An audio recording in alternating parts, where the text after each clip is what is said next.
we done came from the bottom. Mad that we up, but I don't hear him talking. Started with knowledge inside of my noggin. We took a dream and then we started blogging. Put my city on the map now. I'ma say how it is and I don't back down. On the road to 100K, we finna act out. We gon' show them that we not just in the background. We the main event, we the main show. We the one that people always gonna pay for. FYF, we the best, no debate though. #1 sports channel, every angle. I'ma show them all how we ride. Best sports style, showing out like them guys. We playing it safe while they feather the lines. We pushing the narrative all of the time. Like who to go in the game is not MJ. Kobe Bryant top 10, not what we say. I keep Elijah one is very overrated. Keep it real if it ain't fact, we don't say it. Now it's stable, we won't be ignored. We #1, especially when coming to sports. FYF bringing the heat here, of course. Where everything backed up with actual source. Everything backed up with actual source.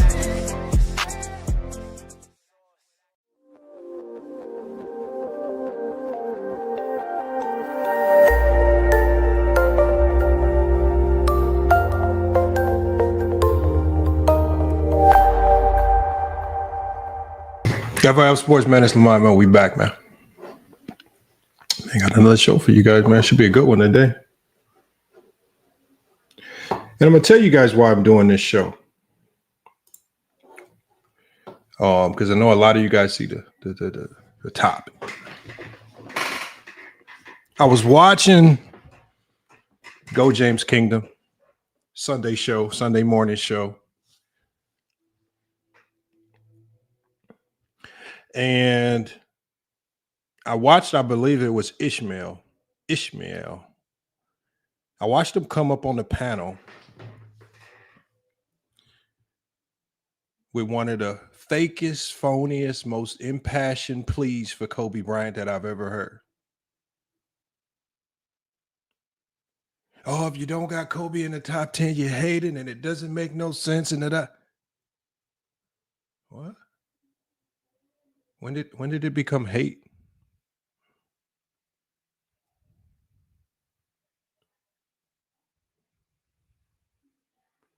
I didn't understand it. None of it's based out of logic. None of it's based out of reason. Now, let's just preface this by saying this right here. And salute to Moose Talks Hoops, man. Make sure y'all go check them out, man. Let's just preface this by saying this right here, because I think there's a staunch difference between the two that a lot of people don't know how to delineate. If there was a most talented player in NBA history list, Kobe would be in the top 5.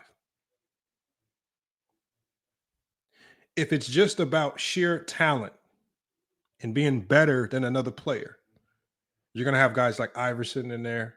Tracy McGrady is going to be in there. If we're talking about talent, and then undoubtedly Kobe is also in there, if you're just going off talent. And I think when people like Ishmael make these odd, unfettered, impassioned pleas that to me are all fake for Kobe Bryant being top 10, top 5, or wherever you want to throw him, I think it's doing Kobe a disservice. And what it also does is,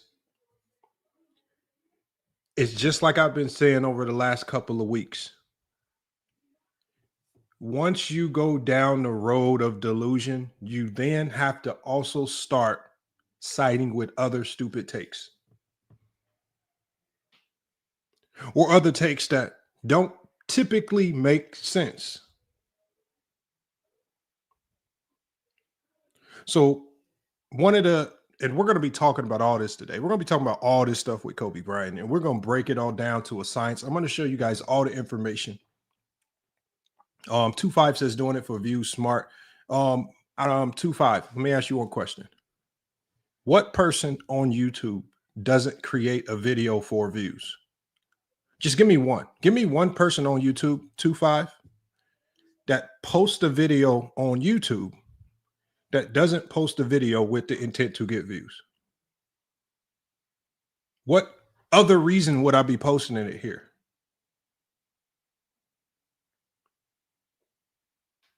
We got Danny Mack already starting. Says, Lamont's argument, you're stupid.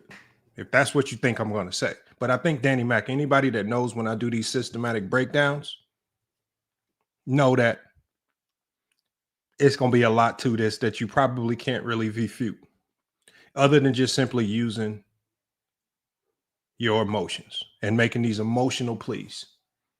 And I'm going to show you why everything revolved around Kobe Bryant and all of this narrative talk is all emotional pleas. Even from Shaquille O'Neal, where I'm going to show you guys the biggest reason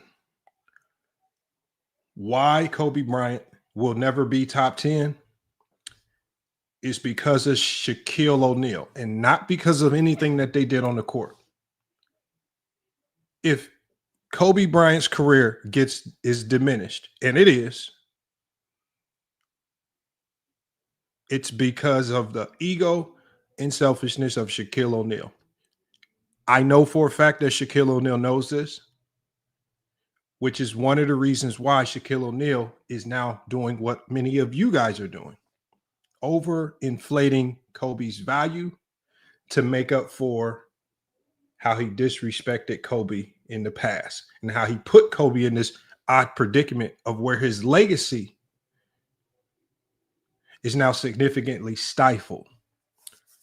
And it has a cap on how high it can go if you use facts and data and typical measuring points that help us indicate who the top 10 players in NBA history are. If you don't use those barometers, obviously you can put Kobe anywhere. But when you use the typical barometers of stats, the analytics, the impact, things of that nature, he don't sniff the top 10. I'm going to show you guys why and how. Salute to Tiffany Ned in the chat as well. Salute to everybody that's pulling up. We're going to break it down.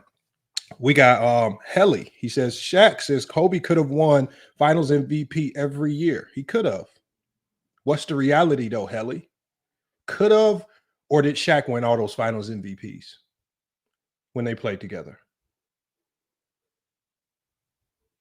Steph Curry could have won finals MVP, but Andre Iguodala won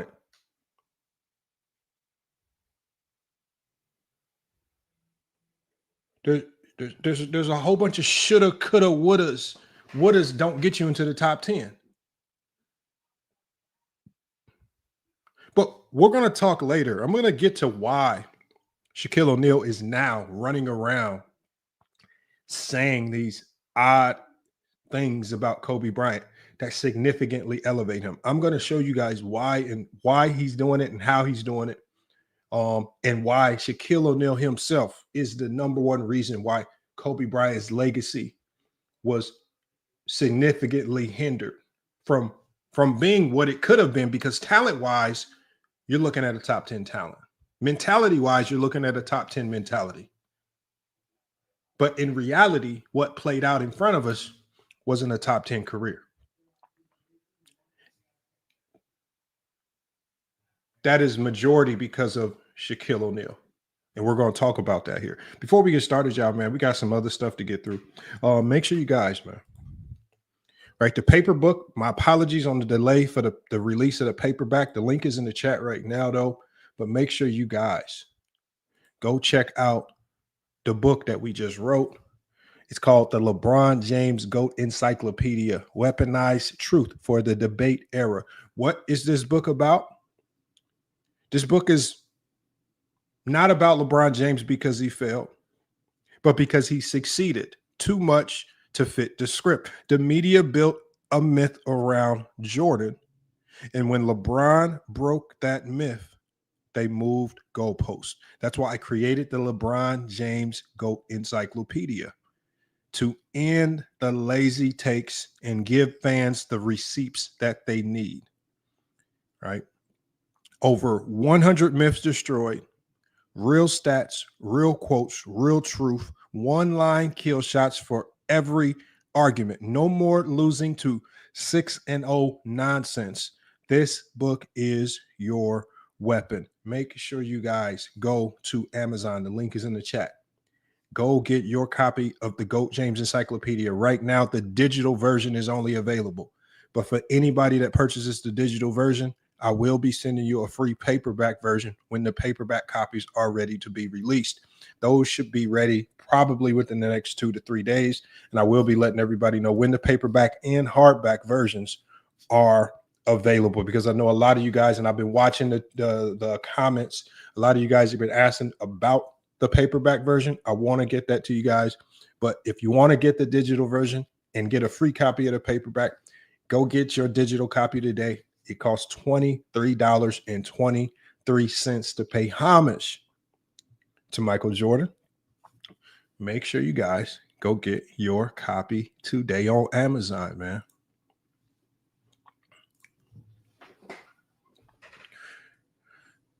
We had to talk about it. Hey, Jesus, salute, man. He says, got the book, man. Can't wait to read it. And salute to everybody, man.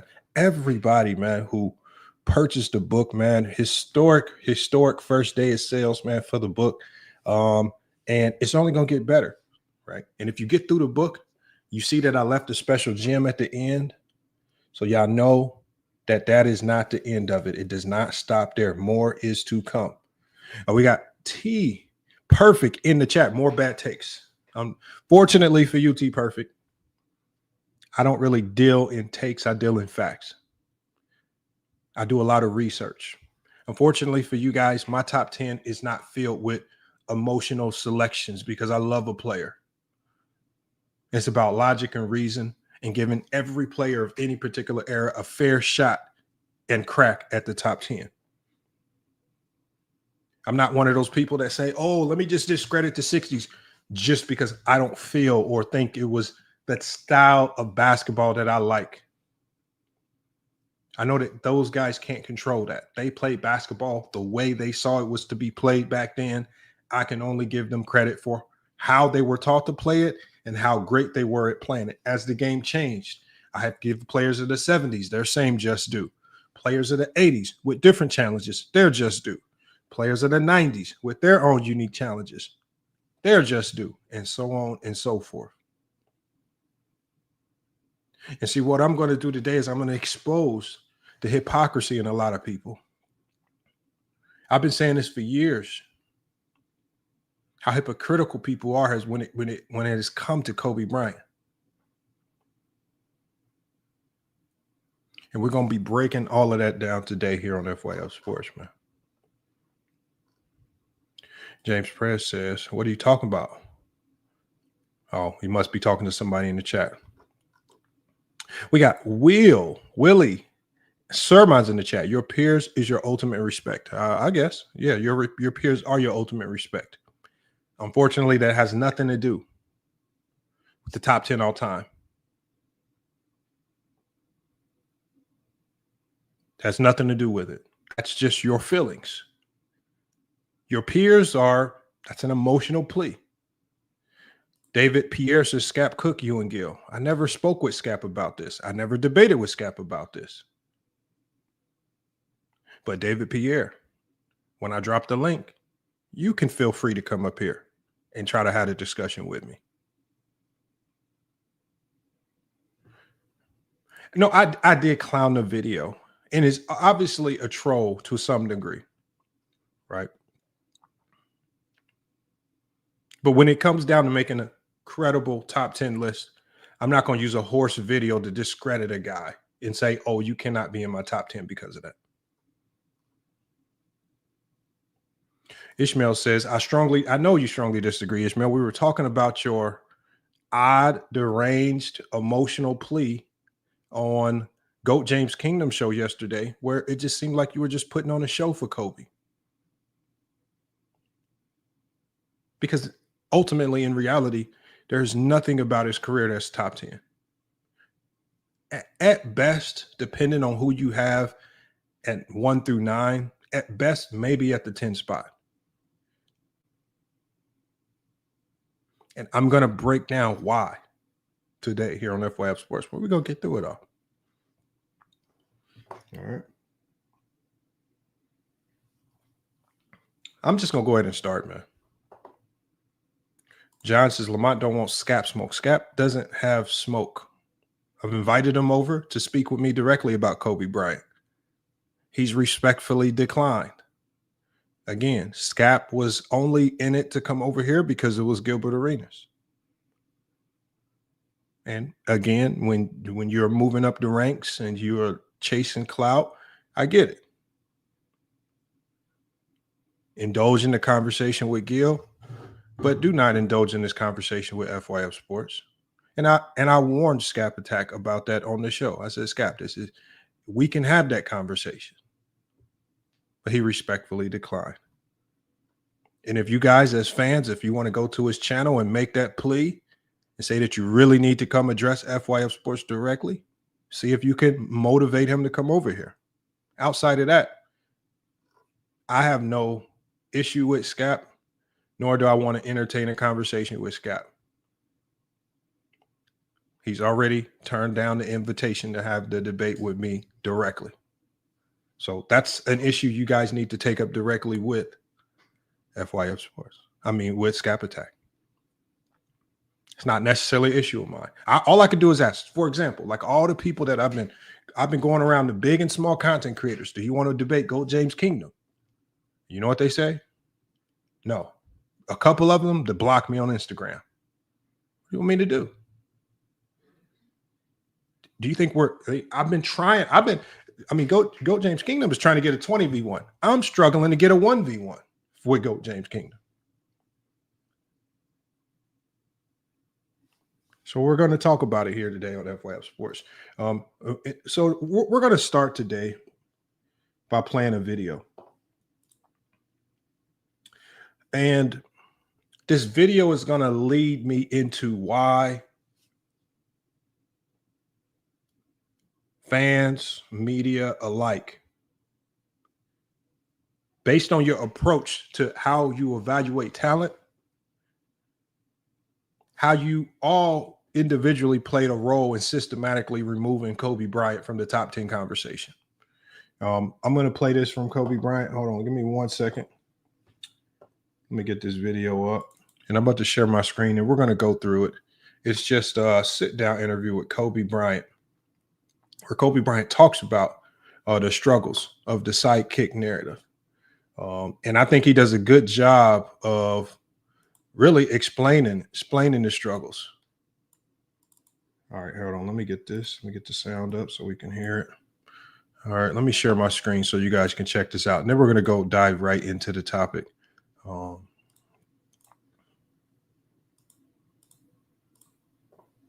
right, here we go. Let me get this banner up here as well. Make sure you guys, that banner's on the chat, man. Salute to everybody that's listed as a top donor of the channel. If you want to support the channel, all you have to do is hit the super chat at the pin to the top of the comment section. You can send super chats if you want me to address any questions directly and immediately, or you can always hit the PayPal. The PayPal link will be sparingly placed throughout the chat throughout the evening.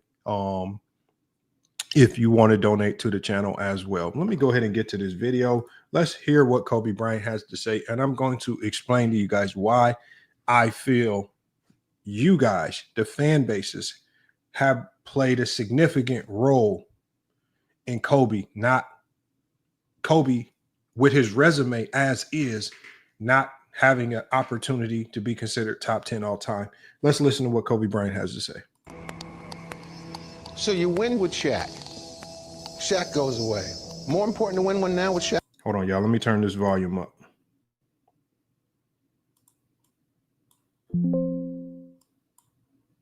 Stop it right there, you guys, because Kobe said a lot.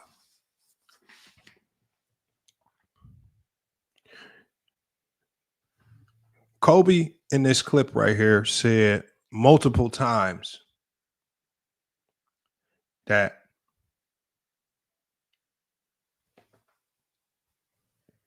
he was continuously questioned. You guys, the fans, the media, all you guys who pretend to say that Kobe is top 10, you guys, according to Kobe Bryant, question if he could be that guy without Shaquille O'Neal. You guys questioned it. The media questioned it.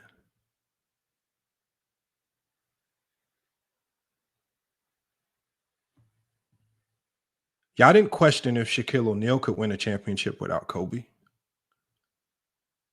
Y'all didn't question if Phil Jackson could move on to another team and win another championship without the combination of Shaq and Kobe or the combination of Jordan and Pippen. You guys, the fans, you guys question Kobe. Now, let me ask you guys this one question right here, especially for a lot of you guys that pretend that you always had Kobe top 10. Why would you question if he could do it without Shaq? If he was already the alpha, if he was already the number one option, if he was already the best player on the team. Ahmad Rashad even alluded to it. People questioned. Fans questioned. Everyone questioned. What did Kobe say in the beginning of this? He says, I want it to be selfless. He says, first, it's about being selfless. It's about the team. But then as soon as he becomes selfless and he falls into his role, that ain't enough for you guys. That's not enough for you guys. You guys question his greatness because y'all knew playing behind Shaquille O'Neal, who was the alpha of that Laker team,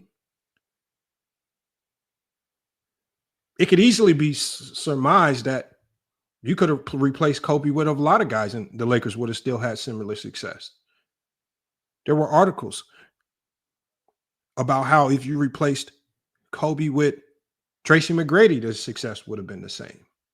Phil Jackson, even himself, believed if you replaced Kobe. Because Phil Jackson was, before the breakup in 2004, Phil Jackson was the one that was pushing for the organization to trade Kobe for Sean Marion and Jason Kidd. So this all starts. And then if you listened in this video, and we'll run it back a few seconds, what did Kobe say? Ahmad Rashad asked him, he said, was it hard for you to sit behind Shaquille O'Neal? He said, yes, it was hard. If he was already number one, why would it be hard for him? If he was already the alpha, if you guys were already treating him and giving him the same credence as the number one options like we do of all time in NBA history, why would Kobe have this thirst and drive to show and prove that he can do it without Shaq?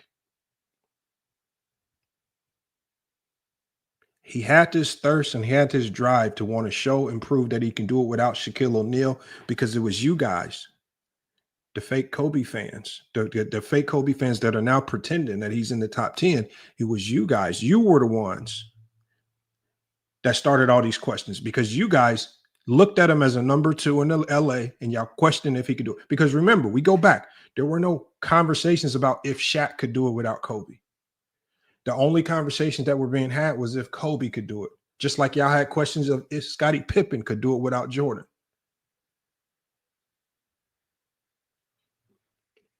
So that tells us right there that everyone in the world, and this wasn't even just a narrative.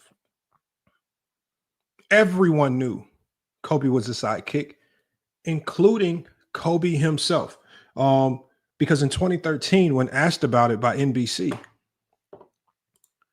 Kobe admitted to NBC, and I'm going to show you guys right now, that he was a sidekick to Shaquille O'Neal. And I'm going to talk to you guys a little bit in here in a second as to why I'm addressing the sidekick narrative and why the sidekick narrative is extremely important in this conversation, right? But first we have to establish that not only was Kobe a sidekick, not only did Kobe know he was a sidekick, not only did Phil Jackson know he was a sidekick, but you guys knew he was a sidekick. And how is that indicative? Sean Ward says 1A is not a sidekick. 1A, well, Shaquille O'Neal was the 1A. We're going to get to that. And we're going to get to why. Right. And we're going to get to why you guys like to now try to coin new terms for the number two option. Just to try to paint a prettier picture for Kobe. But let me share my screen for you guys.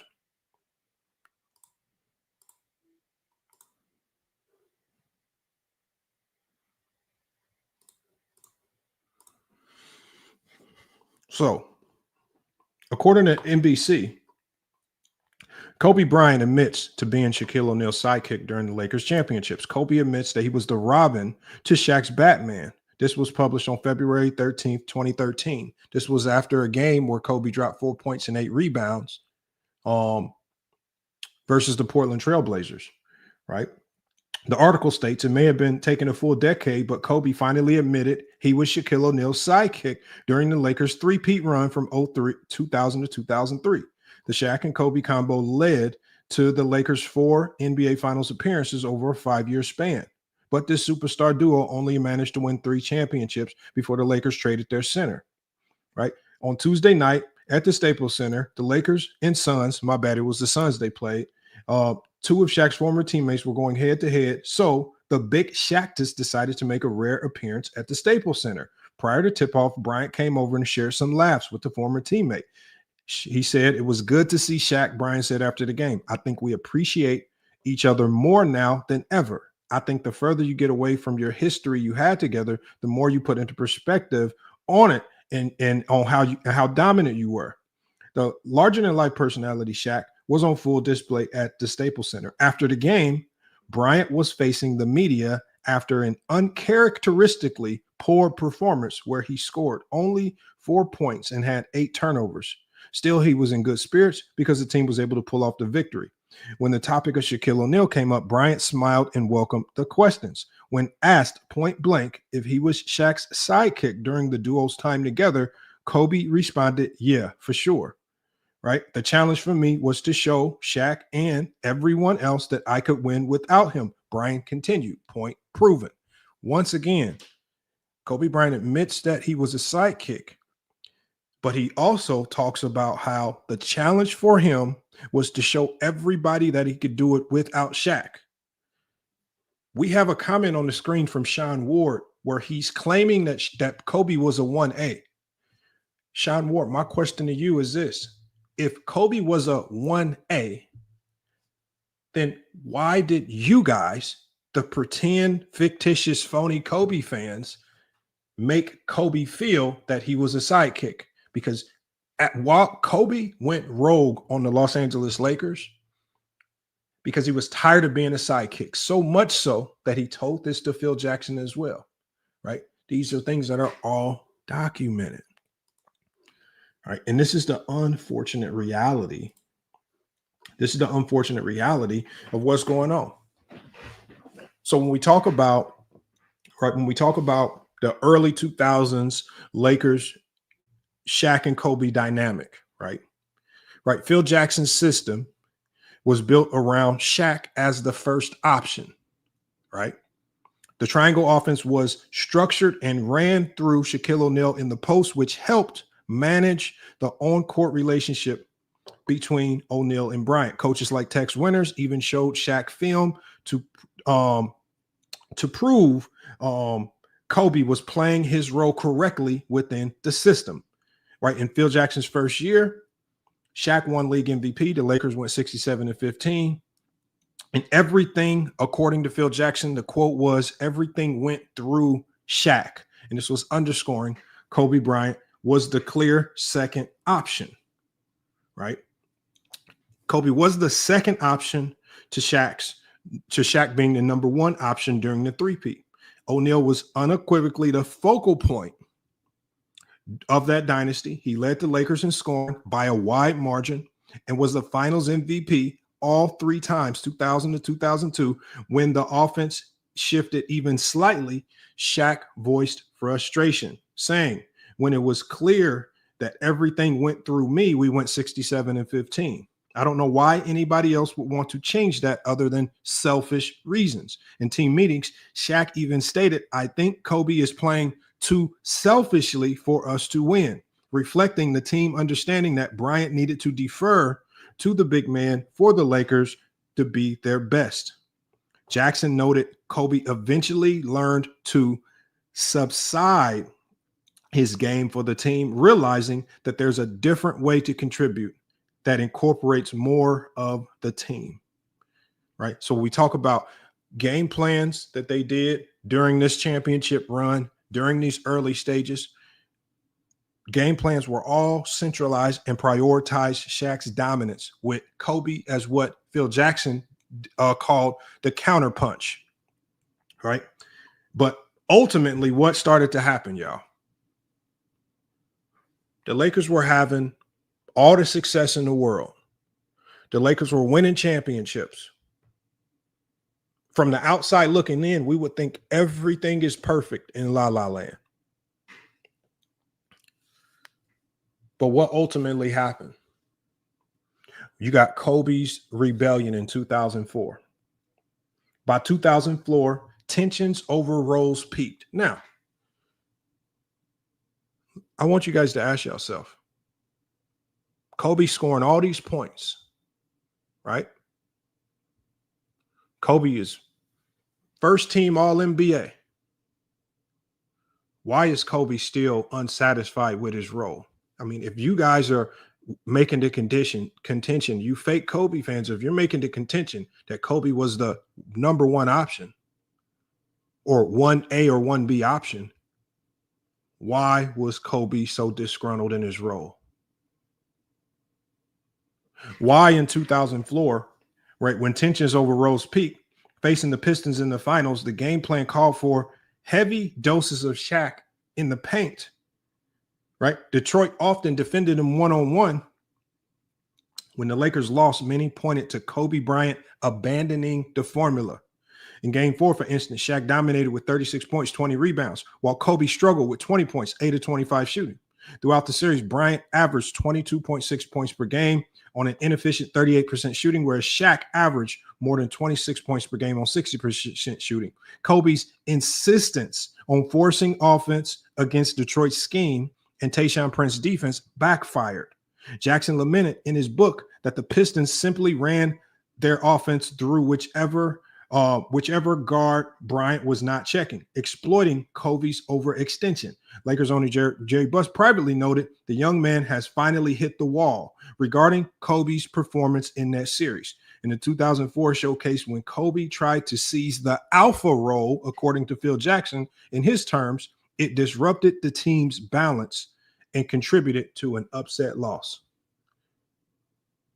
Phil Jackson himself said Kobe tried to seize the alpha role. And what does not mix? You cannot have two alphas. And when you try to have two alphas, Kobe at 2004, and I think we all saw it. I think it's close enough from the majority of us. We all remember that series. But we saw a butting of heads. And I think it was clear to the world that, just like Jerry Buss said, Kobe had hit the wall. Phil Jackson could no longer keep him reeled in as a number 2 option. As Kobe even said, and as I stated at the beginning of this, Kobe is a number 1 talent. Kobe has a number 1 mentality, but his role on that team needed to be number 2 for them to win. Again, this is not taking anything away from Kobe as an individual, because we all knew where his talent was. But to win, Shaq was the number 1, and Shaq needed to be the number 1. With all the success, with all the championships, with all the winning, with all the fame, and with all the notoriety, Kobe Bryant still was not happy, because fans, like you fake Kobe fans, were still chirping in the background. Kobe, you can't do it without Shaq. Kobe, you only winning because of Shaq. Y'all were the ones creating this. Let's look at Kobe's career with Shaquille O'Neal as a sidekick. All right.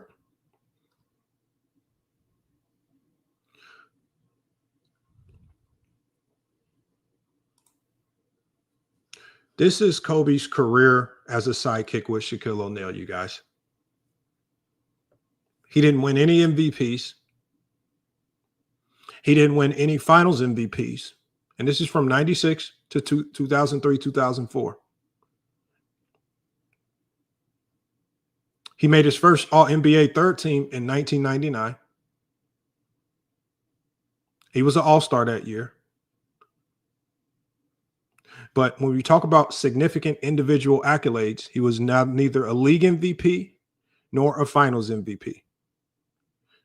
Third team, 2 second team All-NBAs, 3 first team All-NBAs.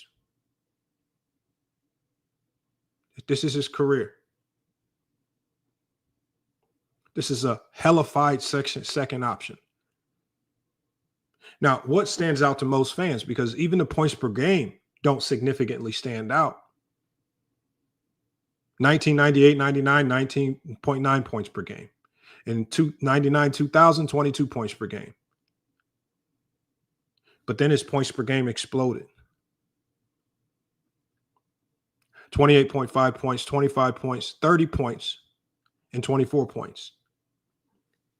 But this is where fans and their fandom get confused. Sidekicks are, if you're a number two, options are allowed to be great. Scottie Pippen was the greatest defensive player in the league as a number two option. Yet no one used Pippen's greatness on the defensive end to say he was a number one option over Jordan. And Kobe's greatness as a scorer was never significant enough to overshadow Shaquille O'Neal being the alpha during this particular time frame. Big Cuzzo says he came out of high school. Not my problem, Big Cuzzo. This is just the start of his career. What do you want me to do? Do you want me to hide his first 3 years so nobody sees it? What do y'all want me to do? Y'all want me to hide it because it doesn't look as good? This was his time with Shaquille O'Neal.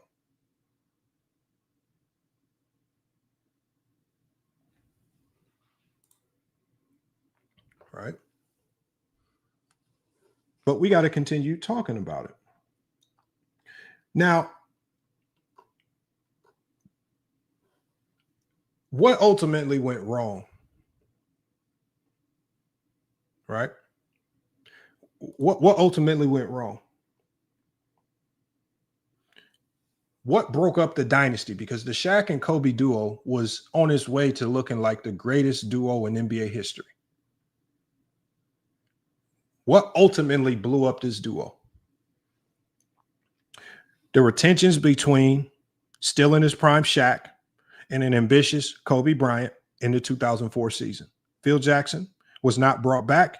Shaquille O'Neal, feeling pushed out, demanded a trade, effectively ending the Shaq and Kobe era. The core issue was the ego and role definition. Hold on.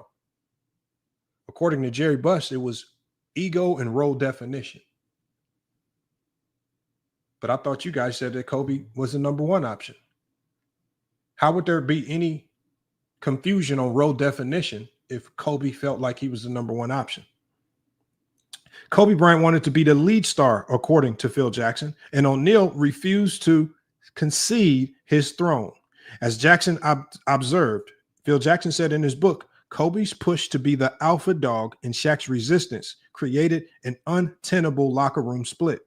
What might have been a Spurs or Bulls-like long-term dynasty instead imploded after 5 finals appearances and 3 titles, largely because the two stars could not align on who was the number one option.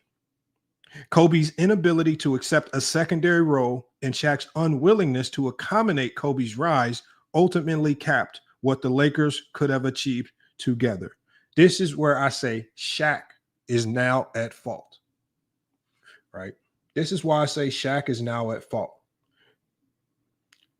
I want y'all to think about a similar instance in NBA history when you had Magic Johnson and Kareem Abdul-Jabbar. When Magic came into the league, Kareem Abdul-Jabbar was still somewhat at his peak, right? The Kareem and Magic was a model of what we call a graceful torch passing. In the 1980s, Laker legend Kareem Abdul-Jabbar, while still a top player, allowed Magic Johnson to gradually take over as the franchise leader. By the late 80s, by the mid to late 80s, Magic was winning MVPs, finals MVPs, and Kareem willingly stepped back as his career started to wound down. The harmonious transition extended the Lakers' championship window. Kareem remained a contributing second option, and the team's culture accepted Magic as the new alpha without bad blood. The elder statesman Kareem set aside his ego for the good of the team, which resulted in 5 titles for the Showtime Lakers. Shaq, on the other end, never truly let Kobe take over in LA. In contrast, Shaquille O'Neal, who was only 28 to 32 years old during that three-peat run, was not ready to relinquish his status to a young Kobe. Even as Bryant's skills approached superstar level, remember, we're talking about skills, Shaq maintained, "It's my team," according to the Los Angeles Times, and expected Kobe to fall in line. He showed little interest in being a supporting star the way Kareem had been for Magic. For example, during midseason of 2001, Shaq pointed to the Lakers' past success and scoffed at adjustments, implying that the only reason to change the pecking order would be selfish reasons because of Kobe. The mindset signaled that Shaq would not voluntarily hand over the reins, unlike Kareem, who was nearly 40 by his final title. Shaq was still in his prime and saw Bryant's attempts to assert himself as a threat rather than the natural evolution of the team. The lack of a graceful succession stunted Kobe's legacy, in my opinion.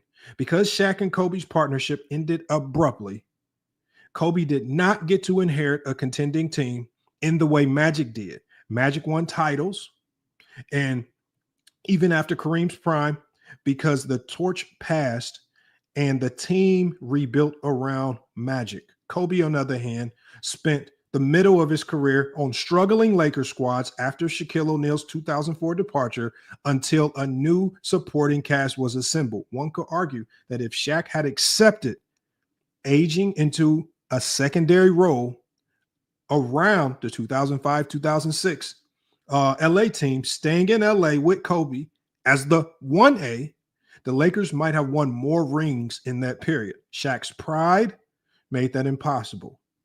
Even years earlier, Laker personnel observed Shaq's irritation at any notion of Kobe being seen as the team's future leader. Shaq would famously remind everyone that there is no I in team. And when he told Kobe that, Kobe snapped back, said, "Yeah, but there's a ME in that motherfucker." The infamous exchange, which Shaq himself recounted, encapsulates the power struggle. Kobe bristled at being held down.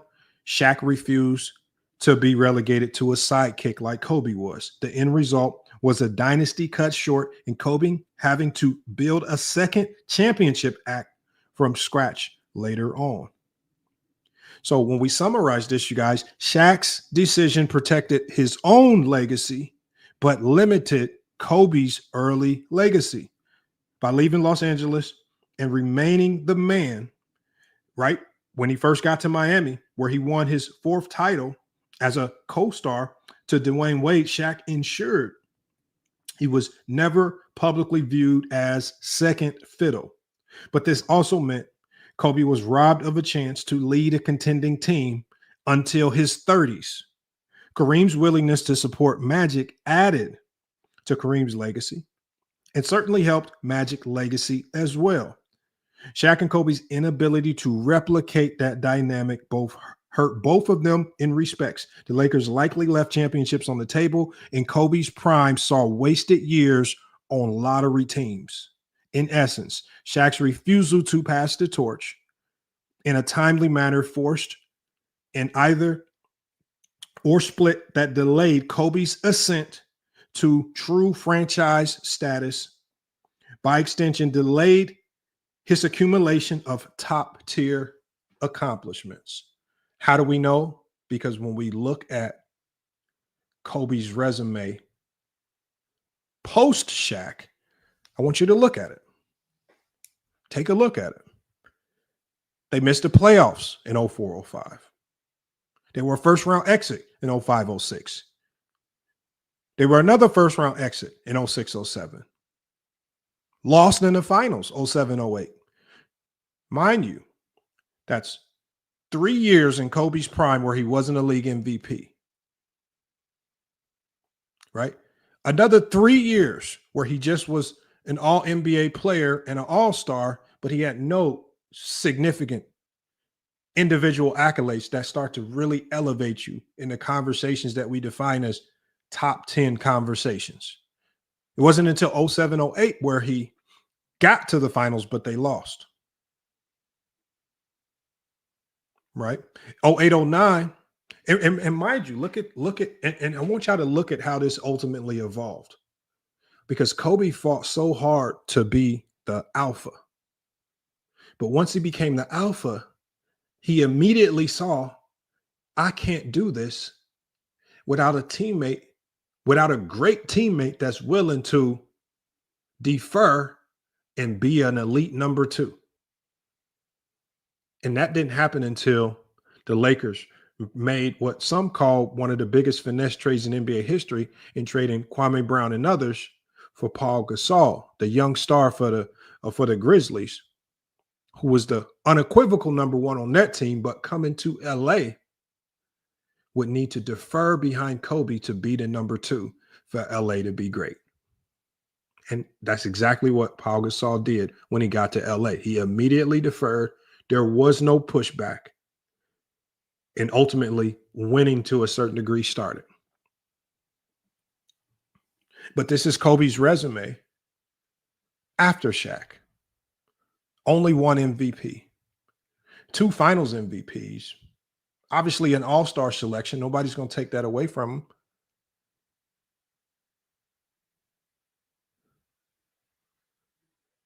But this resume does not look any more impressive than the resumes of Hakeem Olajuwon,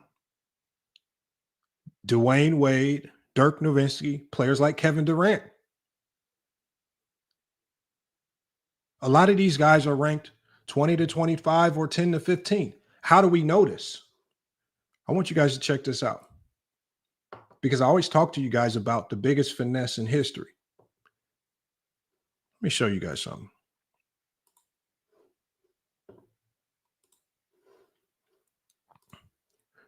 In 2016, when the NBA ranked players all time, this is where they ranked Kobe. This is on ESPN.com. On ESPN.com, guess where in 2016, guess where they had Kobe ranked? They had him ranked behind Oscar Robertson at number 12. Let me ask you guys something. When Kobe was alive, his career was over. Why would they rank him behind Oscar Robertson at 12? Why was there no significant pushback when this came out? Why was there no harmonious outcry from fans saying, oh, this is disrespectful. He not in the top 10. I can't trust your top 10 list. They put him at number 12 all time, where most people feel he belongs. It's just typically where he fell, and they gave their reasoning for it. The Mamba, his nickname, career stats, the championships. They said Kobe fell right around the 10 to 15 range, right behind a player like Oscar Robertson, right behind those players. That's where they have Kobe, in the 11 to 15 range.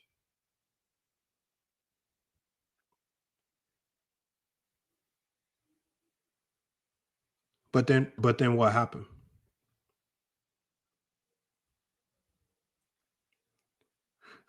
All the fans that spent time hating on him, all the fans that spent time doubting his greatness when he played behind Shaquille O'Neal as a second option, all the fans in the media that played a role in Kobe going rogue on the Laker team, forcing Shaquille O'Neal out, sabotaging what could have been the greatest dynasty in NBA history. Well, what happened was Kobe Bryant ended up tragically passing.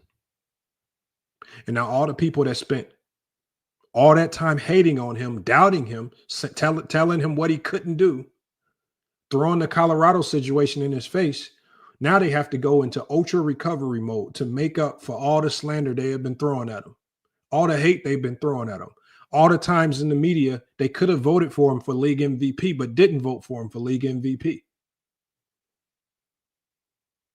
So what did they choose to try to make up for it? Well, in 2020, all of a sudden, Kobe hasn't dribbled the basketball anymore. Kobe hasn't played any additional games. Kobe hasn't done anything to add to his legacy. But all of a sudden, he's able to go from 12 to number 9 all time, even over his teammate Shaquille O'Neal. Same voters, same minds, same media, the same fan vote that was used, because to tabulate this, they used the fan vote, they used the panelist vote, they used the GM vote, and they combined all three results. So how from 2016, they had Kobe outside of the top 10, but then in 2020, all of a sudden they insert him into the top 10. And Kobe never dribbled a basketball to bump himself up the list. How do you not hoop at all and you get bumped up?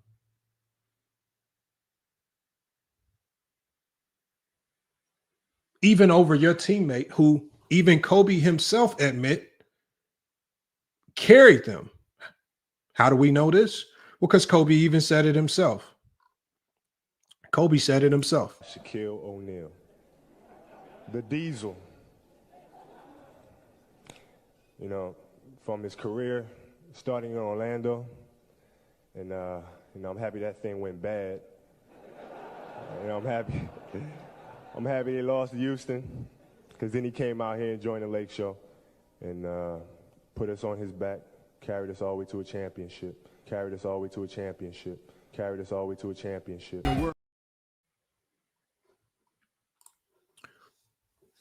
I didn't say it. Kobe said it. I didn't say it. Kobe said it. I didn't say Shaq carried. Kobe said Shaq carried.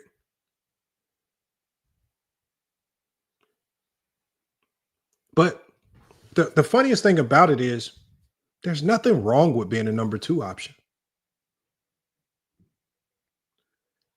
Roles have to be defined for teams to win championships, y'all. Roles have to be defined. But a lot of you guys, what y'all did was y'all spent so much time trying to tear down the resume of a guy like Scottie Pippen. Because if you look at the two, in a sense, Kobe and Pippen's resumes are very similar to a certain degree, right? Kobe still ahead of Scottie Pippen, but the resumes are still have a lot of similarities to them. Let me show you guys real quick.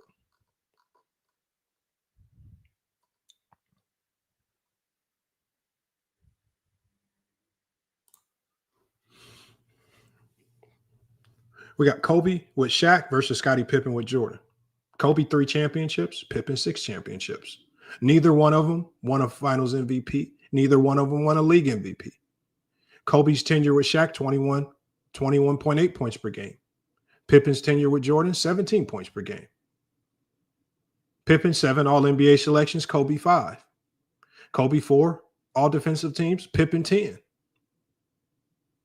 Mind you, Pippen also with 1 top 5 MVP and Pippen with 6 top 10 MVP. Kobe was a 6-time All-Star. Pippen was a 7.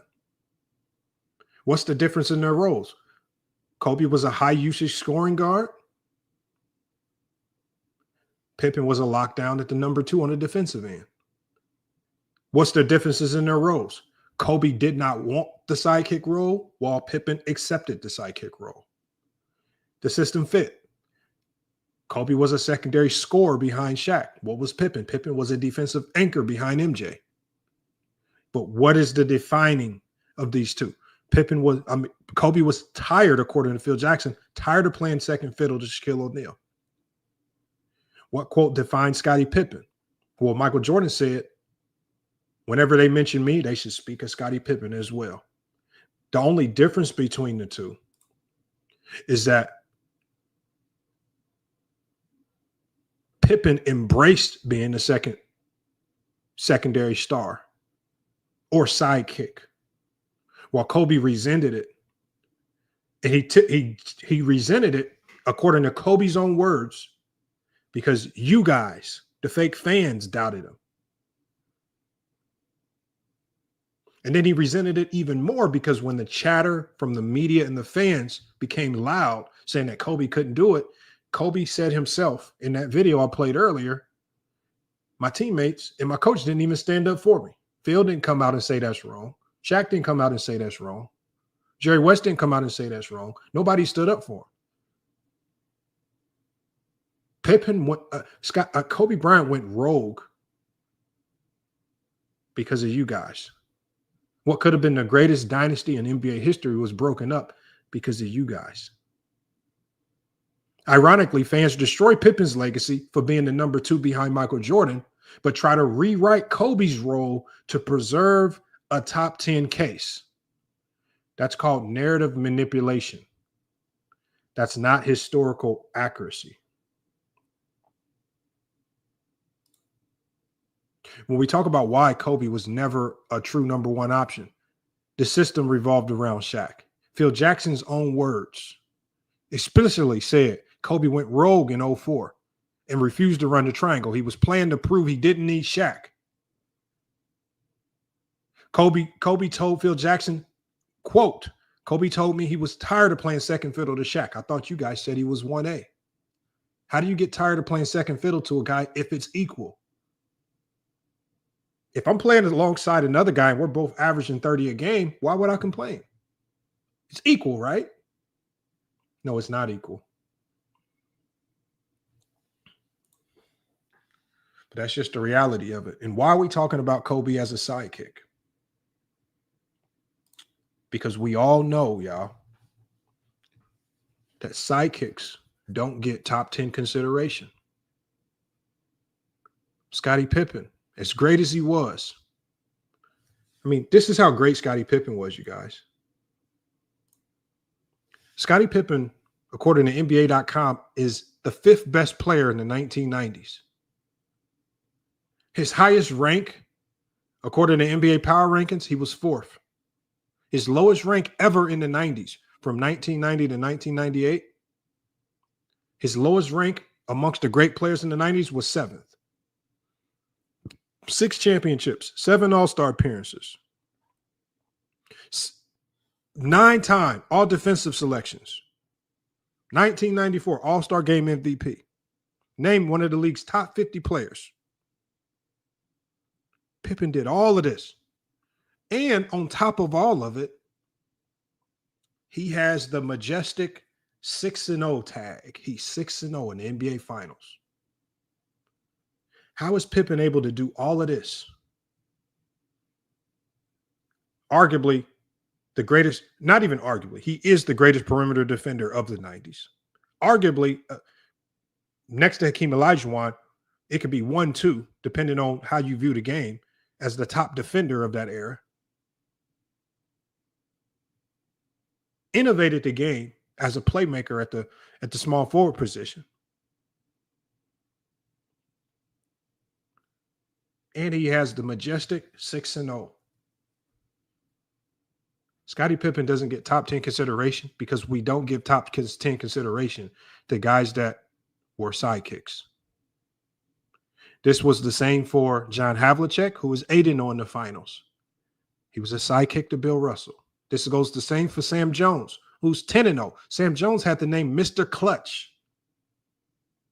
10-0 in the NBA Finals. 5-time All-Star. Will never get significant consideration because he was a sidekick. We could go down the list. And the unfortunate reality is that we've never given players relegated to being the second option,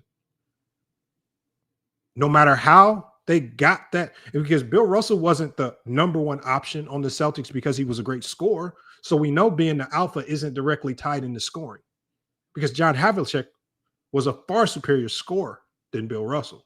Sam Jones was a much better scorer than Bill Russell, but Bill Russell gets all of the credit and the top 10 consideration because he was the alpha on that team. And the unfortunate reality of it is that guys that are looked at as secondary options don't get that consideration. And so now we're at a conundrum because there are so many Kobe fans. And the Kobe fans are now the same Kobe fans that question if he could do it by himself, the same Kobe fans that broke up and helped become a part of breaking up one of the greatest dynasties in NBA history by questioning Kobe, saying he couldn't do it without Shaq. Those same fans now want to rewrite the narrative. So instead of just being honest, like Kobe said, right? Instead of, when we go here, instead of just being honest like Kobe himself, who admitted to NBC that he was a second option. Share my screen again.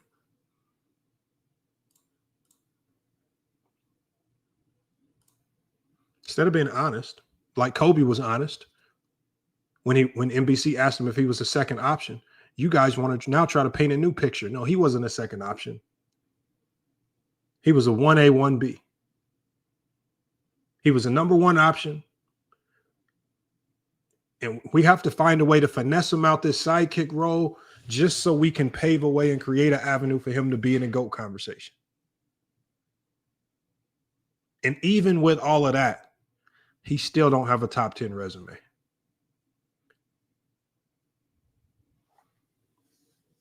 That's just the reality of it.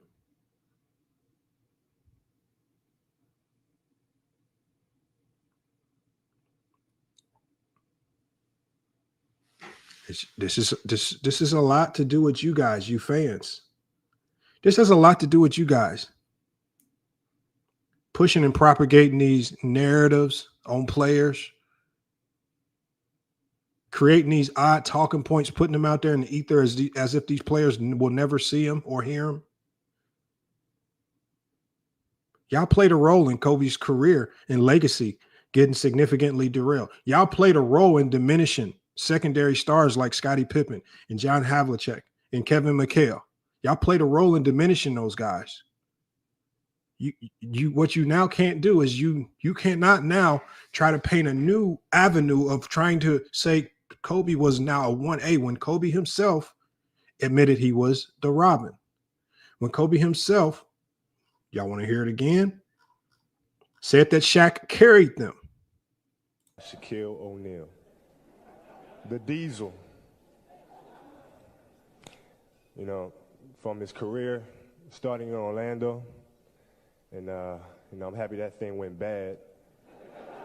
I'm happy they lost to Houston, because then he came out here and joined the Lake Show and put us on his back, carried us all the way to a championship, carried us all the way to a championship, carried us all the way to a championship. Carried him.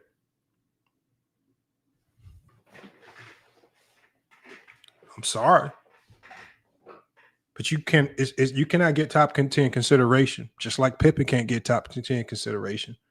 Just like John Havlicek, who's 8-0 in the finals, who was a multi-time All-NBA player, multi-All-Defensive player, one of the best defensive players in the league, one of the best scorers in the league, has statistical totals that mirror that of Michael Jordan's.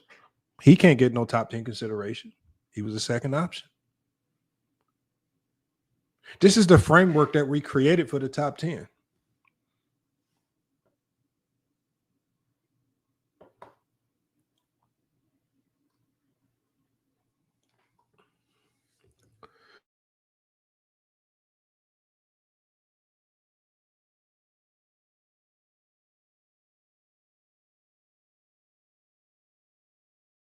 So for when you guys come up, we got Obi-Wan says Lamont smoking Balco.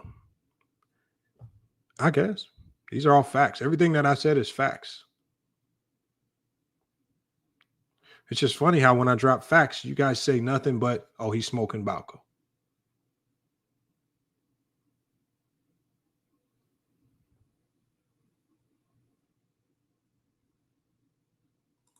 FBA. Nobody said Kobe did not play a role in them winning championships. It takes a team to win championships.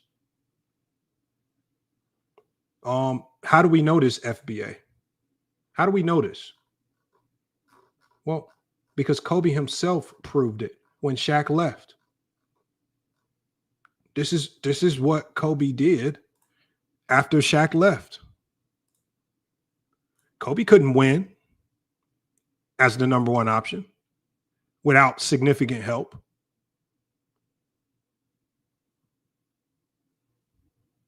He cannot win without Paul Gasol. How do we know he couldn't win without Paul Gasol? How do we know he couldn't win without a bona fide number two option that's willing to accept his role? I'm going to show you guys why. Kobe himself said it, and he got so frustrated. He got so frustrated with the Los Angeles Lakers for giving him a guy like Kwame Brown as opposed to getting him a bona fide number two option. Now tells Stephen A. Smith he wants out of L.A. When you with the organization for 11 years, and, you've been a fan of theirs growing up, and you just love everything about the organization in terms of the players and the history and the fans and the city. And, to go through something like this is extremely difficult. Finding out about the Shaq situation, and didn't promising me one thing in terms of wanting to rebuild right now, and telling Phil Jackson another thing, and it's rough, man. But I just don't see how you can rebuild that trust, and I just don't know how you can move forward in that type of situation. Well, if you don't know how you can move forward in that situation, you're still under contract with them. Are you saying right here on this show that you want to be traded? Yeah, I would like to be traded. Yeah. There's no ifs, ands, or buts about it. It's not a situation where what if I know before you reportedly said that you would like them to get Jerry West back. Are you saying now emphatically, regardless of what they've done, you want out of Los Angeles? Yeah, I would like to be traded. And as tough as it is to say that, as tough as it is to come to that conclusion, there's no other alternative. They obviously want to move in a different direction in terms of rebuilding. I wish they would have told me that prior to me signing with the team. They obviously want to move in a different direction, but they want to keep you though, Kobe. They want to move in a different direction, but they don't want to do it without you. Well, you got to be upfront about that, man. 3 years ago when I was resigning, they should have told me that they wanted to rebuild, and affected my decision. But don't tell me one thing and then do another. Is there anything that the Los Angeles Lakers could do to make you change your mind and decide that you do not want to be traded? No. Nothing? No.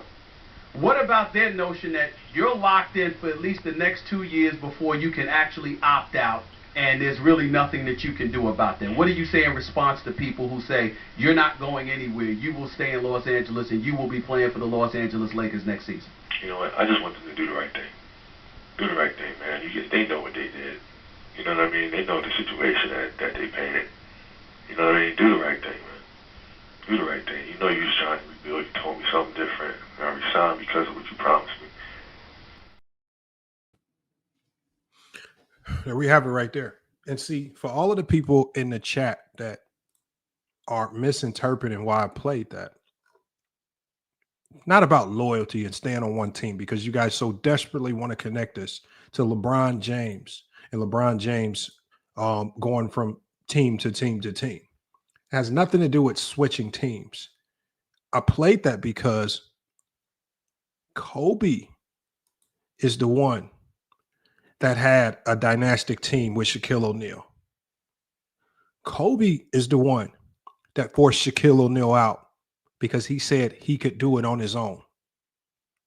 And then when he gets to that lead dog spot, you have to now start dealing with lead dog problems. Like, I have to do a lot more than I've ever had to do because maybe the team ain't as perfect. When you trade Shaq, there is no equal trade that you can get. When you trade Shaq and you get a whole bunch of marginal pieces, what do you expect the team to do other than go into some type of temporary rebuild? You cannot And this to me is what makes what Kobe's saying a bit hypocritical, because he is the one that forced Shaquille O'Neal out because he wanted to be the lead role.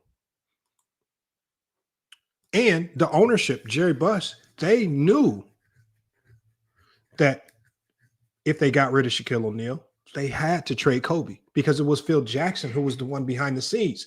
He was pushing for them to keep Shaquille O'Neal and trade Kobe.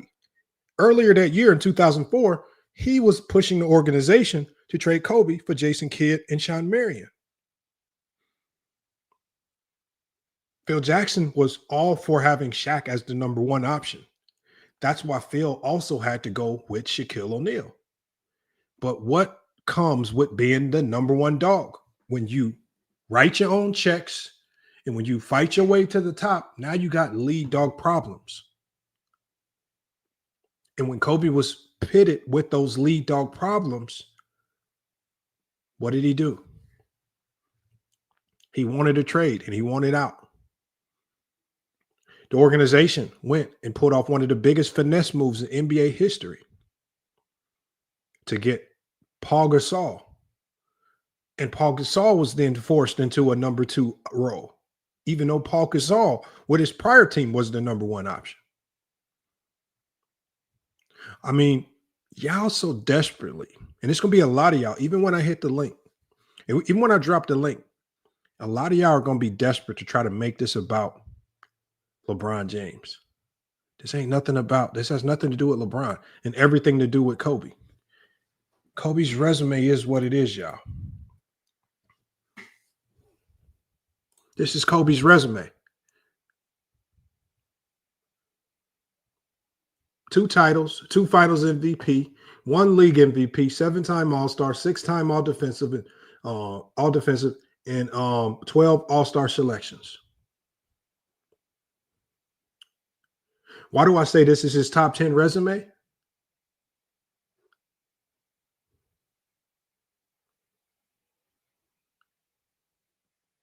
Because you guys have already proven systematically that what you do as a sidekick will not and cannot get you into the top 10 all time. This is Kobe Bryant's top 10 resume, essentially. Now, if you want to include what he did with Shaq, you can. You can try. This is what it looks like. If you feel like he did anything from 1996 to 2003, 2004 as an individual player that adds to it,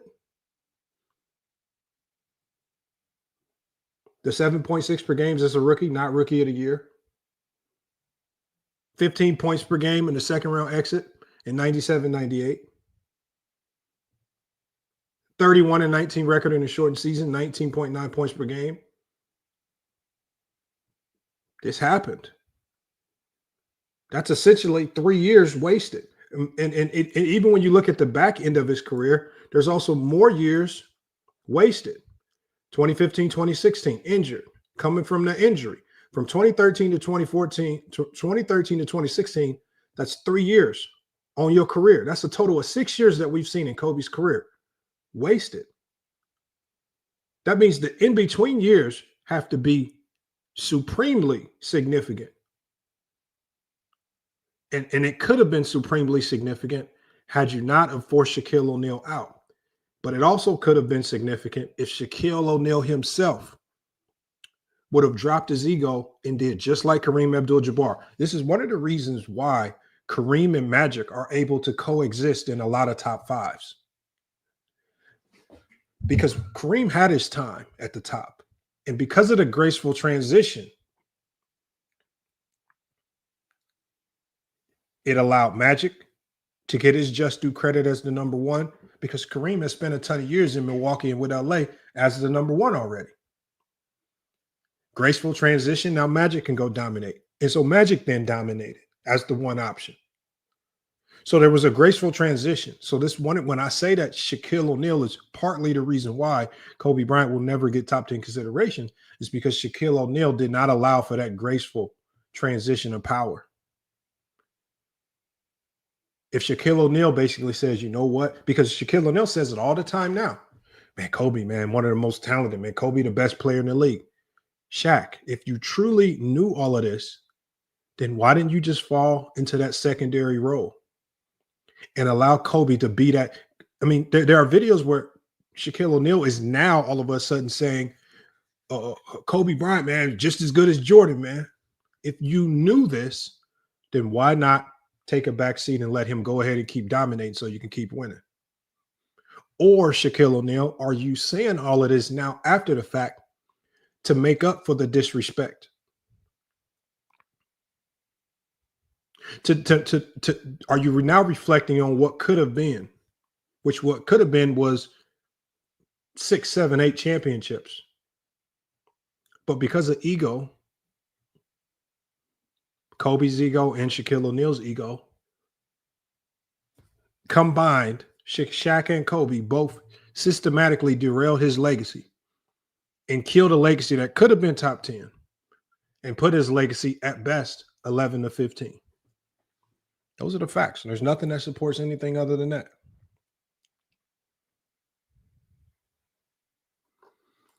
He says he literally did that before Kobe died.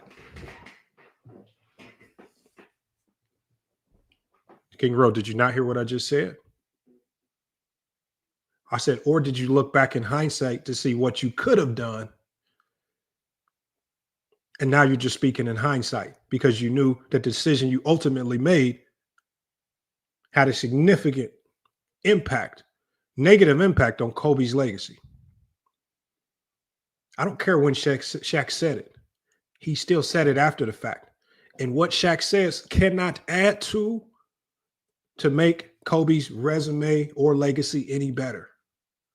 Kobe's resume and legacy is what it is. You guys set the framework for what criteria gets you in the top 10, which the one thing that's almost universal is that if you're a second option, that universally takes you out of what we define as the top 10. What you do as a secondary option, because a lot of times you guys use the Robert Horry theory. Well, why is Robert Horry not in the top 10 with all the championships? Because he was not the number one guy.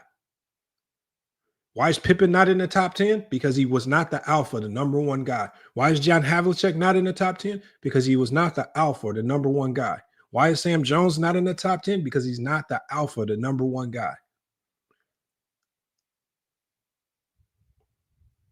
We already have the framework for what gets you into the conversation. And there's a huge portion of Kobe's career where he's the second option. And then we have another portion of his career that's marred by injury at the end, some winning, a lot of rebuilding, but is it enough to crack the top 10? Let me give a shout out to all the people that dropped super chats. We got Max with a super chat. He said, "Did you see Dreamers Pro video about Kobe today?" No, I did not. Dreamers Pro does not talk basketball, so it's hard for me to actually get through a Dreamers Pro video because he's not talking basketball. He's really looking for spicy TMZ level stories, and he will not talk the game. We got Mahari Nation Sports Podcast with the $5 super chat, man. He says, "Can you unblock Tissue for MAGA, please? Hollywood Herm is blocking people for no reason." All right. So if Hollywood Herm is blocking people for no reason, we're going to go ahead and rectify that right now. Because I try to give y'all wrenches, y'all. I try to give wrenches, not to block anyone, but it's just to really show that you've been an OG, long-time supporter of the channel. So let me just go ahead and take care of that right now. I'm going to go ahead and drop the link so we can get people up here. But I'm going to go ahead and unblock Tissue for MAGA, and then I've got to make sure I remove Hollywood Herm's wrench. Let me go ahead and do that right now.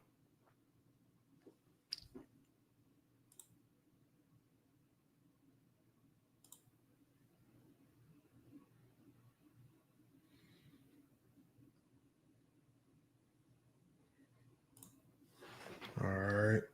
And let's see who was blocked. Was there anybody else blocked? Is there anybody else blocked?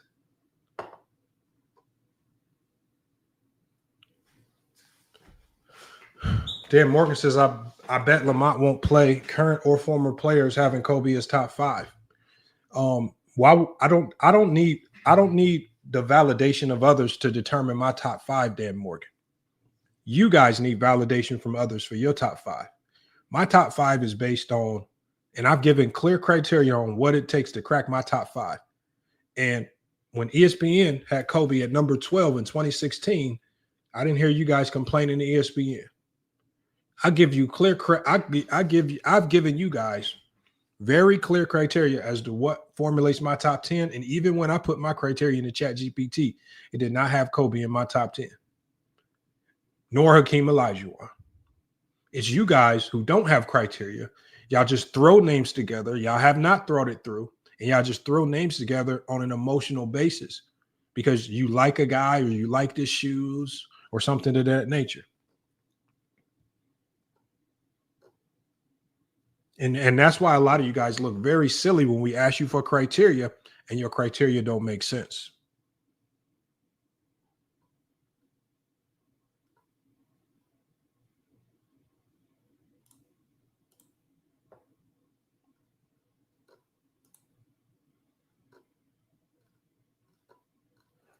I'm just going to go ahead and drop the link. I'm still having trouble finding the people that are blocked because there's so many people on here. So I got to go through and find the people that got blocked today. The link is in the chat if you want to pull up. Like I say, there's a lot more information that I have. I haven't unleashed everything. But if you feel like Kobe is top 10, I want you to come up here and tell me who's he top 10 and who did you take out of your top 10 to put him over and why. So there's going to be a lot of you guys that take Bill Russell out. It's going to be a lot of you guys that put Kobe in and remove Kareem or Wilt or any one of the greats, right? If you're going to have Kobe in your top 3, you got to explain to me how he passed Kareem Abdul-Jabbar with 6 titles and 6 MVPs. How did he pass Bill Russell with 5 MVPs, greatest defensive player of all time?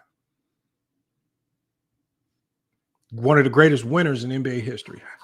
You got a lot of explaining to do when it comes to that. We got Ninja Spicoli. Who are you? There are plenty of outlets that have him top 10 or higher. First off, listen. You guys don't listen, Ninja Spicoli. I didn't say that there are plenty of outlets that don't have him. I said prior to his death, and I've already did a show on this. Prior to his death, I had pulled up like 25 to 30 different sites that ranked players, and Kobe was outside of the top 10. After his death, now everyone has him top 10. Almost everyone.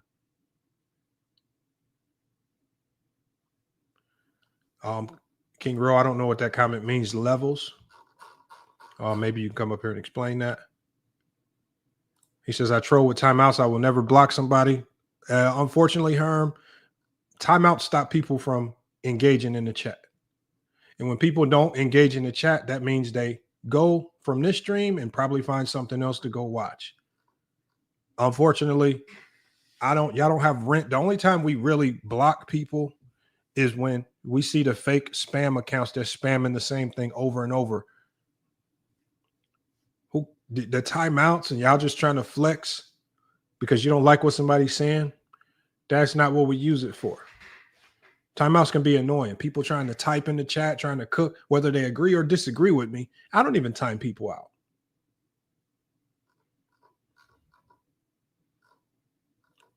We got Tyson up here. Tyson says, keep cooking. All right, let me get this link in the chat, man. We're going to get people up here to cook. And we got to talk about it. Kobe Bryant. How did he get inserted into the top 10? Is Shaquille O'Neal single-handedly the reason why Kobe's legacy has taken a significant hit? Because when you put Kobe's legacy and resume next to the best of the best all time, it don't align correctly.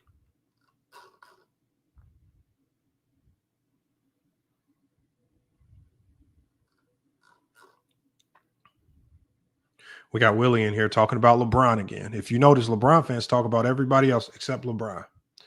Well, so Willie, so when we do videos talking about LeBron, you get mad. When we do videos talking about the games and the NBA finals, you get mad. And then when we do a video not talking about LeBron, but talking about Shaq and Kobe, you're talking about LeBron. It seems like, Willie, the only person that's talking about LeBron is you, because you will talk about LeBron when we're up here talking about the NBA finals. You will talk about LeBron when we're talking about Michael Jordan. You will talk about LeBron even in a conversation that's about Kobe Bryant. You are obsessed with LeBron James, Willie. You need to get help. We got Ninja Spicoli says with the $1.99 super chat cap. He's been top 10 since he won in 2010. Unfortunately, he's not. And unfortunately, the data does not show that. And unfortunately, there are far too many top 10 rankings prior to 2016 that show him outside of the top 10, including ESPN, Bleacher Report, Fadeaway World, Clutch Points, all of the major publications. The Los Angeles Times even did a top 10 ranking and back in 2018 where they had Kobe ranked at 13, right? And that's right in Kobe's neck of the woods in his backyard in LA. We've already exposed this. And we've already exposed how after he passed, everyone simultaneously decided to put him in the top 10. Why is that? I literally just showed you one example. Do I now have to show you all of the examples for you to believe me? I have a video dedicated just to that. Prop IP. How am I playing devil's advocate? Have you heard the intro? Oh, he said that's the old link. My bad, y'all. That is an old link.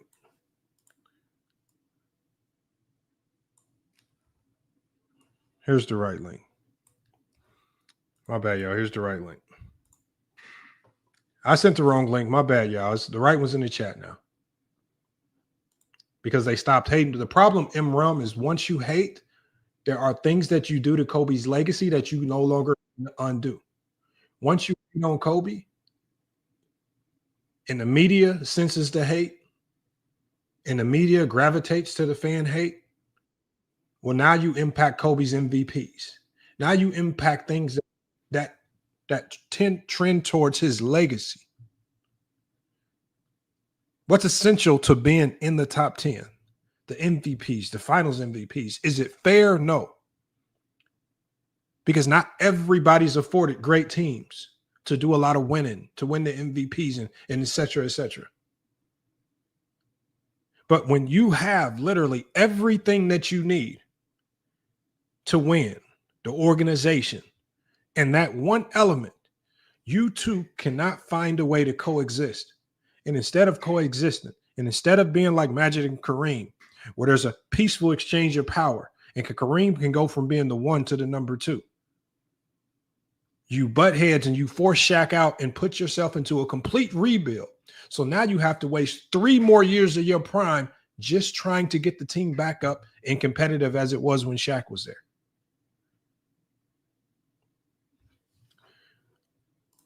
Let me bring everybody up. We got everybody pulling up, man. We got let me start with SMT Media Network. Hey, Lamont, real quick, brother. Tissue Mag is unblocked now, so you good, man. Let me start with SMT first. He was the first one in here. Appreciate I gotta go with SMT you. Media. SMT. Thank What's you, good? man. What are your thoughts, man? Hey, I appreciate your approach to this, man. I really do. I think a lot of people overlook Kareem.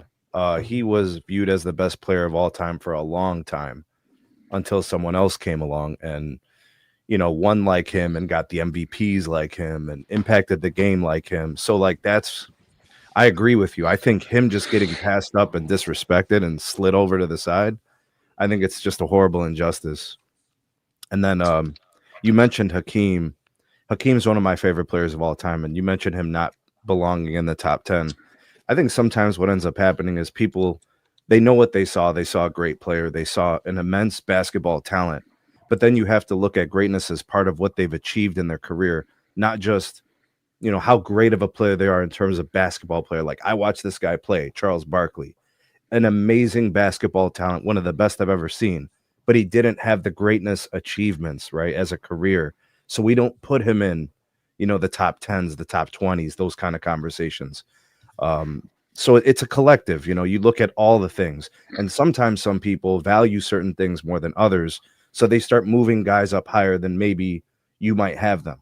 Right. So I always try to put Hakeem in my top 10 because I haven't really seen many guys play both sides of the ball with such high level, right? The defensive basketball IQ with the tenacity and blocking the shots, with the steals, and then offensively, I mean, you can teach people how to play basketball watching Hakeem film, right? You can literally teach bigs, this is how your feet need to move if you want to score, right? Here's how you need to finish on this side, that side. Here's the spin move. He's a walking video educational system.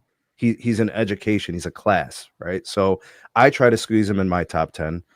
People tell me he doesn't belong. So I just, and what am I supposed to do with that? That's what I think. But Kobe, the only thing that I think hurts Kobe is during his career, didn't get the MVPs. And it's well documented. Steve Nash got 2 MVPs during Kobe's prime, and during Shaq's prime, Steve Nash got those 2 MVPs.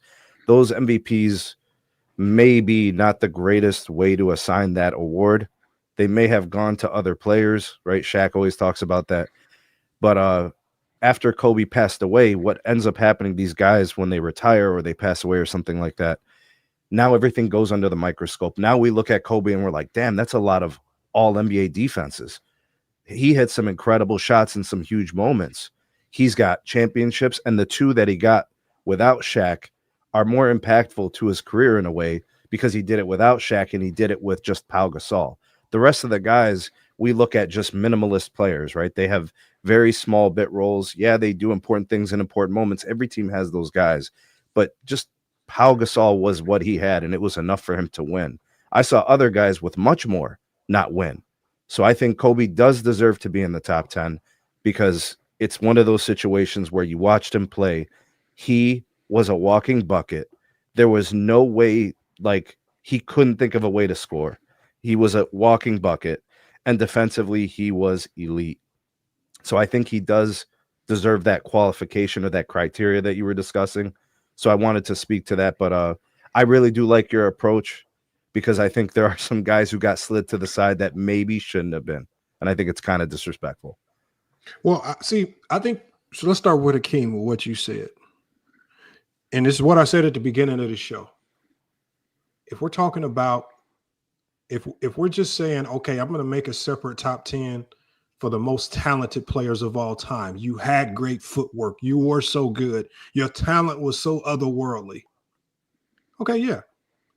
But the problem with that is if I start putting players into the top 10 for talent, that opens the door for all players with talent to enter the top 10. The Iversons, whose talent, it's like some people say pound for pound, the greatest player of all time, right? The Tracy McGrady's, all of the players with talent now have a case. Do people really say that about AI? Yes. And so what I'm saying is this, other than one NBA player that we had on the show that said Allen Iverson is the most overrated player in NBA history. But damn, that's neither here nor there. What I'm saying is I can't open the door for just talent. It's your career resume with the talent that needs to mirror and match. And when I look at Hakeem's talent, just like I said at the beginning of this, Kobe has the talent. Kobe has the mentality. The resume is what doesn't match. And the same with Hakeem. Talent, mentality, resume don't match. When we just similar to Kobe, when we look at Hakeem's career, there was a 6-year stretch where he lost, was upset in the first round, didn't even make the playoffs in 1992, significant losing. Total times in his career that they lost in the first round, I think it was a crazy amount, like 8-9 times. I'm with you with Hakeem, but tell me what the things are.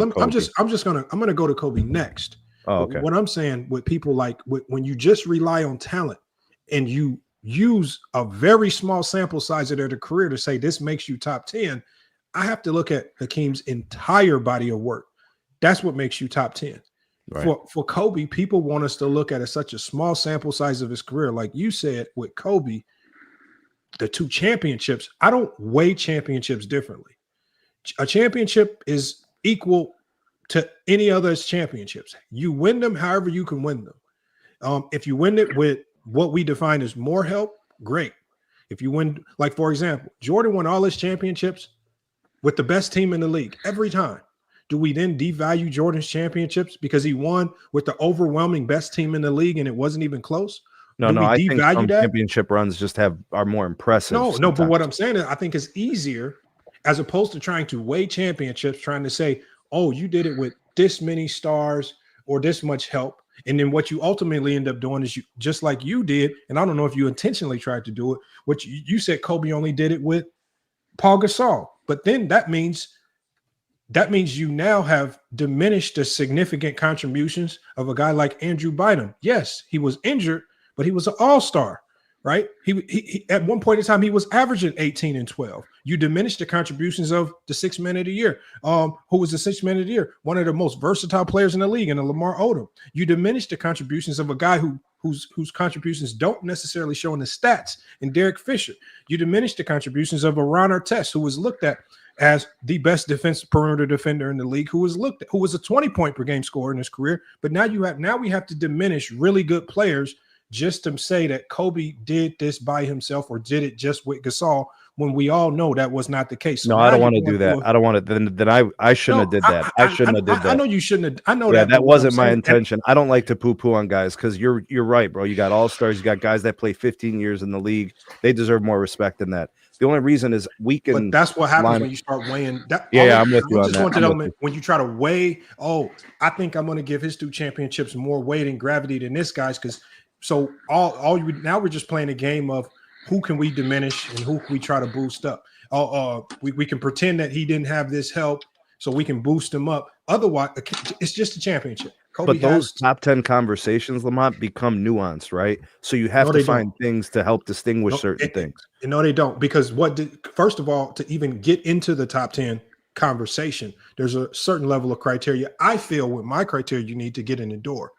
And all right, go ahead, do it. Go ahead. It's a mixture of what's the most significant individual award you can win in the NBA?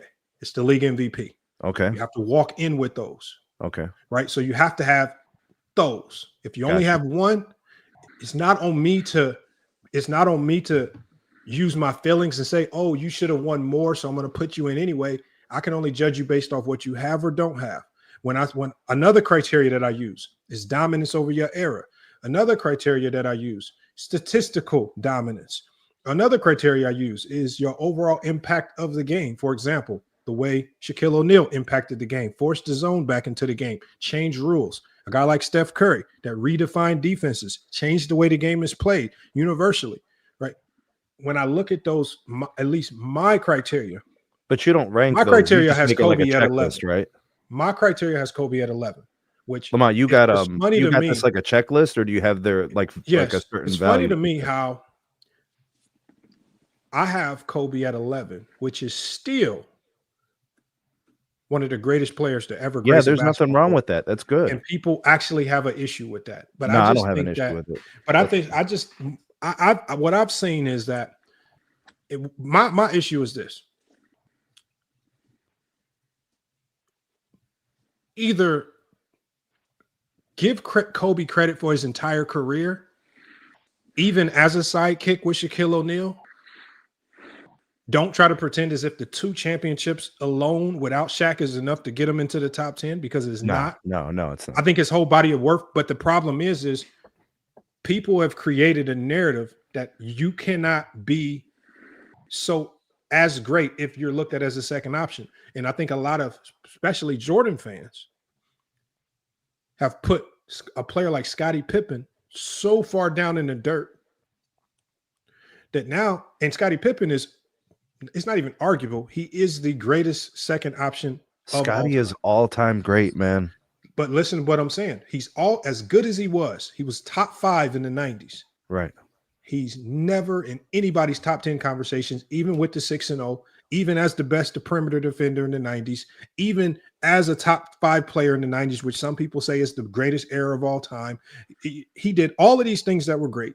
6-0 wouldn't happen without him. yet no one has him close to sniffing the top 10, even though he's all NBA, even though he was always in MVP top 10 votings, even though he was in top 5 MVP votings, right? Even though in 94 without Jordan, with no real replacement for Michael Jordan, he led that team to 55 wins. And potentially, if they actually would have replaced Jordan with a viable counterpart, maybe could have gotten back to championship relevance. Maybe. We won't never know because Jordan came back. He did all of these great things, but because he was a sidekick, he will never get top 10 consideration. So if you want to put Kobe in the top 10, use this whole resume, including the portion of his career where he was a sidekick, but you also would have to then elevate other sidekicks who got slighted, like the John Havliceks, 8-0 in the finals, numbers and totals that mirrored that of Michael Jordan's. Elevate him. Scottie Pippen, 6-0 in the finals, numbers that show he was one of the greatest players in an entire decade of basketball, and Jordan's success would never have happened without him. Elevate, but because people are refusing to elevate Pippen, they refuse to elevate players like John Havlicek. They refuse to side with the logic that a sidekick can get consideration in the top 10 consideration. That argument in and of itself is what's hurting Kobe. It's that logic that hurts Kobe. What do you do with That's Kareem? The exact logic that's keeping Kobe out of the top 10 for many people that like to diminish people like Scottie Pippen.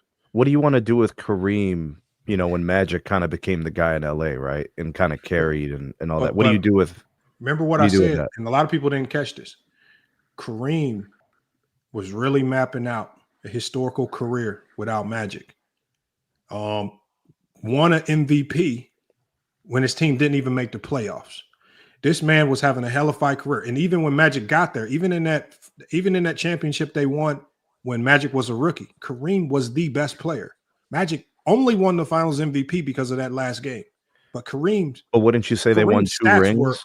Kareem's stats were absolutely ridiculous. But what I'm saying is the difference between Shaq and Kareem is as opposed to butting heads with Magic fighting for the lead dog role, Kareem just said, you know what? I've had my time at the top. I don't give a damn about this number 1 option bullshit. I just want to keep winning. I want to keep adding on to my legacy. For the most part, his legacy had already been stamped, sealed, and delivered. Magic, you got this. It's your time to be the number 1 guy. It's your league and Bird's league right now. My time at the top is my trajectory right now is on the way down. There was no butting of heads. There was a peaceful transition.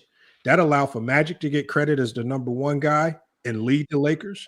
Kareem could finish his career going out essentially on top and not having to go to another team and play horribly or play for some bottom feeder trying to scrape little bits and pieces of his career together. They had a peaceful exchange of power. Kareem went out on top. Magic was able to get the number 1 spot, build out a resume as the number 1 guy, building off that rookie year championship. That did not happen in LA. There was too much friction and butting of heads. And because of that butting of heads, forced Shaq out and it forced Kobe into an instant rebuild where now he has to deal with 3 years of losing, 3 years of just being a really good scorer on a bad team, 3 more wasted years. Remember, the first 3 years of his career wasted because they put him on the bench. Now you force Shaq out, 3 more years of not being relevant because remember, to be in that top 10 conversation, you have to be in those finals. You have to be in the MVP conversations or at least winning them. You have to, especially in your prime. 3 more. And then towards the end of his career, because of the injury, another 3 years wasted. That's essentially 9 years of a career wasted. You don't have many years to get this wrong. I'm sure they got regrets. You know what I'm saying, Lamont? There was too much wasted years. And it ultimately, to me, had a significant impact on his overall resume and legacy. I'm sure they got regrets, Shaq, Kobe, and those guys. I know they do. I know they do. And we see it every time Shaquille O'Neal opens his mouth. Shaquille, he's always overinflating who Kobe was. Kobe is number 2 all time. No, he's not. He does not have nothing close to a number 2 resume all time behind Jordan. Looking like Jordan and being Jordan are 2 different things. So, again, nothing close about their legacies or resumes. He's not close to Jordan. He's not close to the resume or legacy of a LeBron or Kareem or Bill Russell or Wilt or Shaq. And that's the reality of Kobe Bryant's situation. And to me, I believe he's 10 to 15. But I want to come back to you, SMT Media. Let me go to Mahari because I know he was wanting to say something. We got Khalil and everybody else up here. I want to get everybody opportunity to cook, and then we just open it up free for all style. Let me go to Mahari next. Hey, what's happening, bro? How you doing today? What's good, man? Well, I just want to make sure that my homie of mine that I subscribed, that I've asked you to subscribe to your channel, he's on block, so it's all good. Thanks, though. All right, no problem. Yeah, but I just see the thing with the thing that I always think about with Kobe here is that I've always had this problem with a lot of these, especially a lot of the people in the chat that's trying to overflate Kobe Bryant's legacy. Like, a lot of you guys didn't do this when Kobe Bryant was alive, and you basically detested him when he basically had to be the number one guy because he got tired of playing the sidekick to Shaq because Shaq's ego wouldn't allow him to succeed himself as the number 2 option. And every time I've had conversations with people about Kobe Bryant, I always ask people, like, what significant impact that Kobe Bryant had in his time, right? But more importantly, too, people tend to gloss over all of Kobe Bryant's, faults and a lot of his, mishaps in his career, and they try to glorify it and try to say like he had a spotless career, which he did not have. And I've seen people always gloss over the 2004 NBA Finals a lot when they tried to give the Pistons their credits due, what they should. But at the same time, I've heard people say that the Lakers were too old at that time. No, they weren't. The only problem was that Kobe tried to win the Finals MVP that he never achieved with Shaquille O'Neal, instead of doing the things that they got them the 3 championships in the first, which was just being the beast. But the other problem here is that with Shaq at that time, Shaq was fat and out of shape, and he just refused to pretty much stay in shape and commit himself to being the best center that he could be. Because truthfully, Shaq at his peak, at his apex, was unstoppable. The only thing that stopped him was himself. And there's the other thing here is that with Shaq always tries to, gloss over all his faults too, which he was one of the first people that basically started sitting out games because he basically said, and quote, I got injured on company time, I'll heal on company time. So what does he mean? You get what I'm saying, Lamont? No, I get what you're saying. What I don't want, I don't think this is about any particular year or anything like that. I think this is more so about Kobe's entire career. There's a portion of his career, the first 3 years, it's hard to say that adds to his top 10 relevancy if he has any. Then his time as a sidekick with Shaquille O'Neal. Well, the way we've looked at sidekicks is we've generally not given sidekicks an opportunity to crack the top 10. So if we remove everything that he did as a sidekick, because it generally throughout basketball history doesn't add to your top 10 criteria, well, then now we have to look at his career in an even smaller window, kind of what SMT was saying. Now we have to look at the 2 championships. But I think even when we look at those 2 championships, just to elevate those 2 championships, we have to come up with some very, very crazy conclusions just to try to elevate them to make those 2 championships more valuable than what they actually are, when it ultimately is just 2 championships, at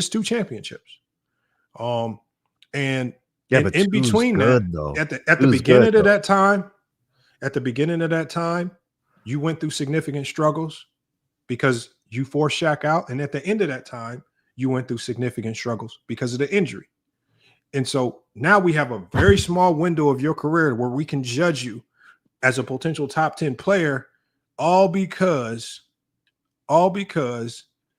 people aren't willing to accept what you do as a number 2 option as a part of a top 10 resume. Because if we accept Kobe's, we have to accept Pippen's. If we accept Kobe's, we have to accept John Havlicek's and Sam Jones. But people aren't willing to do that because they want to push these narratives that Jordan did it by himself. They want to push the narrative that Kobe did it by himself. To push that narrative, you have to diminish the Pippins and other players like that. This is a dumbass video. I can't even count, man. All right, well, you can just add your talking points in when we get to you. Right. It's gonna take you forever, so I know. Y'all take your time. That's fine, Herm. Just mute up if you don't I'm want ready to to cook. I'm ready to cook. Aaron, Right, so hey, Lamont, I'm already done. You can have some. You can let somebody else Go ahead, I King shut Bro. your snitching ass up anyway. All right. Your whole premise is faulty, and I'm going to come with some facts. Number one, Kobe was a 3-time top MVP finish with Shaq on the team. Pippen was a 1-time, right? So if you want to use, because you're already using the Scottie Pippen, you can't give him no credit. So you got to, nobody gives Jordan all the credit. We all know that Jordan would not have won without Pippen. But 3 times Kobe was top 5 MVP with Shaq on the team. So it ain't like you could like that. To call that a sidekick is ridiculous. Number one, Kobe has 10 times in 11 years where he was top 5 MVP finish. Okay, so that throws the one MVP out the door. He's a 20-time All NBA first team offense plus defense. Not a lot of people can say that. So right there, that's his resume. When you say, and that's both with and without Shaq. He actually finished All NBA first team defense 3 times with Shaq. So you can't sidekicks don't do that necessarily. And being All NBA on offense. Pippen did it.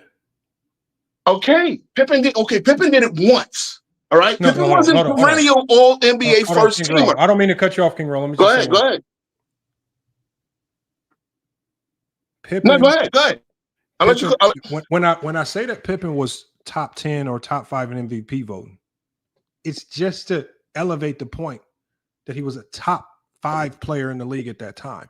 I get it. Hold on. Let me finish. Even though, for example, you just said we give Pippen his credit. So if you give Pippen his credit, he's 6-0. He was a top 5 player in the 90s. Many people feel the 90s was one of the greatest eras of all time, one of the most competitive eras of all time.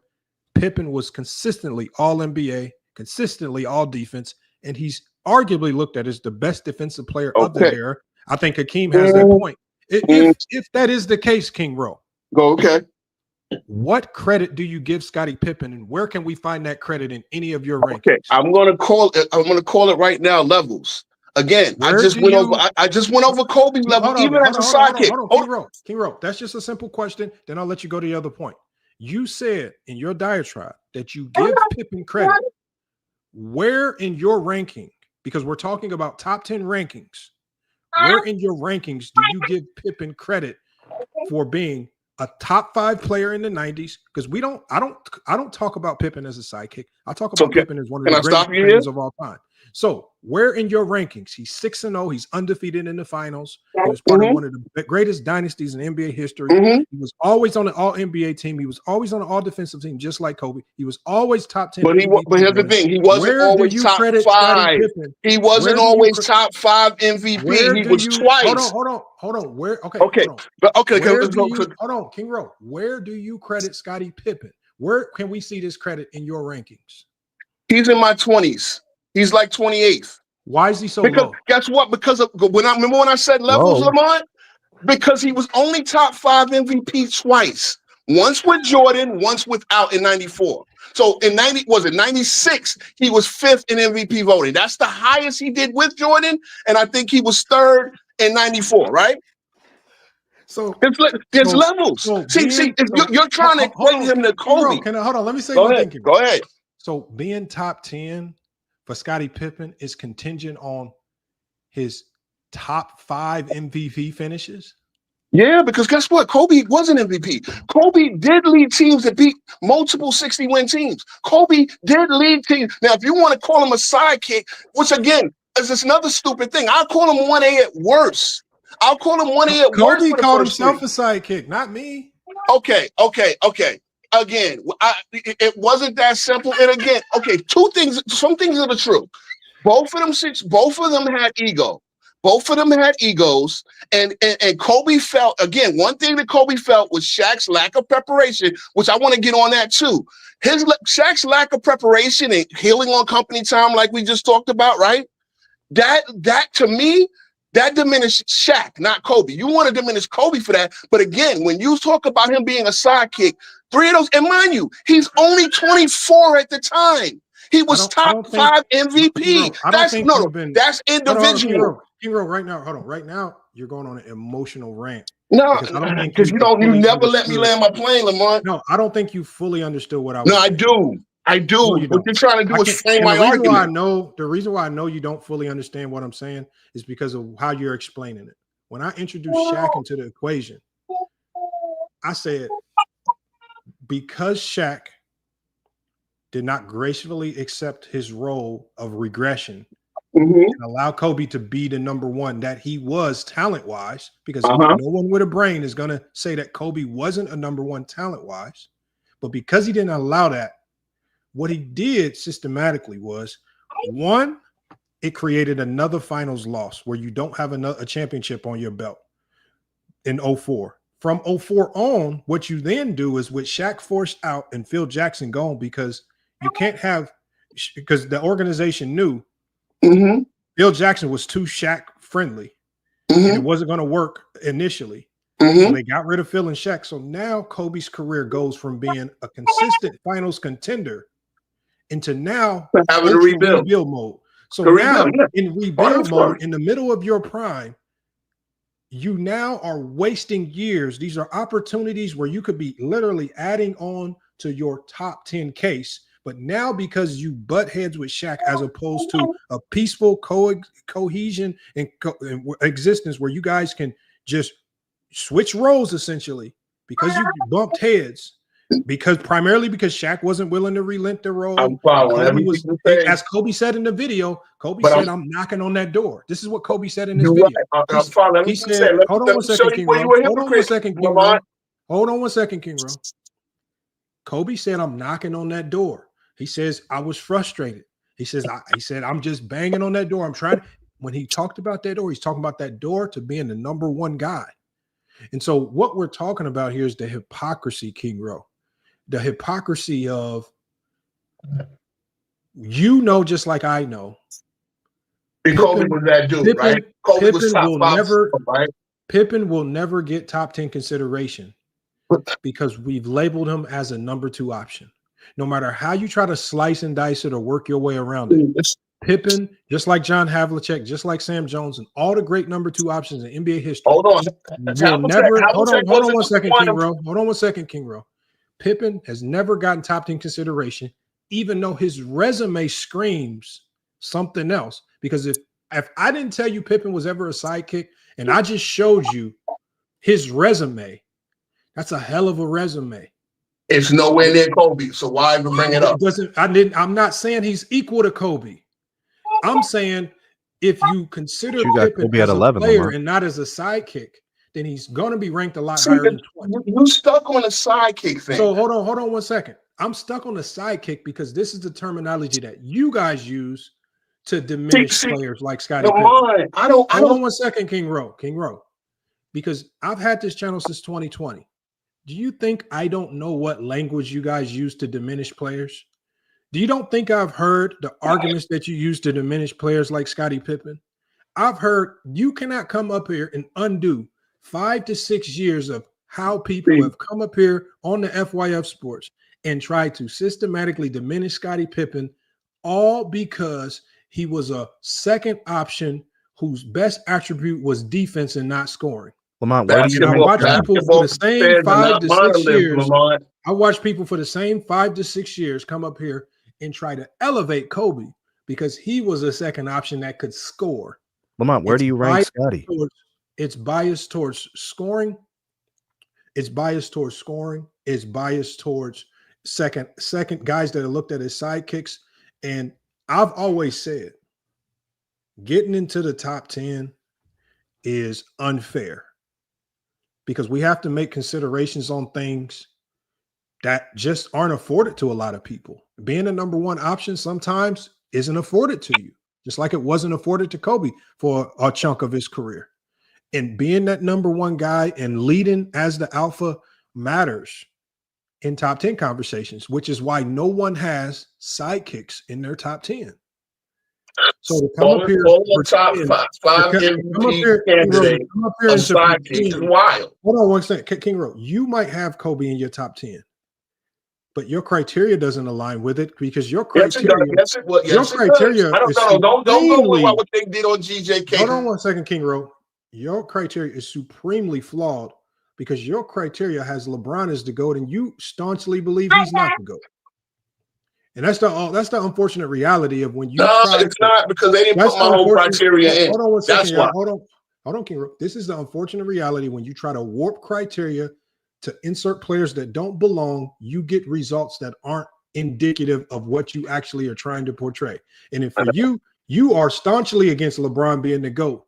You've tried to warp away criteria that puts other people like Kobe and Jordan ahead of LeBron. But in trying to do that, when we put your criteria into the machine, it said that. Take that bullshit. Yeah, I know because they don't let me finish, but that's cool. Again, I'm bringing up facts. King Ro, I'm gonna let you finish. Hold on, I'm gonna go. I gotta go to Khalil because we got people. I know. I'm gonna open the whole panel for conversation. I'm gonna stop talking. I want to get to everybody first, but I just know that you have been extremely hypocritical, and I just want you to be very wary. Because you talk about you to be very wary of your approach when talking about Kobe Bryant and trying to elevate this sidekick status or the sidekick element of his career, because by default you are also elevating everyone else who was sidekicks, the John Havliceks, the Scottie Pippens, and we all know that you have never given any of those guys their credit that they do. I put Hondo over Scottie. I put Hondo over Scottie because he won 2 without Russell. Let me go to that's history facts. But that's just you making that up today. Am I making it up? No. That's my all-time list. I consider an all-time list all time. And I use all the facts. List for us to reference back to. Khalil, what you got on this? Salute to you, Lamar. Y'all can hear me pretty good? Yes, sir. I'm not going to be low. This is actually funny as hell to me. I like the way you opened up the video, though, with the videos. I haven't seen those videos in quite some time.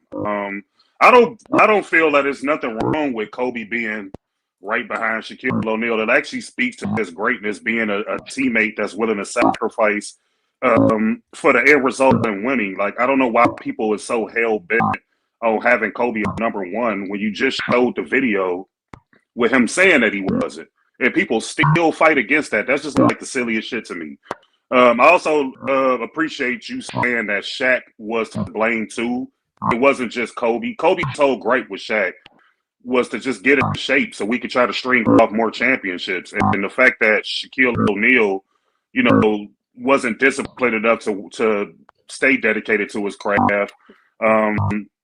The fact that he didn't allow Kobe to take the reins of being the best player on that team, Woody did that for Dwayne Wade literally the year after. So it just, I don't know, it was just all over the place. And then you can kind of see the characteristics of Shaquille O'Neal post-retirement and how he talks and acts. You could tell he was like that in the locker room, and you can see the dynamic between him and Kobe was off. For the majority of the time they were teammates. He even had a rap song about Kobe. I don't know if you remember that, where he talked about Kobe eating a dick and how his ass tastes and all that garbage. So he's just making up for all the disrespect that he had towards Kobe, and you can tell this like it's over exaggerated, but this is how most of his fans are. I'm 44. I'll be 44 next month. I was around during Kobe's entire career, and people despised Kobe. He was arrogant. He wore that on the court. The Denver, Colorado situation, the snitching situation he had, cheating on his wife, like whatever reason you want to come up with, they hated him. And to see that now transition over into love, I actually like it because Kobe deserves to be loved and respected because he was a brilliant person. He spoke multiple languages. But just to see it happen in real time like that is just funny to me. I mean, you got this guy, King Rowe, up here. This dude is just all over the place with trying to defend Kobe instead of just admitting as a Kobe fan. Hold on, bro. Let me finish my thought. You had your time to talk. I'm going right back to you, King Rowe. I'm sorry, King Rowe, because I didn't let you get your time, King Rowe. I'm coming right back to you now. But at the end of the day, bro, this is how passionate fans should treat their favorite players. They should defend them, but you also, being a true fan of Kobe, what makes Kobe great is the failures and his ability to bounce back from them, his resiliency. That's what makes him great. So when y'all try to cover up all of his flaws and mistakes, that don't look right. You just look over obsessed and like a fanboy. Just accept the fact, okay, He was behind Shaquille O'Neal from this point to this point. He should have been the man with Shaq still on his team, but Shaq wouldn't allow him to do that. But then Kobe excelled and ended up winning more championships without Shaquille O'Neal. That was the great part of the Black Mamba. That's what made him the Black Mamba. And let's be frank here. Kobe really didn't care about the media. What gave him that Black Mamba mentality was really these fans. Because these same fans that's arguing for him now was the same fans shitting on him when he was in his prime. And this is why he hated a lot of the fans. And he would come to the arenas and dump all on them and dump all on their team and just look at them all crazy. That's what made Kobe who he was. So just accept his greatness with his flaws, because ain't nobody perfect. Everybody has flaws. Everybody makes mistakes. And that's okay. That's a part of human nature. But when y'all sit up in here and try to act like this dude didn't have no flaws, that's what make it look bad. But go ahead, man. I want to hear this King Rowe guy because he's funny.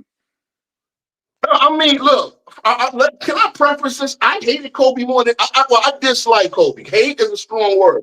I never was a Kobe fan. I wanted Kobe to lose every time.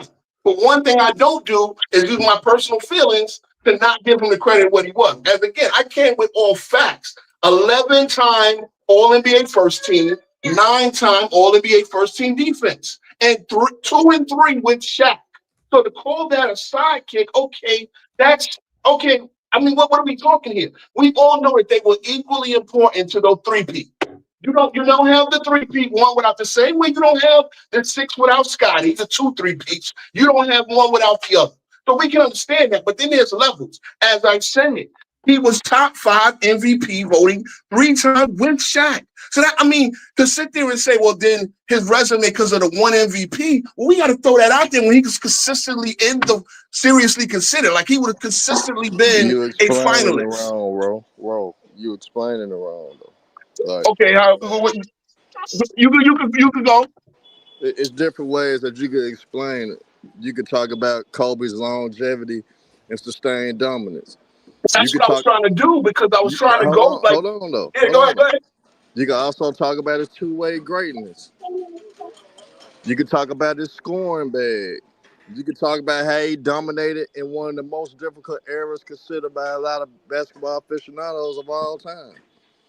You could talk about how he was elite in advanced metrics. See, agree with you 100%, huh? You could talk 100%. about the clutch shooting and the playoff longevity in his career. He was in playoffs most. Man, these are facts. And again, that's what I'm saying. That's why I started with the All MVPs, All NBAs. Hey, you could also talk about the tactical versatility and skill transcendence. You could talk about that as well. Kobe was a 15-time All-Star, my nigga. 15-time All-NBA. No, well, he was 15-time All-NBA selection. The facts I'm showing shows he was the best at his position on both sides of the floor for 10 years. All time. He's 11-time first-team All-NBA. Yeah. You know what I'm saying? More than Bird, Magic, and Shaq. Niggas that's in the top 10. You know what I'm saying? 18-time All-Star. More All-NBA first team than Jordan. Hey, man, that man came out of high school. That man was the elite for 3 fucking decades. Ain't that many niggas that can say they elite for 3 fucking decades? Oh, okay, so Herm, can we just so we can? I want you, since you know a lot about Kobe, all right. So what we gonna do is I'm not even a Kobe guy. No, I know you're not a Kobe guy, but it sounds like you're extremely knowledgeable about Kobe. So what I want you to do is we're gonna break up his career into 3 segments, right? The beginning, the middle, and the end. And what I want you to do is I want you to tell me about each segment of his career, what makes it top 10. All right. You ready, Herm? I mean, this is the beginning of his career. So let's say the beginning of his career is from 1996 to 2000. That's just the early stages. Talk about how that adds to his top 10. I'm not gonna go by where you go. I'm reading his resume. No, we're gonna go through his whole career. No, I'm just going through his resume. I just want you to break down. We are going through his whole resume, but I want you to break down. I ain't got to do that. Herm, I just want you to teach the Kobe resume is Kobe resume. I said what I said. You interrupted while I was Herm, I'm not trying to kill your argument. I just want you to segment it. So we're going to talk about the beginning of his career. Tell me about when we talk about Kobe in the beginning of his career. What element for example, Jordan to the beginning of his career was Rookie of the Year. I read his resume. I read his resume. So as Kobe started his, I ain't got to get into semantics. I ain't got to do that. It's not semantics. It's not semantics. I just want you to get that nigga resume is better than Shaq. His resume better than Magic. His resume better than Bird. So Herm, I'm not trying to prove you wrong or to say you wrong or nothing. I just want to segment it up. Nah, but you ain't got to segment nothing. He was an all-star at 19. If you don't want to do it, just say you don't want to do it. He was at 19 years old and an all-star. Okay, so hold on one second. King Rowe. Herm don't want to do it, so I want you to. I'll do it. We're gonna break Kobe's career up into 3 segments: beginning, middle, and the end. Okay. And I want you to tell me, because to crack the top 10, this is a very elite class. It has to be ridiculous.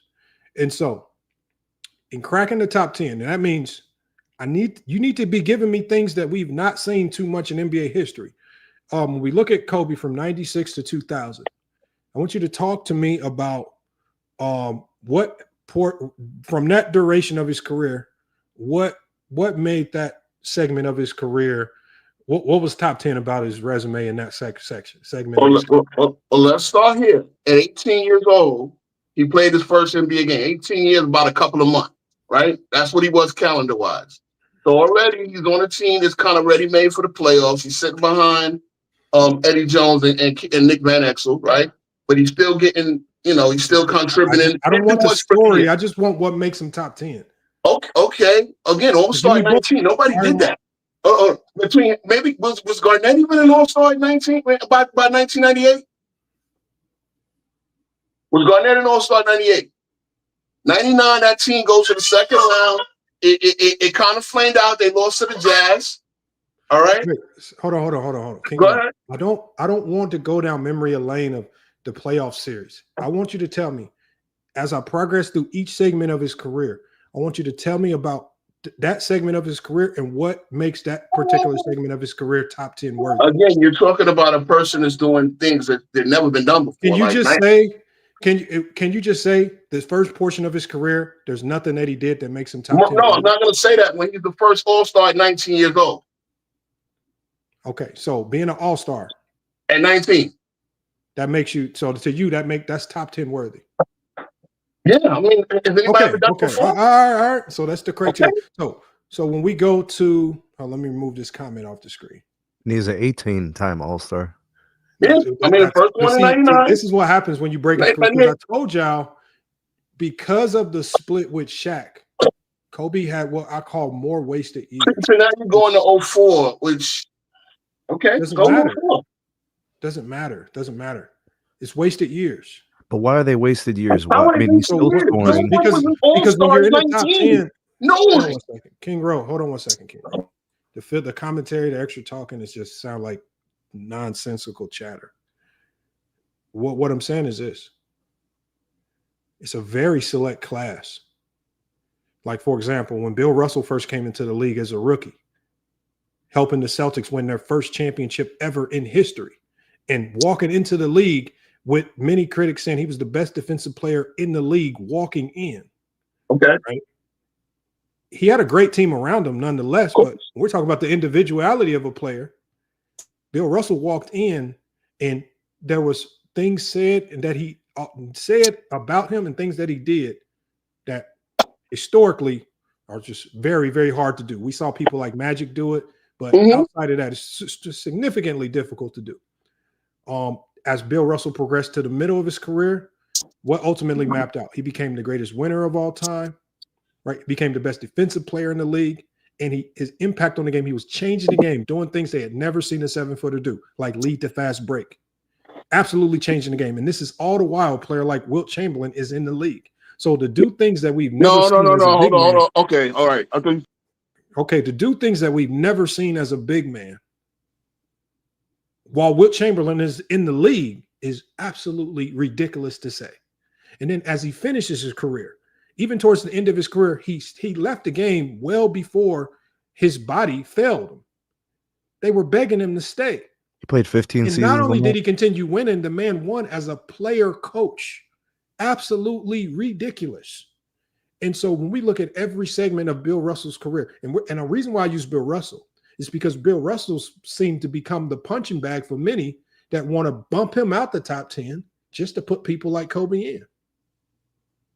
But when we look at Bill Russell's career, no matter what you think about the style of play and how it looked optic-wise, he didn't have to be the leading scorer to be the alpha or the best player on his team.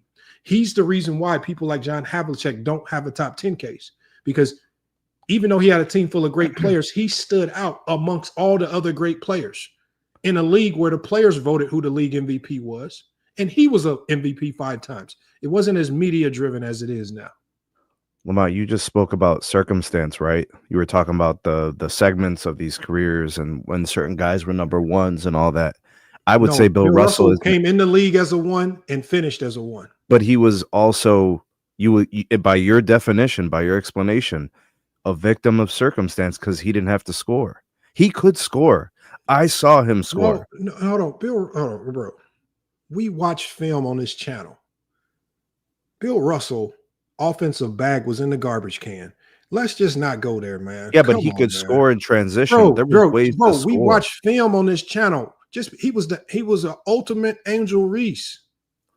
Let's not act like his offensive bag is why he's great. No, it's not. It's his defense. It's not. It's his defense and his ability to lead, his ability to win.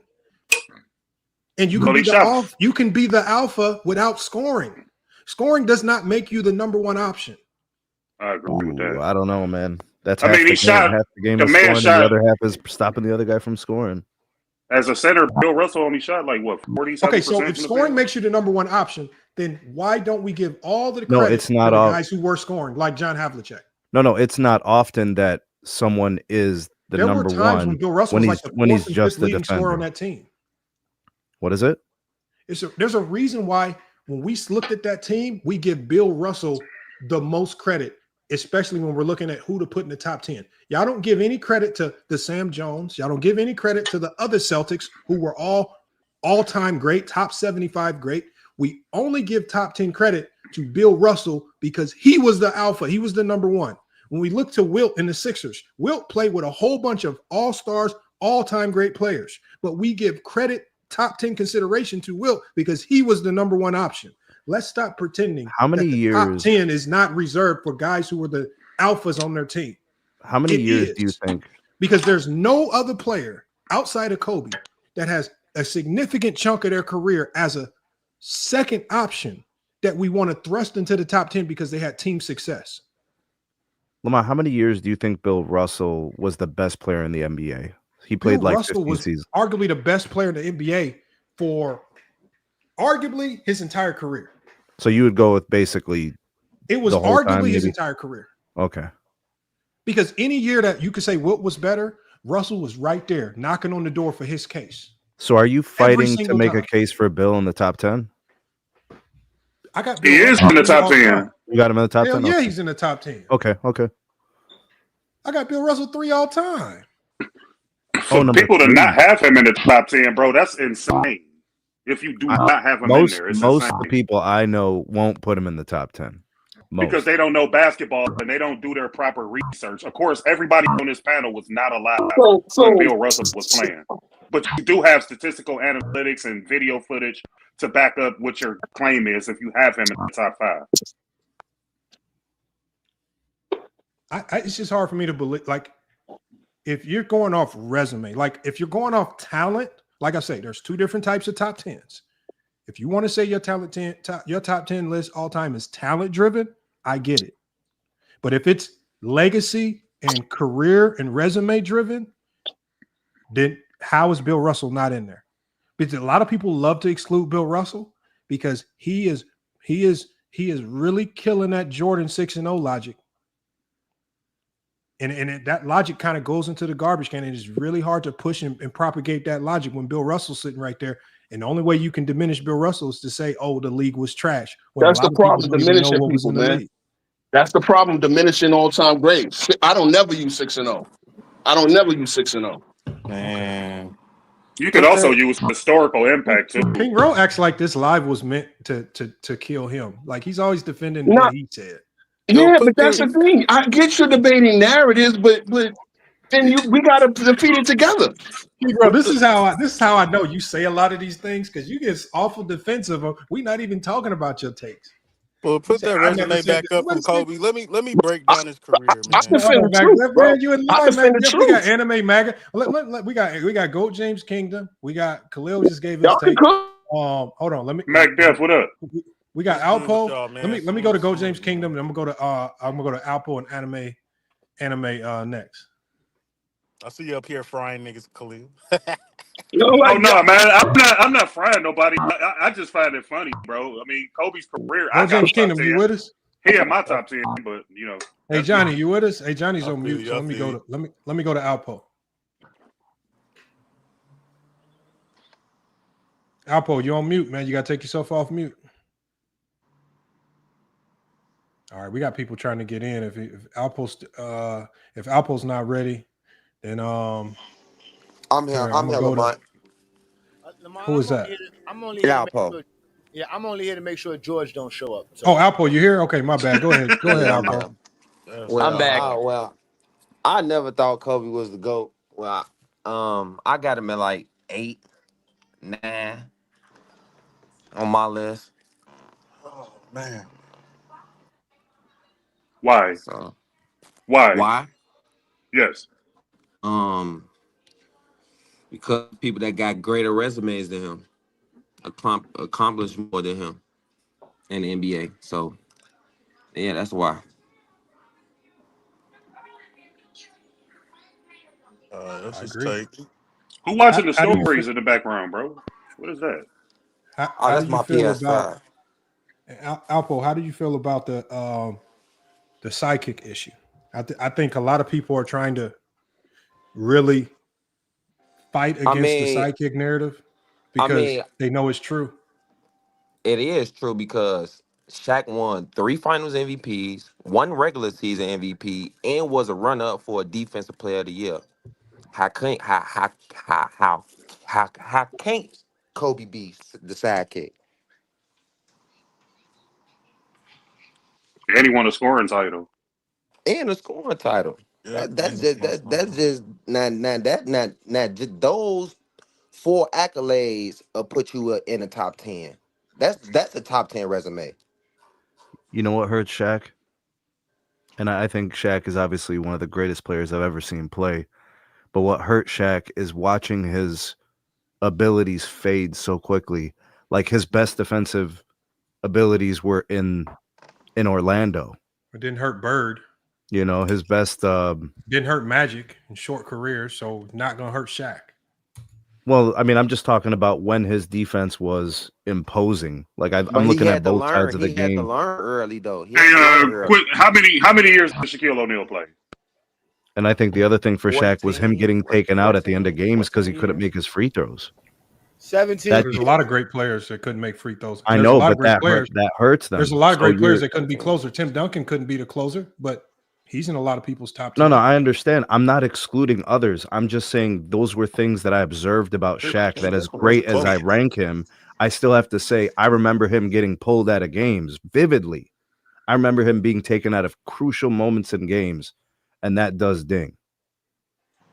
But we're talking about the reasons why somebody should be in the top 10, not why, But not you trying have to to find take reasons people why they out, shouldn't Lamont. be. You just talked about it. You said you got to What? take people out in order to have an exclusive No, what group I'm in the saying with top Kobe 10. is the question here with Kobe is the framework that was created was what you do as a sidekick generally does not count towards getting you in the top 10.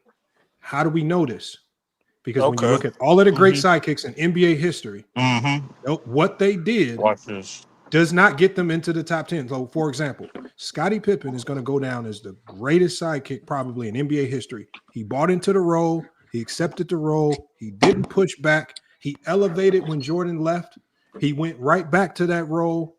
And you look at the accolades, when you look at the winning, when you look at everything that he did as an individual player, along with the championships, if there was anybody that would have a case, if being a sidekick gets you in, it would be Scottie Pippen. But we all know that just with that sidekick label being that number 2 option, because of that alone, he will never get any top 10 consideration. And so I believe with Kobe Bryant, as great as he was, and I think he did a lot of good things behind Shaquille O'Neal, I think because there was no peaceful transition of power where Shaq allowed Kobe to take the mantle as the true number one on that team so that he can get his just due, just like Shaq got his just due.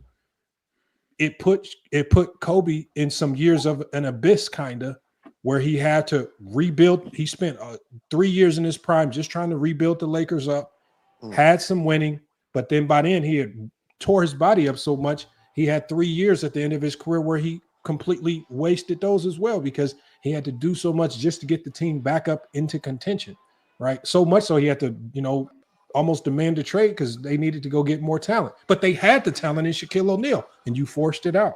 He was chasing individual accolades at that time. So that I think that's, and like I say, it's hard for me to just ignore the obviously the major individual. To me, the hardest award to win in NBA is the league MVP.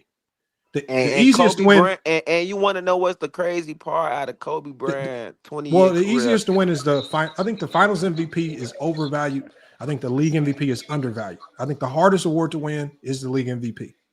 Having multiple of those is significant. And so what do and you the do? only What way do you you do can a Joker? usurp, and the only way you can usurp winning multiple of those is if your game was so transcendent that it completely reshaped and changed the way we see the game of basketball.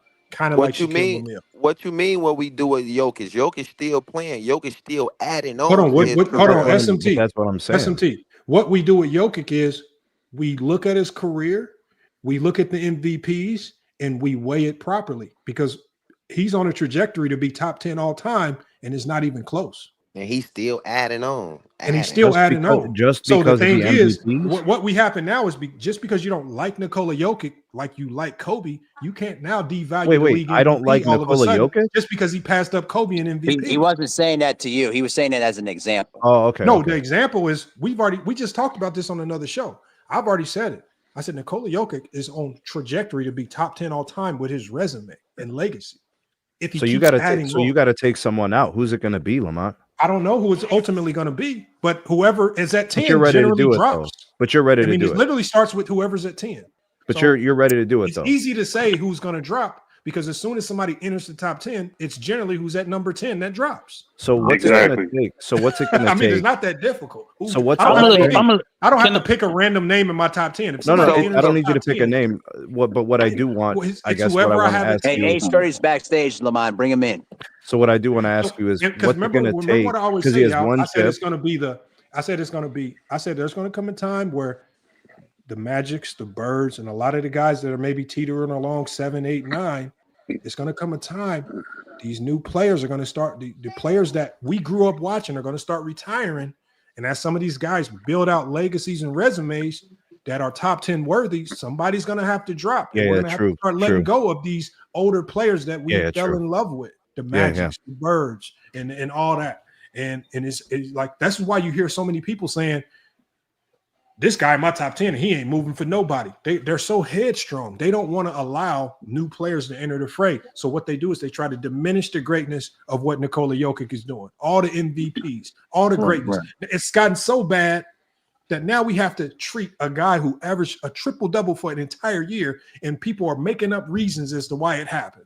No, I was asking a serious question. Like, what exactly do you think has to happen for him to get into the top 10? He has 3 MVPs. Yes, to just continue doing what he's doing. He don't winning championships, winning MVPs, being great. It takes why? But what? Like, does he need 1 more chip? Does he need 2 more chips? Does he need 2 more MVPs? What does he need? He just has to winning accolades. He's going to amass accolades. MVPs. I think he has enough MVPs as it is right now, but more is just going to strengthen the case and basically think and stay a number 1 option and do it all the while you're a number 1 option.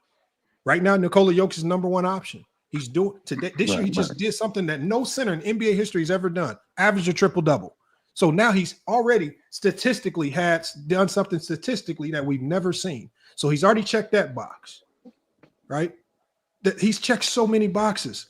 I mean, people are going to fight to try to deny him the top 10 consideration because they just want to hold on to the players that they like the Kobe's. And a lot of people who have Kobe teetering around 8, 9, 10 or Magic and Bird, these guys are going to have to drop soon. They're going to have to drop. Yeah. Let me say this real quick, Lamont, before somebody else talks. at some point he's gonna surpass Shaquille O'Neal, and he's gonna be in the top 5 if this trajectory continues.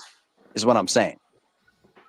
I agree. Hold on. Let me go to Tyson. Tyson pulled up. Tyson, what's good, man? What you got? What's good?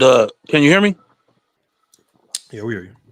I was just questioning why we just segmenting Kobe Bryant like that was the end of his career, his time with Shaq. Like he didn't go to 3 finals as an alpha, the clear number 1, and win 2 of those. He spoke about that. He spoke about that already. Well, so why he keep comparing him to Scottie Pippen, who never in his prime or only that 1 or 2 years got that opportunity and didn't win championships or go to finals? Why are you comparing that to Kobe? Okay, so when Kobe played with Shaquille O'Neal, right, that was a tenure from 1996 to 2004, correct? Sure.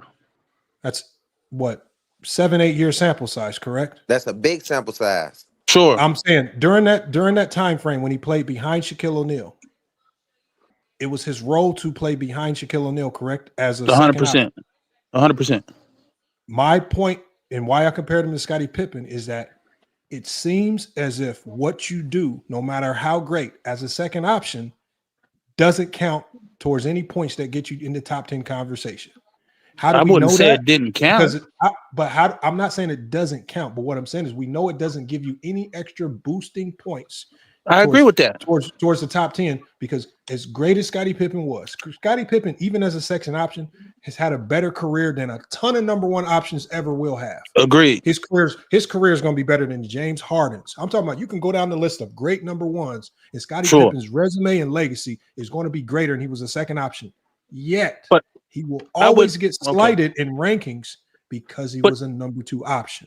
So but you should speak to that instead of trying to knock down. I already spoke to it. Okay, but instead of trying to knock down Kobe Bryant, you should say Scottie Pippen should be ranked higher. I'm not knocking down Kobe. What I'm telling you is, because I started with the premise of the top 10 is unfair. There are some things that are just afforded to people in the top 10 that if you don't have the ability to go be a number 1, if you don't have the ability to be on a great team that wins championships, if you don't have the ability to be in a great organization, unfortunately, the top 10 won't be for you. And it's just I understand unfair. that. And I believe, unfortunately for Kobe, let me I wouldn't even say respond it's Kobe's fault, but Kobe being a number 2 for 7 to 8 years of his career is what will hurt. I don't think that's fair though, because we seen him as a number 1 option. That's the difference. That's the difference. I don't think he did enough as a number 1 option that gets him into the top 10. Huh? To me, he did not do enough as a number 1 option to crack. See, that's what you want to do, and I don't think that's fair. I don't think that's fair. Okay, so how is this not fair? Can I finish? Look at the screen. I cannot finish. This is what he did as a number 1 option. What did he do? He has. Now I can't even see that, brother. But anyway, I know what he did. I don't need the screen to show me. Okay, so what did he do? What did he do as a number 1 option that is you can worthy zoom of being in and look 10? in? He's one. That's very big. What's that? Whoa, pause. What did he say? As being a number, as Kobe, if we just evaluate Kobe, actually, I'll simplify it into this. This is what Kobe did as a number 1 option. I know you can see that. For sure. Is that but again, we don't do where we that's your resume. Just exclude what he did with Shaq. You exclude Pippen, if you don't want to say he wasn't a if you want, hold on. If you just want to say that he was a number 1 option, but that doesn't take away what he's done with him as far as his accolades, as far as his championships. If you want to hold him to a lesser degree because he's a number 2, that's fine. You can hold him to a lesser degree, but just to exclude him is crazy. Okay, but do you value what he did as a second option, Tyson? Of course. Now, where do you rank Scottie Pippen since you value what you do as a second option? Oh, I got Scottie Pippen around 18, 19 in that range. Yo, backstage. But what does that have to do with? And then when you bring that together, hold Hold on. But when you put Y'all that don't have with no Kobe and what he y'all don't does, have no Pippen and no 18 and 19, man. Y'all if gotta you put stop, that, man. I've always been a Pippen No, y'all supporter. I've don't, always been man. a supporter of I'll be what the Pippen only did. one I defending think he Scottie was a Pippen up top. here. I think it was a top 5 player in the 90s. So you can't do that with me. You can do that I'm with the some other only people. one that pushed You that can do that narrative. with me. I'm the only one that's been pushing that narrative for years. I'm okay. I don't have a platform to push a narrative, but I still agree Guys, with we your didn't heard your narrative. takes. I ain't never heard you come up here and defend no Scottie Pippen. Yeah, Man. you have. You might not remember, but yeah, you have. But yeah, you have. So, but anyway, when you take that, what he's done as a number 1 option and encompass that with him, that doesn't bump him up. No. So if Pippen won that title in '94, that wouldn't elevate him. No. You a damn lie. It would elevate him a little bit, but it's not going to be You a enough to get damn him lie. into the top 10. You a damn lie. It would elevate him. Anytime you win a championship, it That's what I elevates. asked you, and you said no. But what I'm saying is, we're talking about doing something that enough of it to get Okay, you into the if he top went 10. to but if he went to a Now, number, if Pippen, for example, now if you would have told me, if let's say Pippen leaves and goes to Houston, let's say Yeah. he wins championship with that big 3, you would have had to give him credit, but he wasn't the number 1. I'm saying if he went to a team, but at if the he, end of the day, no, you're not. when you're the number 1 option, I need That's to crazy see word. as a That's number 1 crazy word. option. As you got to remember, in your top 10, the top 10 is filled with number 1 options, alphas. There's nobody's top 10 that includes a number 2 option. That's not necessarily true. Who? So if we look at Kareem, or you can look at whoever you think was the number 1 option on that team. If you think so, which one of those that time in LA are we discounting? Which one? Tell me. Kareem Abdul-Jabbar was looked at as the greatest player of all time before that. Exactly, but are we so take that off of you taking LA off his resume because he's a number 2? I'm not taking it off his resume. What I said was, So you're encompassing all of it, right? I'm saying if he would have bumped Boy, I'm heads with cooking Magic, your ass, Lamont. I'm cooking saying your if he would ass, have boy. bumped heads, with Magic, because his career had already been stamped, sealed, and delivered by the time Magic got there. Sure, We knew who Kareem was. for What sure. I'm saying is this: what made it better for Kareem was we saw what he could do as a number 1. It was great. And we saw Magic what Kobe gets can do as number 1. It was great. Magic gets there. I know. And nobody said what he did wasn't great. But when Magic arrives, unlike with Kobe, Kareem said, "You got it, Magic. I'm going to fall back. I'll be the number 2 and help you be the lead dog." So that's what Kobe did with Shaq. All the while Magic is mapping out that number 1, that the resume as a Right. number 1 option. Sure. Kareem is just coasting along. That's what Kobe did. 2. Yep. And so all I'm saying is we saw Kareem had an extended amount of time as a number 1, was great, changed the game, all types of stuff. Everything that you can think of, every barometer that you can check, Okay. And that's why we have Kareem over Kobe. And instead of wasting years bumping heads and having to send in the team into a rebuild, that's narrative talk. They don't have that. Hold on 1 second. That's not narrative talk. This is what happened. That is, but it's still narrative talk. You're talking about off the court stuff. Tyson. Hold on. Kobe, as you can see, because of the head bumping with Shaquille O'Neal, you out Shaquille O'Neal, and now you force your team into rebuild mode. So now you have 3 years in purgatory, 3 years of your prime, 04 to 07, where now you're in purgatory. Now, did we say that about Kareem when he went to LA without Magic? Because they never went into purgatory. They did it, but they underachieved. Hold on. Listen to what I'm saying. They never went into purgatory because him and Magic bumped heads. They continued being great. Okay. Yeah, again, that's that. What I'm Okay, saying you're taking that 2-3 year segment of Kobe's career. You're just looking at that's Tyson. fine. Stop just looking at talent. Stop. The top 10 is reserved. It's more than just talent. It's what you do, the accomplishments, the winning. This is 3 years of losing. Just like the end of Kobe's career. That's another 3 to 4 years of losing because he got hurt. Just like the beginning of his career, right? When he wasn't even playing, right? The beginning of his career was already kind of somewhat wasted because that was 3 years where he was relegated to being less than. So in total, you have 9 years of his career that are completely wasted. If he doesn't collide and bump with Shaq, you're looking at a legacy that might never be matched because they might have 6, 7, 8 championships. That is going to, and then some of those championships with Kobe as the one, not always as the two. Those are the things that add to your legacy. Why are you saying 9 years are wasted? One more time, please. Okay, so 96, 97, and 98. Right. 18-year-old Kobe's kid. First year in the league, he set the bench. Right. Second year in the league, was a fan favorite, got voted as an all-star, averaging 15 points per game. Shouldn't have been all-star. Agreed. Go ahead. Third year in the league, team was still obviously the league was going through a lockout. So he still only averaged 19 points a game. He's still a role player. He's still a secondary option. He's still trying to find his way in the league. That's 3 years where he's still trying to learn his way. Most players in the top 10 don't have any struggles walking in. So when we go to most come in 18, but go ahead. Now we're going to go to when he bumped heads with Shaquille O'Neal and he ousted Shaquille O'Neal. So you have 04 to 07.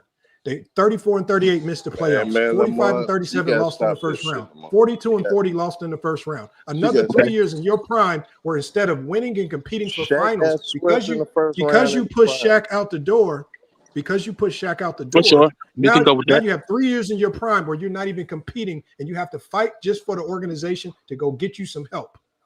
Where Shaq could have been the number two if he would have fell into that number two. Accolades, still accolades were amassed. So here's another 3 years. Still accolades were amassed. You asked me where the 9 years were, so I'm telling you where the 9 years were. Yeah, but I'm saying I was just adding a tidbit that still accolades were amassed over those 3 seasons. Then you have 2013 to 2016, where he averaged 13 points per game, 22 and 17. These 3 years do nothing towards his top 10 argument. I agree. So that's 9 years that do absolutely nothing to your top 10 argument. I will push back on the 3 when he wasn't competing, but he was still amassing. They were not competing. They were 27 and 55, 21 and 61, and 17 and 65. They were not competing on his way out. No, I'm talking about those years they were 34 and 48. They were 34 and 48 and 04. I understand that. He was still amassing accolades, though. They weren't necessarily wasted years. They were struggle years, but they weren't wasted years, in my opinion. Did he get a league MVP? That's not the end-all, be-all for having a good year. No, for being in the GOAT conversation. Lamar, you mean to separate yourself, you got to win the MVP to have a good year and have that count towards your GOAT debate. We're not talking about Tyson. We're not talking about just being good. We're talking Kobe about top 10 of all time. Those are great years. The scoring title, those count towards accolades. Come on, bro. Okay, so defensive player, defensive first teams. Okay, so I don't think he deserved them defensive first teams, but he still got them. It just sounds like y'all are trying to make the argument that Kobe was good. We all know that Kobe was good. I can't hear. Somebody got some background noise. Hold on, I think it's Herm. Herm got some background noise. This is not an argument. I've already started off saying talent-wise, Kobe is a top 5 talent in NBA history. I'm not saying that. I'm saying resume-wise, I don't think he has a top 10 resume in NBA history. I don't think he has a better resume than Kareem. Wilt. I agree. Bill Russell. I agree. I don't think he has a better resume than Shaquille O'Neal. Right? I don't think he has a better resume than LeBron. I don't think he has a better resume than Magic or Bird. I don't think he has a better resume than Tim Duncan. So when we go down the list of players that I feel like have a better resume than Kobe Bryant, I think a lot of the years where Kobe Bryant could have added some of those impactful individual or team accolades, he had wasted years. If he still had Shaq in 04-05, let's say he doesn't get the MVP, but they might have a championship, which adds to your legacy, and he might be the number 1 option. 05-06. Let's say he doesn't get the MVP. They might have a championship with Shaquille O'Neal there if he buys into that role as a second option. And there's not wasted years where you actually are not adding anything of significant value to your overall top 10 resume. That's all I'm saying. And I think that Shaq bumping heads with Kobe, not accepting that secondary role, caused Kobe to waste more years. That's hypothetical. You don't know what they would have did if Shaq would have stayed there, bro. We don't know. Okay, so do you believe they would have been 34 and 48 had Shaq stayed? This is wild. That's what I'm saying. He's going off a hypothetical. Hold on. This is not a hypothetical. How can you ignore? Okay, I'm not ignoring nothing. I think anybody with a brain knows that if they still have Shaq in 04-05, they don't go 34 and 48. They Oh, would we have been. agree on that. They We agree still on would that. have been a 50 What are plus you win talking team. about? We And if agree you on had that. Shaq and But Been a that, Kobe they, on your 50 that, plus team, win you would team. probably get into the NBA right. final. But he still Man, don't come win the on, man. MVP. He You I mean, still have don't Shaq to. showed necessarily ass win a went to championship. Miami and got to the finals with D Wade and won. You think he But wasn't winning with Kobe? he still doesn't win an That's MVP. why your He still platform doesn't win going down, man. he still doesn't necessarily win a championship. So you saying those are wasted years? No, hold on. There's multiple ways to add to your legacy. Now, do the first Lamar don't team Oh, know All NBAs? basketball, Do man. the first team All what are you NBAs talking help? about? You saying the sidekick Okay, years so don't count? Tyson, listen to what I'm saying. Listen to what I'm saying. Did the first team All NBAs help? Yes. But to me, the most impactful things that you can do to add to your legacy, right? If we're talking top 10 of all time, are winning league MVPs or winning the championship. Those are two of the most impactful things that you can do. If you're Okay. really trying to crack, and I think that's why we see it with Nikola Jokic right now, where a lot of these voters are in fear of giving Nikola Jokic any more MVPs because they know the significant value and impact of him having all of these MVPs is going to reshape and change conversations, and it's almost without a doubt going to force him into the top 10 because these old heads that are voting don't want to see a player like Nikola Jokic in too early. That's Yeah, why. but they can't stop him from winning So championships. So that essentially tells you the value of just. But they can't stop him so from winning championships. FYF, where do you have I mean, Steph Curry? Larry Bird's career got cut short. He had I 3 got you. MVPs in a row, and that almost single-handedly put him in the top 10. Lamar, so So what's the so where do you have 5 Steph most Curry? important things I you got got? Curry at What's the 10. 5? Hey, Lamar, so What? what's the 5 most important things you Wait, gotta what? have? You got Curry at 10? Hold on, what was the question? What's the 5 most important things you have to crack the top 10? Well, it's not that you have to have all of them.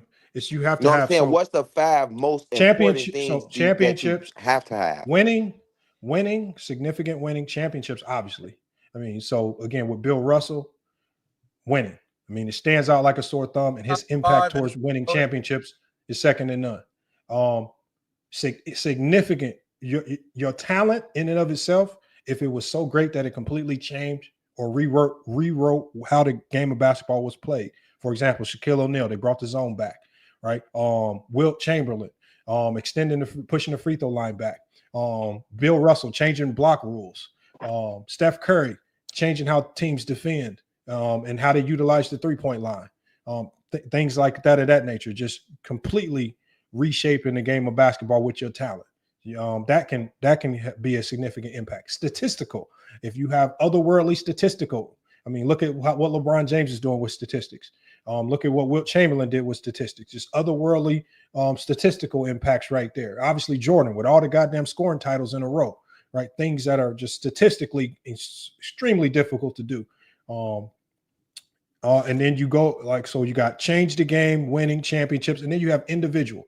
My individual, I just simplified it. What is the most significant individual accolade that you can win as a basketball player? It's the league MVP.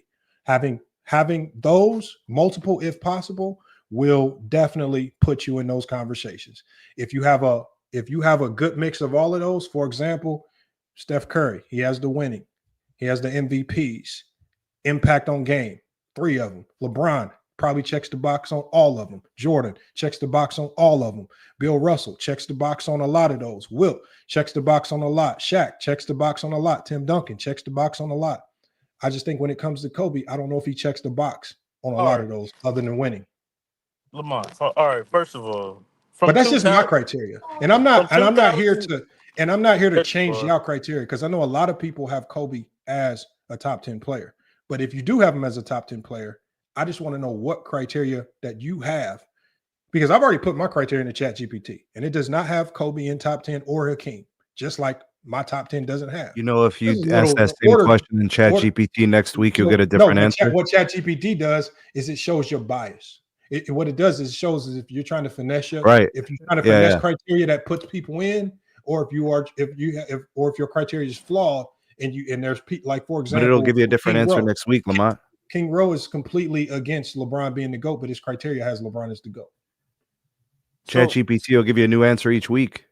Hold on. Kobe Bryant's resume is a top 10 resume by your criteria. To you. No, by your it's not. Hold on.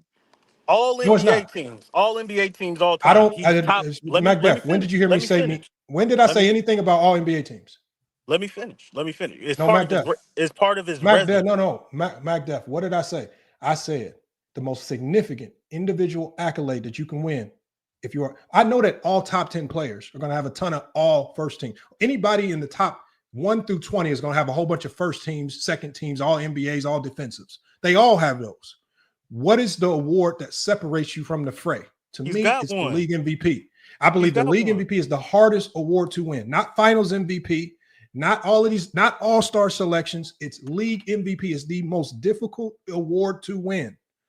So And this is why I didn't say all NBA teams. If you want to use all NBA teams as your criteria, it's a go for it. subjective award. Okay, Even so if you that's your want, even if criteria, you but that's hold not my on, no, criteria. listen to what I'm So saying. stick to If my criteria. MVPs is your criteria, Macbeth, if you're gonna judge my criteria, don't talk about all NBA teams because that's not my bro, criteria. that's not what I said. That's not what I said about all NBA teams. If an award is Well, being why are you voted talking on, about them then? That's not my let me. criteria. If your criteria is MVP, which is the hardest award to get, that award. Bro, I don't think you listen. Listen, bro, you What are said you the talking about? MVP. Stop it, Lamont. You said the because you know Oh you about my. to get cooked. The MVP What is my hold you on. said. Macbeth, just first tell me my criteria. Let's see if you can even repeat it. All of it. You said MVP. You just got done talking about MVP. Tell me all of my criteria. Are you gonna let me speak? If you're going to talk about my criteria, at least repeat it to me. You said MVP. We talking about that one first. We're going off that No, first. tell me all of my criteria. Go ahead, Lamont. I mean, criteria is very easy. MVPs are very easy to judge. How many do you Then what have? else is your criteria? Championships? Okay. So look, when we go to MVPs, how many does Kobe have? He has one. Okay, so it's not very difficult to ascertain that. Okay. What I'm It's not saying rocket about science there. nigga, what I'm That's not saying enough. about the MVP award is that is the most voted and hardest award to get. But it's a voted award every I don't year. You care can about say somebody. that. I don't care about Hold the on. nuances Every behind year it. you You can either say got it or somebody. you Every don't. year you can say somebody else I don't should care have about the won nuances it. behind how you get it. If you don't have it, Now that's hold on. unfortunate. Championships is a part of your But criteria. Macbeth, Among players in the top 10, he's top 5 in that. Macbeth.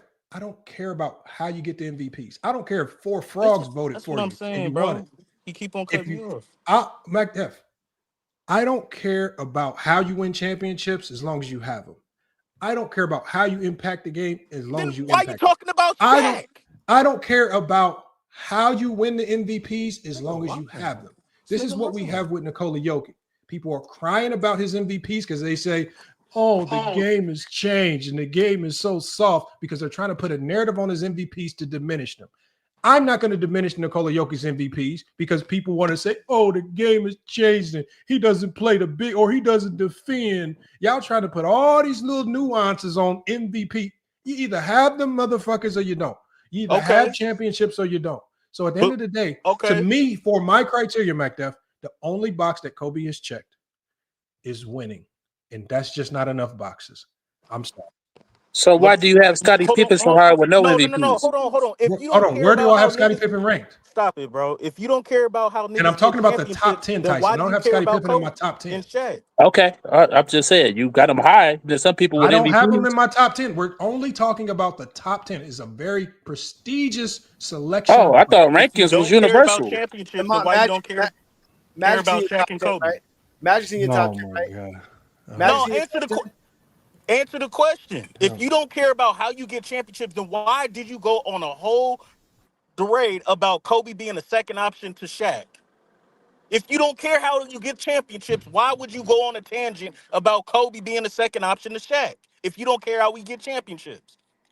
And if that's the case, name another Because number 2 everything option that you that's do, averaging 28 points per game. all of these Name. considerations, MacDuff, start with you being the number 1 option. And I'm starting from the premise, MacDuff.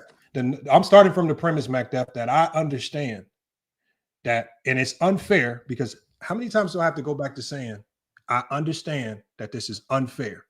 And when you get to the top 10, you have to get so nuanced that it sometimes will be unfair to others. And I understand that if you are a second option, no matter how great you are at being a second option, it's going to be hard for you to crack the top 10, no matter how great you are. As much as I love Scottie Pippen, as much as I love everything that he did, I understand that because he was the alpha of that team, the majority of this credit is going to go to Michael Jordan, just like the majority of the credit went to Bill Russell, not all of the other Hall of Famers. Just like the majority of the credit, right, went to Larry Bird, not Kevin McHale and all of the other Hall of Famers. Just like the majority of the credit for a lot of these players go to the alpha on that team. If we're talking about top 10 players of all time, I understand that, and I'm not fighting against it. I want to know why you guys are fighting against that logic by trying to now count everything Kobe did as a sidekick, even though we all understand that what you do as a sidekick generally does not boost your top 10 consideration. We count Magic Johnson as a sidekick his first 6-7 years in the league. What are you talking about? Hold on. What did I say? Was never. Hold on. Magic Johnson. Mac Def. I already explained the Magic Johnson conundrum. If you were listening, I said the beauty of what Magic Johnson did was the beauty of what Magic Johnson did. Mac Def was this: Kareem conceded and said, "You got it, Magic. I'm going to allow you to be the number one, so you can show the world what you can do as the alpha." Unlike with Shaq and Kobe, Shaq butt heads with Kobe and said, hell no, you're not being the number one. Even though Shaq was 28 to 32, right, towards the back end of his prime, while Kobe is at the start of his prime, unlike Kareem, Shaq did not allow for the graceful transition of power so Kobe could show the world. This is why Kobe said in his video, everybody was questioning if I could do it without Shaq. If he was already the number one and if people were giving him his fair credit, why was the world, you fake fans, questioning if he could do it without Shaq? It's y'all fans that created this narrative and logic. It was you fans and you media that was pushing this because Kobe was hated. You guys pretend now that you like Kobe, but Kobe just said in his video, there was a sentiment from fans and media. That's a fact. I can't do it without Shaq. If that's where did it come from? Am I just making that up? No, that's a whole fact. Niggas did question Kobe. But the reason we didn't question Magic is because why did y'all question him? Hold on. The reason we didn't question Magic is because he had Kareem, because he had Worthy, because he had Michael Cooper. Kobe got Smush Parker and Kwame because he Brown. put Shaquille O'Neal out. Hold on. So time out. So if Magic won the championship, he won 2 championships as the number one option back to back, 87 and 88. He had Kareem, Worthy, and Michael Cooper in that squad. Kobe won back to back as a champion, 3 finals appearances, back to back championships. How many MVPs does Magic got? Hold on, with Pau Gasol as the number one option. How many MVPs does Magic got? Magic got 3 MVPs as the number one option. 2. Hold on. Okay. Hold on. Did Magic change the game at the point guard spot? No. First of all, no, he did. And you already have a video. Saying Magic Johnson wasn't the best player in '87, and he was never the best player in the league. Hold on. You got a video like that, Lamont. MVP. Nah, you got a video, Lamont, that says Magic Johnson was never the best player in the '80s. You got 87 Jordan better than Magic. How many MVPs does Magic have? You be lying. How many MVPs does Magic have? He got. How many? Hey, y'all, I'm gonna ask the panel. How many MVPs does Magic have? Very simple. Bro, you be getting cooked, bro. He got 3. So that's what I was going to ask you. So the difference between Kobe and Magic is that Magic didn't force Kareem out. He waited his turn when Kobe did. No, it's not that. What I'm saying is this. When Kobe and Shaq butted heads, what it did was it created what I call a purgatory period for Kobe, where he was essentially just a really good player in the league, but he was not doing anything in the league that typically adds to your top 10 case. And for me, the 2 things that you can do that add significant value to your top 10 case are winning league MVPs and winning championships. Because that's according to your criteria. Because that team went into purgatory, because Shaq and Kobe could not figure it out, because Shaq, 1, didn't want to relent and become the number 2. He was out of shape, but he still wanted to be the 1. And because Kobe was because Kobe understood early on, I will never get my fair credit if I'm always stuck as a number 2. This is why Kobe always, in almost every interview that we see, he always talked about not getting his credit. People always questioning if he could do it without Shaq, because everyone in the world knew Shaq was the alpha. So they questioned Kobe. We don't think you can do it without Shaq. And so this is always sitting on Kobe. Kobe's always inches, just like Jerry West said, and just like Kobe said in that interview, I'm knocking on that door. And then Jerry Buss ultimately said in 2004, we hit a wall. And once we hit that impasse, there was no looking back. It was Kobe's turn, and we had to get Shaq the hell up out of here. in turn, that created 3 years of purgatory in Kobe's prime, where 1, he could not win MVPs. 2, he could not win championships. 3 years wasted. Because to me, 2 of the most significant things that you can add to your resume, he was not able to attain. And he had 3 years of wasted time trying to attain that. He almost got it in that next year, but they lost in the finals, and then they ultimately got the back-to-back. Which is what adds to his legacy. But it's not my fault. Like that's why I say, what did I say in this? I said I blame Shaq, because if Shaquille O'Neal, it's not Shaq's fault, bro. That's why I disagree. Well, with that said, Lamont, with that said, y'all on your own, Kobe fans. Continue, Lamont. I got a quick question. I got a quick question. You say, as a number 2, we don't count do you what players have done? Okay, and that's fine. But how many players did it Kobe's way? How many players went from a number 2 to a star like Kobe and a superstar of the league like that? No one. Not too many instances that we've seen. So we putting the criteria on Kobe that's really never been seen. So to me, that's kind of you kind of reverse engineering it and saying, well, we never did this, but we never seen a situation like Kobe's where a player has as a number 2 won 3 championships, and then hold on, let me finish, and then went on their own. Question very easily. The answer he went to 3 straight finals on his own. Hold on. Right. I can only answer one person. Shaq couldn't even do that. Tyson, the easy answer is this. How many? We've seen throughout, the one thing that we have seen throughout NBA history, Tyson, is some great 2 options. Kevin McHale, all-time great. Scottie Pippen, all-time great. I would argue Kawhi Leonard maybe kind of fit that a little bit, but go ahead. Now, my next question is, as great as we've seen number 2 options be, how many of them are able to come close to cracking the top 10? Magic. But none of them did what Kobe did. What do you mean, Magic? That's what I'm saying, because none of them did what Kobe did.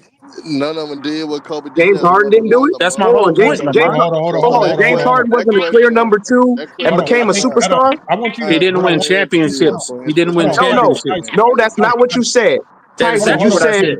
Hold on, Tyson. I want you to answer this one question. Because what I've told y'all is, y'all set the framework by, again, which I own, and I agree. I agree that this is one of the most unfair elements of the top 10.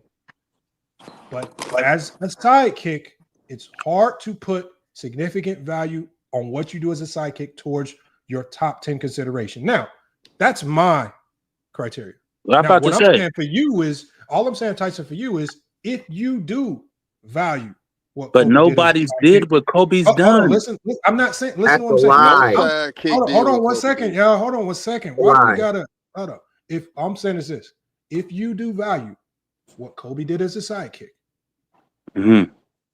if you do truly value it, and you're not looking at it as a sidekick, and you're just truly looking at him as a basketball player, then where do you rank all of the greatest sidekicks in NBA history? But that's not the point. Again, Lamont. Let me. You're a hypocrite if you can't just let me get this off. Just let me get real quick. Just a hypocrite, and you're just trying to make it about Kobe. 30 seconds. Because you cannot give to one that you don't give to them all.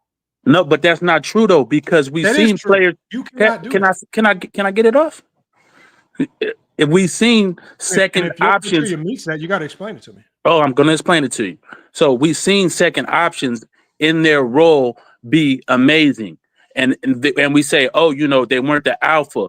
But when you look back and see all of those players go to their own teams or whatever and not get it done, it's like, okay, they're a great second option. As an alpha, they're not that guy. So that proves to us that they're not. That proves of us that they don't belong in those categories, like a Scottie Pippen. Even though it was later on in his career, blah, blah, blah. If he would have won those championships after he left, we would have said, oh, man, Scottie Pippen was really that motherfucker, man. And he deserves all that acclaim and all that stuff that we give him. So when Kobe goes and does... KD ain't in your top 10. Hold on, bro. When Kobe goes and does that by himself it proves that what we thought about, it validates what we thought about Kobe and him as a number two, a great number two. But we always felt he could be an What's his alpha, and resume then he showed as a number improved. one? So that's why What's he's elevated. What's his resume as a number one? You already brung it up, bro. We don't have to go over that again.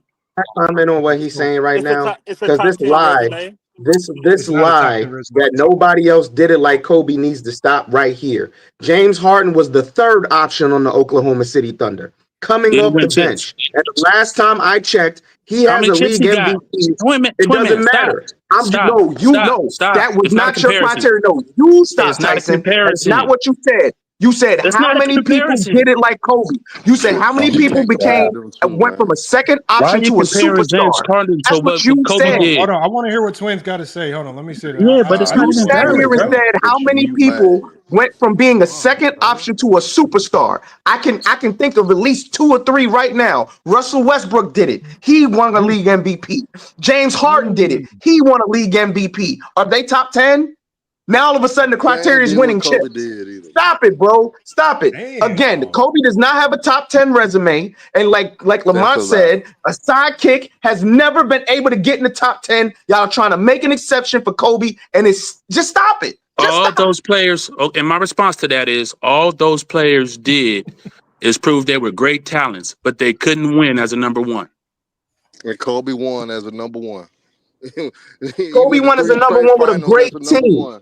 That all Kobe those players went by proved himself, but then he is had a great that they team. were great talents. All those players proved Kobe that they went by were great himself, but then he talents, had a great and they team. couldn't win at the number one. Nobody So won by far, Does Russ have a league MVP? Did Russ go from Russ go from a role player, a number 2, to a superstar in the league? Yes or no? Did Russell answer my question? Did Russell Westbrook go from a second option to a superstar in the league? Did Kawhi Leonard go from a role player to a superstar in the league with a league MVP and chips? Hold on. Let Tyson answer. Let Tyson answer. Please let Tyson answer. Of course, and I said that all those players were proved. My answer was that they were great talents, but they couldn't lead a team to a championship. Kawhi got a chip. Who? Kawhi. He did it with the Raptors. And Kawhi, if he remained healthy, it would be considered a top, maybe, and this is hypothetical, but if he stayed healthy, he could be considered a top 10 player. Absolutely not. Even if he stayed healthy, he would have never been a top 10 player, and y'all know it. We agree. Hold on, Tyson. We don't agree. Tyson, hold on. So he did give 3 really good, So you said what other player has went from being a sidekick, the second option, to being superstar, and James Harden is. Hold on. Well, James Harden. Okay. Hold on 1 second, Tyson. Yeah, I'm trying to twist my. Okay, go ahead. No, I'm not. No, hold on. You asked the question. You posed this question, and Twin called it. You said what other players have done what Kobe's done. Went from being a second option, and when they get that opportunity to be the one option, they evolve into what the superstar status. Russell Westbrook did it. Russell Westbrook did it at a historic level, having a season historically that we had never seen up until Nikola Jokic was able to duplicate it. 100%. James Harden did it to the likes of, we had never seen a guy scoring the ball like he was scoring the ball. The last time we saw somebody scoring the ball like he was scoring it was like Michael Jordan almost. I mean, he was scoring at a historic clip and doing it at a ridiculous rate. And so what you're saying is, when we look at this, hold on, when we look at this, hold on 1 second, y'all. Hold on 1 second. When we look at this right here, what you want to do is, first of all, what you want to do is you want to say they didn't. When you talk about, you want to only hold over their head the fact that they didn't win a championship. Hold on. We can see, hold on 1 second, Tyson. As we can see with Kobe Bryant, he couldn't win either until the right coach and team got into place. This is even Kobe himself. Kobe himself even said on the video that I have, he don't win a championship without Paul Gasol. I agree with 100, but we can only hold on 1 second, Tyson. Let me bring my point home. Okay, you got it. What I'm saying is, when you look at the time when Kobe was a number 1 option, they didn't start winning until they got a true number 2 option. They stopped winning when they lost that true number 2 option. I mean, really, the winning started with Phil Jackson and Paul Gasol. The winning didn't start and end with Kobe. I mean, so like again, and that's the funny part about winning. Don't do that, man. Oh, okay, so did they win without Paul Gasol? No, of course not. And Does players Shaq don't win win with, without Kobe? and Jordan don't win without so and so. And no player wins without And whoever. typically, and hold on, this takes me to my point. And so when you win, who typically gets all of the credit? The alpha or the others? What's that? I'm sorry. When you win a championship, the alpha, bro. Who typically gets all of the credit? The alpha or the others? The alpha. They don't get all the credit, but they get the majority of the credit short. The alpha does. Like, come on, we know that. I know. I'm saying and that's the problem with this Discord. Even if he doesn't want to use the I don't example, do that. I But use. you doing stuff that I don't do. Of course, the teammates get credit. I credit Paul Gasol. I credit Ron Artest. I credit Dwayne Wade and Chris Bosh. Come on, bro. What are we doing? No top 7. Everybody knows it takes a team to win. Nobody wins without by Tyson's logic, Kawhi Leonard's a top 10 player. Hold on. That's not what Kawhi Leonard's a top 10 player. He got injured. His career is. That's not my logic. Hold on one second. You guys are missing Lamont's point, though. Y'all really are just really missing the elephant. That's what I'm saying. They're missing it. So even though we understand, right, when we look at this right here, even though we know the 2 championships that Kobe won, we know he don't win them without Phil Jackson and Paul Gasol. Kobe still gets full credit as being the reason why they won those championships. No one runs around and gives Paul Gasol as the number 2 option credit for those 2 championships, just like no one runs around giving Pippen credit for the 6-0 because Jordan gets all that credit. So what I'm saying is this right here. When we go back to the first 3-peat, who gets all of the credit? Shaquille O'Neal or the others? Absolutely, Shaq gets all the credit about it. Yes. Oh my God! If you can't, literally brought to LA to win championships. You guys are. That's just the unfortunate reality of it. I'm sorry. Shaq was brought from Orlando to win championships in LA. Period. 100%, of course. And he didn't do that until Kobe had his rise. Not Kobe Bryant. What? So this lock that Kobe somehow Twin Man, do you really feel like that, bro? Twin Man, do you really feel like that? Yes, that's exactly how I feel. Anybody at the time knows Shaq was brought from Orlando to run the Lakers. Everybody agreed. To be the alpha on the Lakers. You don't have to repeat that. Everybody agreed, bro. But you don't give Jamal credit when Denver Nuggets won a championship? No, I don't give all the credit. Huh? And legacy-wise, top 10 all the credit because we're not talking about credit. No, of course not top 10 credit because he's not a top 10 player. We're talking about, but Kobe went on to prove. Oh, that's the whole point. Tyson. So by your logic, Tyson, did Kawhi Leonard go on to prove, winning with the Raptors, that he's a top 10 player? Basically, no, because he doesn't have enough. Because his career is marred by injury, Twin Man. Just like Kobe Bryant, right? Isn't Kobe Bryant won 2 and went to a third final? What are you talking about? I'm asking you, did Kobe Bryant get injured as well? Stop trying to use the injuries. Hold on. You want to put stuff in the vacuum, bro. You want to put stuff in the vacuum. Go ahead, Johnny. Again, what you guys are missing is that what Lamont is trying to explain to you is that 2008 Kobe to 2011 Kobe is not enough to be a top 10 player. He's not giving Kobe credit for being a sidekick for Shaq the same way you guys don't give anybody else when you invented the whole term. Don't say you guys. Say them. You don't. Listen, you guys have to because we're not boxers. We're not golfers. We're basketball fans. We all take one for the team. If you're a Kobe guy and you have the nerve to put Kobe in the top 10 or in the top 5, and then have the nerve to talk about players like Scottie Pippen and Havlicek and all these other guys in a weird way, that is what Lamont's saying. If you take 2008 to 2011, those 4 years of real prime Kobe, that's not enough to put him in the top 10 because before that, he was the sidekick so bad that he forced a sabotage for the team. He cared more about stats than winning. Okay. Okay, Thank that's you. fine. But again, You're right. Hold on. Answer me this. Let's just look at Kobe from '05 to when he retired. Now, Okay. how many number one? Hold on. Let's just look at. Forget about Shaq and the 3 rings. He doesn't have 3 rings with Shaq. He doesn't Mhm. have a career with Shaq. He's '05 to 2013.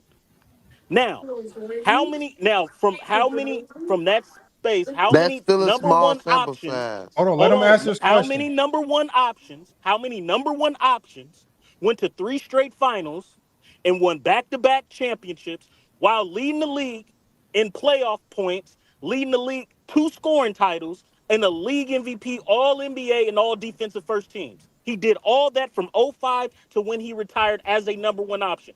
All NBA first team, all defensive first team, league MVP, scoring titles, 3 straight trips to the finals, and back-to-back How many championships. MVPs, Now Mac name Def? Now name the How number many one MVPs, option. Well, Mac Def? Lamont, he asked me, Lamont. I can answer. I can Now answer that. name them. Okay. I mean, that just Okay. don't Go fit. Lamont, All that stuff oh, is I just can filler. answer. It Oh, doesn't. wait.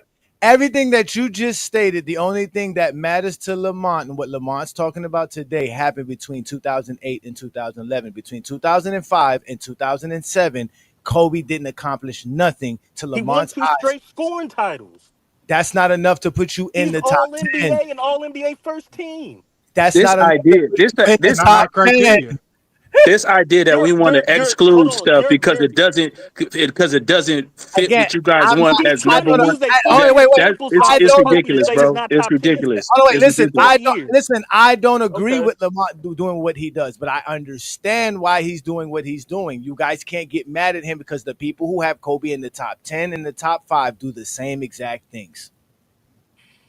Well, I don't, so I'm not gonna. Well, No, it's no, funny. Agree. I'm not I'm gonna. not. No, he I'm don't. not gonna That's tell you don't Lamont's argue with dumb Lamont. Y'all can criteria. have fun. I'm enjoying this. Trust me. I'm eating Hey, popcorn. Johnny. Fun. Hey, Johnny. The I'm just funniest saying. part about it is what they want to do is these be the same people, hey, You Johnny, still because didn't you answer deal my with this all question. the time.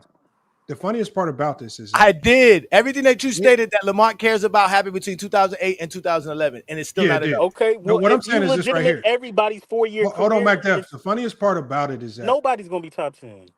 y'all now want to use, first of all, the reason why I said I don't consider all NBA teams is because I said we're already talking about a very selective amount of players, even if you go 1 through 20. The one thing that we know all players 1 through 20 in NBA history are going to have, we all know that they're all going to have all NBA teams. So, and we all know that there are varying degrees of how many you have. For example, Larry Bird's all NBA teams are going to look different from Kobe's because of longevity, No right? defensive teams. Does Go that ahead. make Kobe any more or less have better legacy? Well, maybe somewhat, but first, all NBA teams to me are kind of a wash when you talk about the top 20 players. And how do you start to separate the greatest of the great amongst the top 20? I think when I look at the league MVP, and I don't think anybody can deny this, it is the hardest individual award as a player that you can win in basketball. And it takes a lot of talent. It takes a little bit of winning. I mean, it's really hard to win them because one, they've changed. They always change up.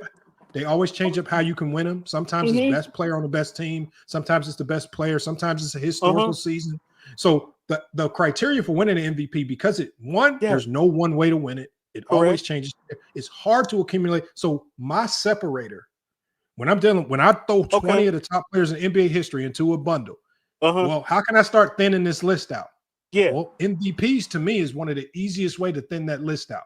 I agree. And so the players with no MVPs or one MVP, I got to start unless you hit a whole bunch of some of my other elements of criteria. I have to start moving you down. So when I look at my other elements of criteria, impact on the game, changing the way the game is played, statistical accomplishments or phenomenons, like the triple doubles with Russell Westbrook or Oscar Robinson or Nikola Jokic, things like that. The impact on the game, like with Steph Curry or Wilt Chamberlain or Bill Russell, right?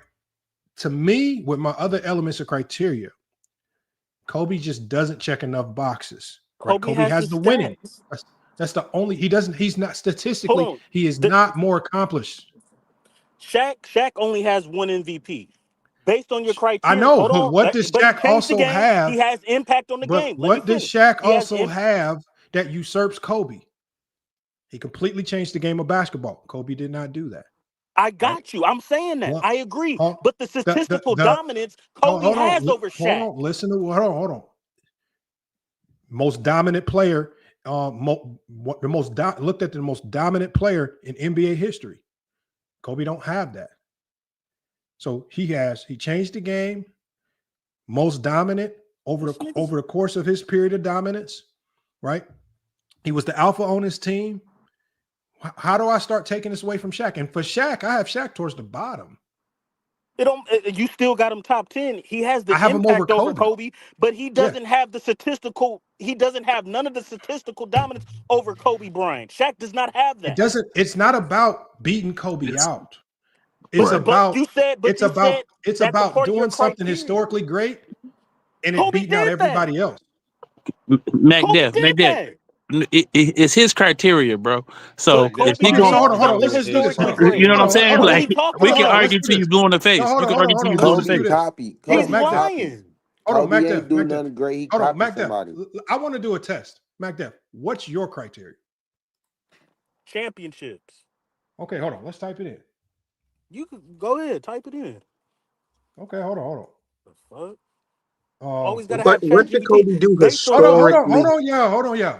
He averaged 35 points per game while being first team. McDev, what's your criteria? Championships and what else? And hold on, and he scored 600 points in three What is straight your playoff criteria, series. McDev? Nobody ever did that. Championships. Peak. Okay, what else? Peak. Okay, you got to define peak a little bit better. 5 year peak. 5 year stretch of great play. 5 year peak. What else? Playoff performance. Okay. Stats and accolades. Mm-hmm. Impact on the game. Okay. And last competition and teammates. Competition. How do competition. you define competition? Who you beat? Okay. Who so you beat? The reason why I'm saying Who hold you on, beat? McDev, the only reason why I'm asking this is because there are some 50-win teams that are better than some 60-win teams. Who you how beat? do you define competition? No competition. Who you beat? Type it in. Okay, I don't think this gonna end well. I know it's not. Go ahead. Do you got any other criteria? Go ahead. I don't care. Go ahead. I don't have to do. I don't have to say nothing. I don't have to put. You got to have a winning record in the finals. I don't have to put all that. The other Okay, stuff. so what's your top 10, dynasty. McDev? Go Okay, ahead. McDev, give me your top 10. Jordan, Kobe, Curry, Kareem, Bill Russell, LeBron, Magic, Tim Duncan, Wilt Chamberlain, and Larry Bird. I done almost choked up in here, bro. Pause. Nigga have to have ChatGPT check my shit because you know you was getting roasted. No damn Shaq ain't got no statistical dominance over Kobe's peak because Kobe's It doesn't peak have to be scorer, statistical dominance over Kobe, but he checks more boxes than Kobe. No, he doesn't. Yes, he does. No, he does not. Like that, bro. Stop arguing. Okay, so hold on. Go ahead, type it in and show everybody. According Go to ahead. All right, hold on. I'm about to show everybody. I'm not gonna add you have to have a dynasty. Everybody in my top 5 got a dynasty. But go ahead. Here, let me share my screen.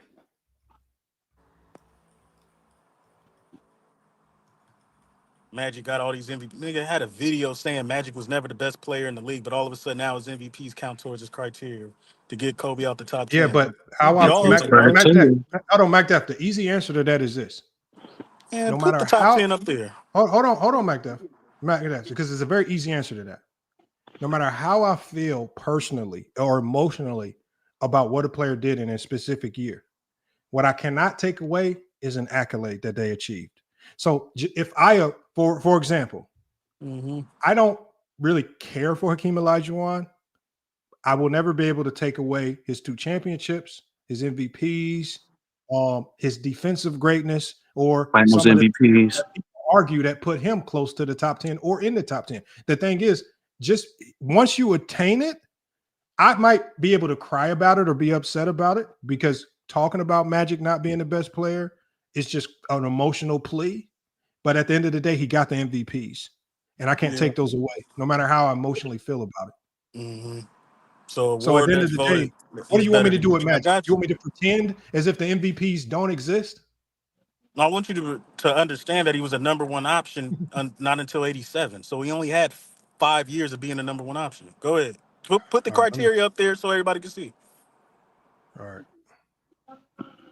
We count all the Magic stuff from his career from 80 to 80, 86 You don't when he count was the Magic number stuff. 2. I got him in my top 10. All right, so MacDef. LeBron, Your number Jordan, one player of LeBron all in my top time. 10.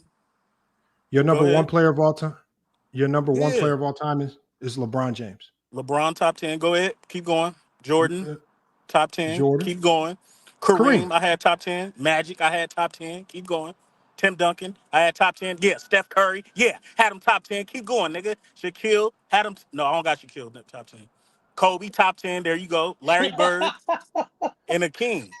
How you gonna have Wilt Chamberlain and Bill Russell out the top 10? That's wild. That's you. That's you. Championships matter. No, you have him in the top 10. This is just your Well, criteria that's for the only ChatGPT. thing. They got a king. This is for ChatGPT. No. That's ChatGPT.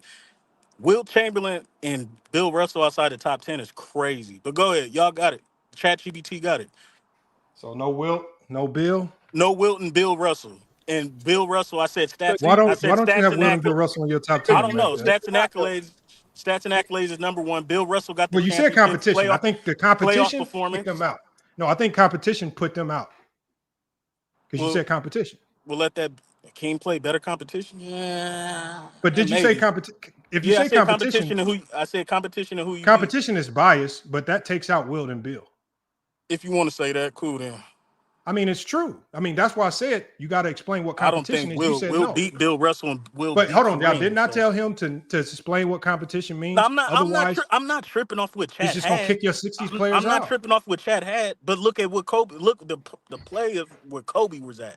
That's what we were talking about. And people that say Steph Curry ain't top 10, yeah, thank you. So I have Curry in my top 10. I don't care. Kobe's top 10, nigga. Kobe is top 10.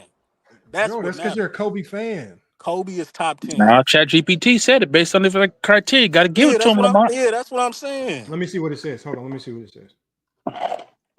I mean, if you go with competition, if you use competition, that's gonna put them in. Well, it's his criteria. Yeah, right. Great T News. I don't care. I don't care what he talking about. Because it says Kobe.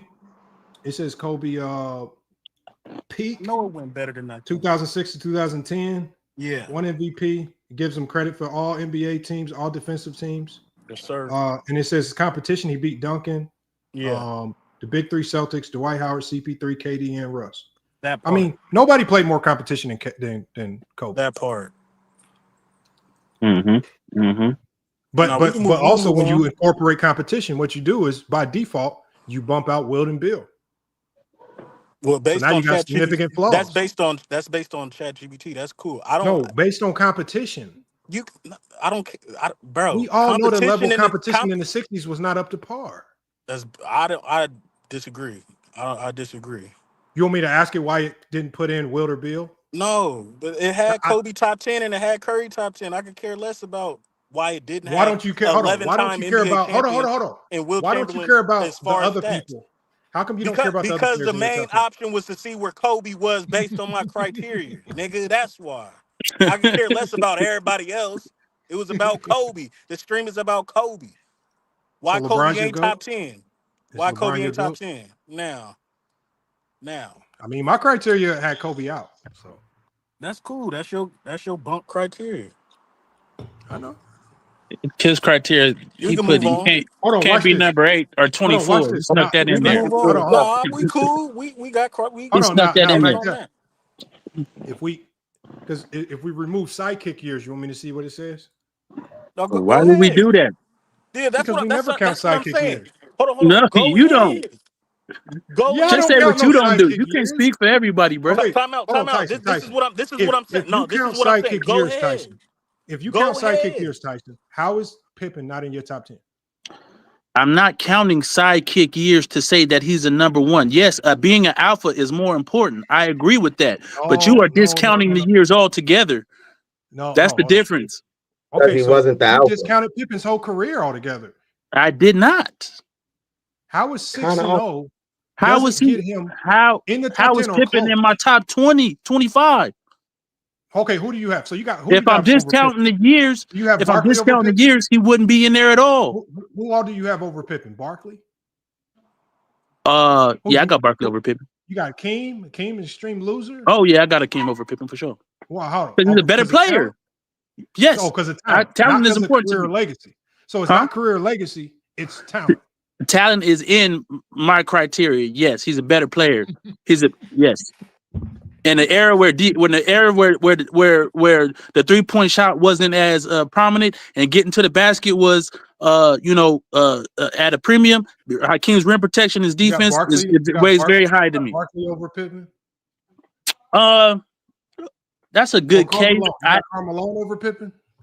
I got Carmelo over Pippen. All right. Yeah, I got Carmelo over Pippen. So that really leads me to question: what the hell are you valuing out of Pippen's career? Anybody got Pippen in their top 20? Tyson 25. I said 25. 20, about in the 25 range. Yeah. How was the guy that's 6-0 with all of the accolades Pippen has top 25? Yeah, that's crazy. Hey Johnny, GJK got Pippen top 20? Yes. Yeah, he right in that top 20 range. Yeah. So you got Pippen over Dwayne Wade is crazy.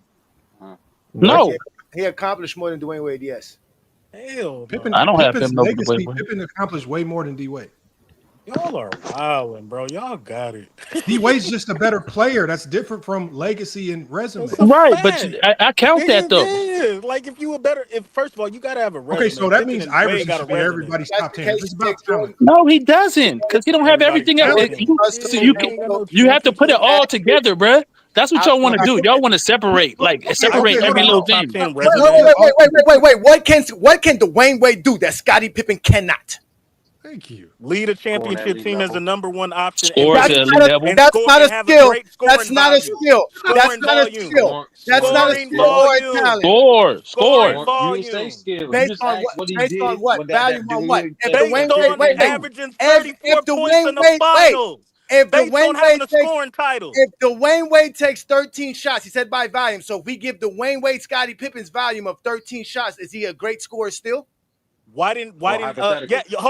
No, he said by volume. You gotta go by volume. That's Scottie Pippen's volume. I'm answering the question. Yes. The nigga averaged 22 points as a second option to LeBron. With 13 he shots averaged 30 points. He averaged 30 points in the playoff series. He averaged 30 points in the playoff series as the number 2 option in 2011 versus the Celtics. 13 shots per game, sir. Got LeBron over the hump. Was it 13 shots per game, sir? Was it 13? He's better, and he's still better. And he's still better than Pippen as a scorer, as the number 2 option. Get out your feelings and answer the question. I'm not in my feelings. I'm answering the question. Hold on. Wasn't that 13 free field goals per game? So you're fucking right. No, it's a lie. Hold on. ChatGPT did the math. If we equalize their volume, Pippen and D Wade, you just got to go by field goal percentage at that point. If you're gonna equal out their value. Hold on 1 second, y'all. If you even the volume, right? If you normalize volume, D Wade is averaging 21 points per game, and Pippen is averaging 20.8.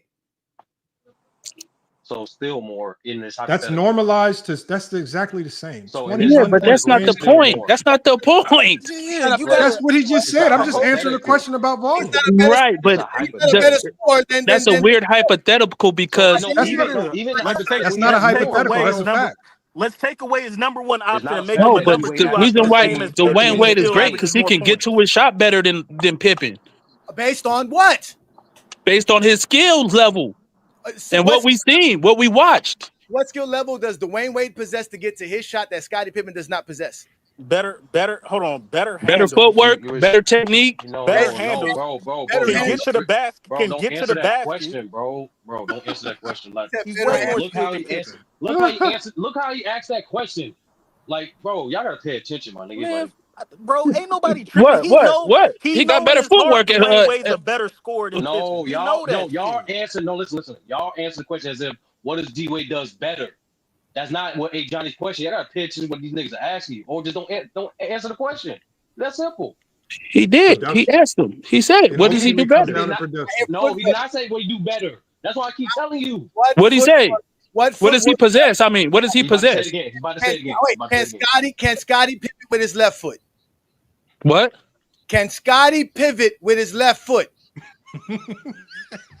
What? That's a dumb question. Yeah, I'm not gonna answer that. Yeah, you're right. You're right. They asked a dumb question. That's not a dumb question. That's not a dumb question. Again, can Scottie Pippen pivot with his right foot? Pretty sure he can. Yeah. Can Scottie Pippen dribble with his left hand?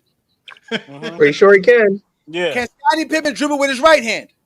Yep. Pretty sure he can. Can Scottie Pippen cross over from right to left? Yeah, he can. Pretty sure he Keep can. going. Keep going. No, watch it. Keep going. Can Scottie Pippen dribble from left to right crossover? Yeah. Yes.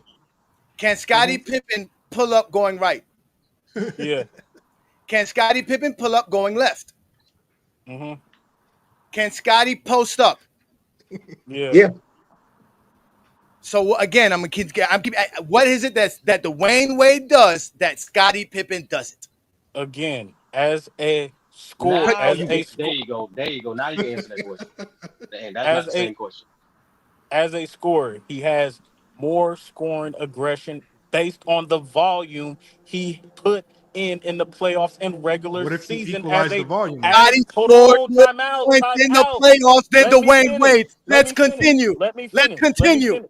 Let me finish. I didn't. First of all, I didn't finish. It's not continue if I didn't finish. When you What'd are you say? when you are a number one option as a scorer, which Dwayne Wade and Scottie Pippen was for their teams. Scottie Pippen was a pass first number one option. He wasn't a scorer first. He was a passer and facilitator as a number one option So for it his makes him team. more skilled than Dwayne Wade. Dwayne Wade You was gotta a finish it, score. Johnny. Let me Let her finish. Dwayne Wade was a score first, volume aggression scorer. Based on that, his numbers were better in the regular season and in playoffs as a scorer. Skill wise, you can say whatever you want as far as skill wise, this, that, and the third. But we all know Dwayne Wade had a better handle and better at attacking the rim than Scottie Pippen. Now That's we can where I was continue. going. Now we continue. Put constant pressure on the defense. Was better in isolation. Was Based better. on subjectivity. This is a subjective opinion. What? Oh, No data to support it. Again, hey, Tyson, get him. Tyson, I'm going on mute. Again, Get him. he brought up the idea of Dwayne Wade being a volume shooter. So because Dwayne Wade decided to shoot the ball more than Scottie Pippen, that makes him a better player. This is why Lamont cooks y'all every time y'all show up on this stream, because y'all don't hold the same thing for anybody else. That means Allen Iverson's a better player than most of the guys that you got in your top 10, because he is a volume scorer and can score in many ways because he takes all these shots. If you're going to use Dwayne Wade just taking more shots to be better than Scottie Pippen, he is not talent-wise better than Scottie Pippen. You're just saying he takes more shots. Anybody could take a shot. That's not what I said. No, I'm not talking. I'm cooking Matt right now. I'm cooking Matt right now.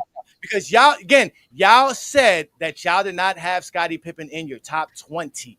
His resume says he's top 20. His skill set says he's top 20. His legacy says he's top 20. And the way you talk about Kobe, like he said, he should be top 10, because just like Kobe, it wasn't Scottie Pippen's fault he got drafted to a team with Michael Jordan and had to play a second fiddle role for a good portion of his prime career. Just like Kobe got drafted to a team with Shaquille O'Neal and had to waste prime years being behind fiddling with Shaquille O'Neal. At least Scottie Pippen didn't run Michael Jordan out of town. Michael Jordan was ready to do that before Scottie Pippen showed up. In reality, Michael Jordan shouldn't even be in Lamont's top 10, because Jordan didn't do shit without Scottie Pippen. Not an MVP, not a championship, not nothing. So we can easily say that he was second fiddle to Scottie Pippen, because when you go look at all their championship runs, it was Scottie Pippen who had the most rebounds, who had the most assists, who had the most steals, who had the most blocks. He was the one doing everything else, while Jordan was just a volume shooter taking a bunch of shots. So again, the same reasons that y'all knocking Scottie Pippen is why Kobe is not top 10. Why do you have Kobe over Scottie Pippen? Because I go by stats, accolades, and achievements. You see, Lamont ain't tested me. You go by stats, accolades, and achievements. Yes. Okay. Yeah. I'm just asking. You don't value him winning. You don't value him. You don't value winning as an alpha. I'm asking. No, there's no such thing to me as alpha. That doesn't exist to me. Okay, all right. I see that. This is why I told you guys. See, look, you don't like taking one for the team. You think it's all about you. Then when we call you out, you saying why you put again. It's a I'm team. just asking, brother. I'm just asking. Team sport. No, I'm cooking now because I was sitting here listening to y'all having patience. Okay, go ahead and cook. Y'all got mad at me because I proved to y'all Scottie Pippen better than Dwayne Wade. Y'all always get mad. He's better than Dwayne Wade. And there's nothing that y'all can sit here and tell me Dwayne Wade can do on the basketball court that Scottie cannot do. In fact, there's things that Scottie could do that Dwayne Wade just can't. Let's just forget about it. Let's just be real. So let's leave it alone. When we talk about Scottie Pippen, the way we talk about Scottie Pippen, because y'all, again, he's the same career as Kobe. He was a sidekick for all these great legacy championships that Kobe was able. The dynasty that Mr. Mack always wants to bring up was because he was a sidekick. Kobe couldn't win no damn dynasty as no alpha.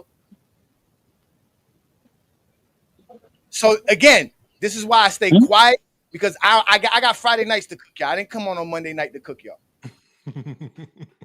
Okay. Well, y'all got to stop saying they had the same career, bro. Because the niggas clearly didn't have the same career.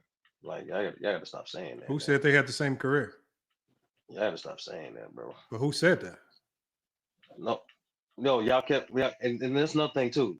Like the sectioning off of a player, like every player is measured based upon their contributions, what they did, not just what section of this, the section of that. I don't know what the fuck that was. That was my argument. Hold on. I mean,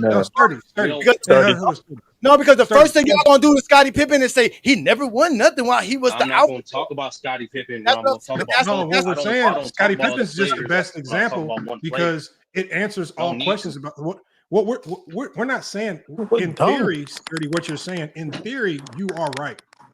It should not be judged off if you are an alpha or second option. It should just be judged off production, what you're able to do, accolades and things that you're able to attain, and did it lead impact towards winning.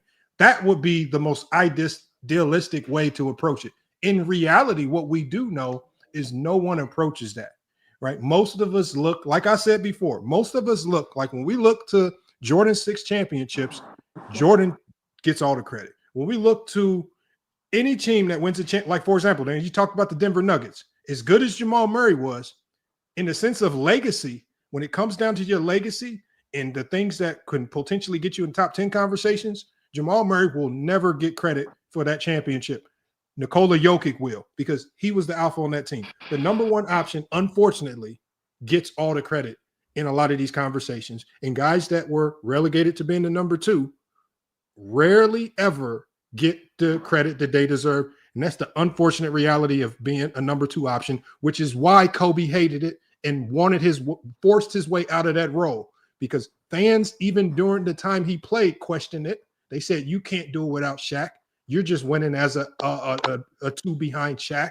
You're only winning because you got the most dominant player in the league. Kobe hated those criticisms. He hated those sentiments, even though they were winning.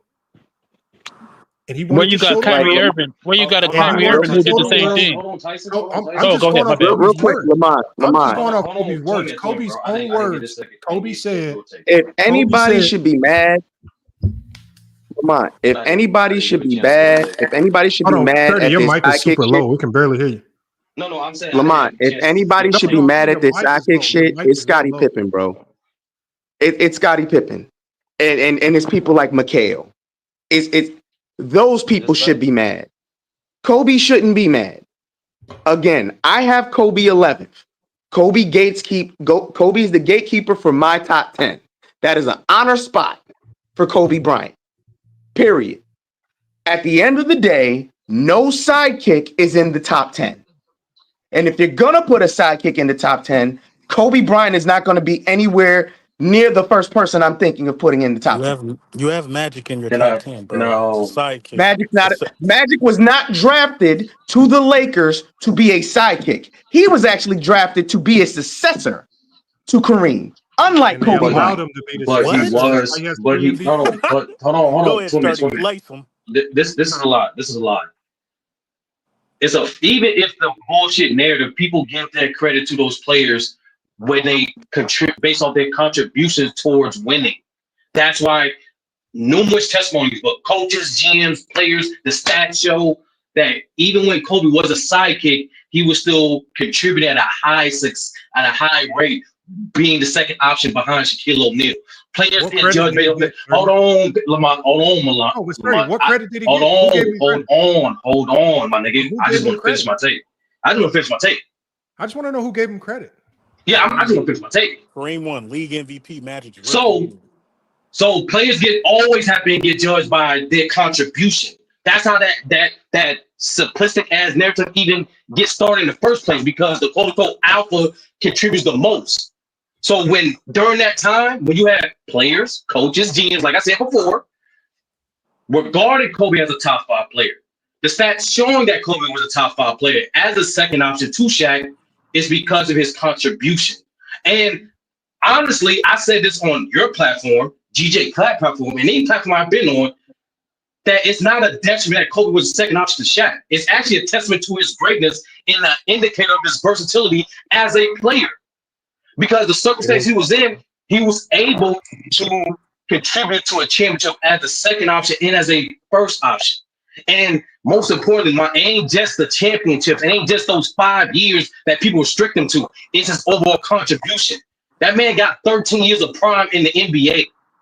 That man, out of his 20 years he played at home, Lamont, out of the 20 seasons he played, he was considered by his peers, coaches, GMs as an elite player for about 15 years of those.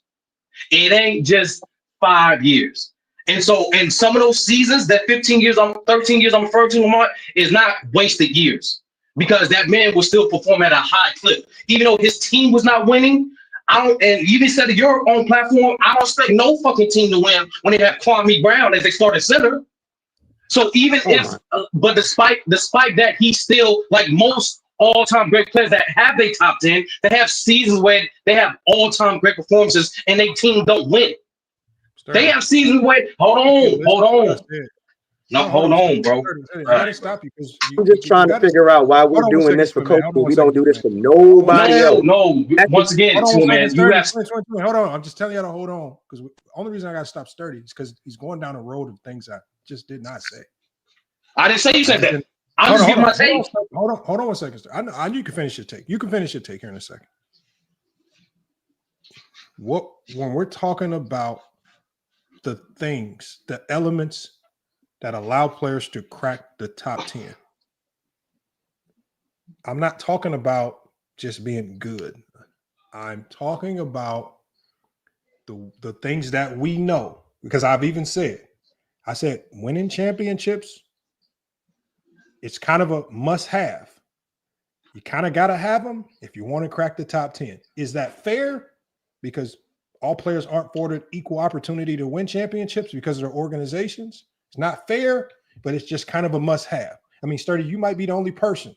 Lamont, how many times are you going to repeat your criteria, bro? Can I finish? Hold on, Sturdy. You might be the only person you might be the only person in the world that believes Hakeem Olajuwon is still top 10 without his 2 championships. It's not Hakeem.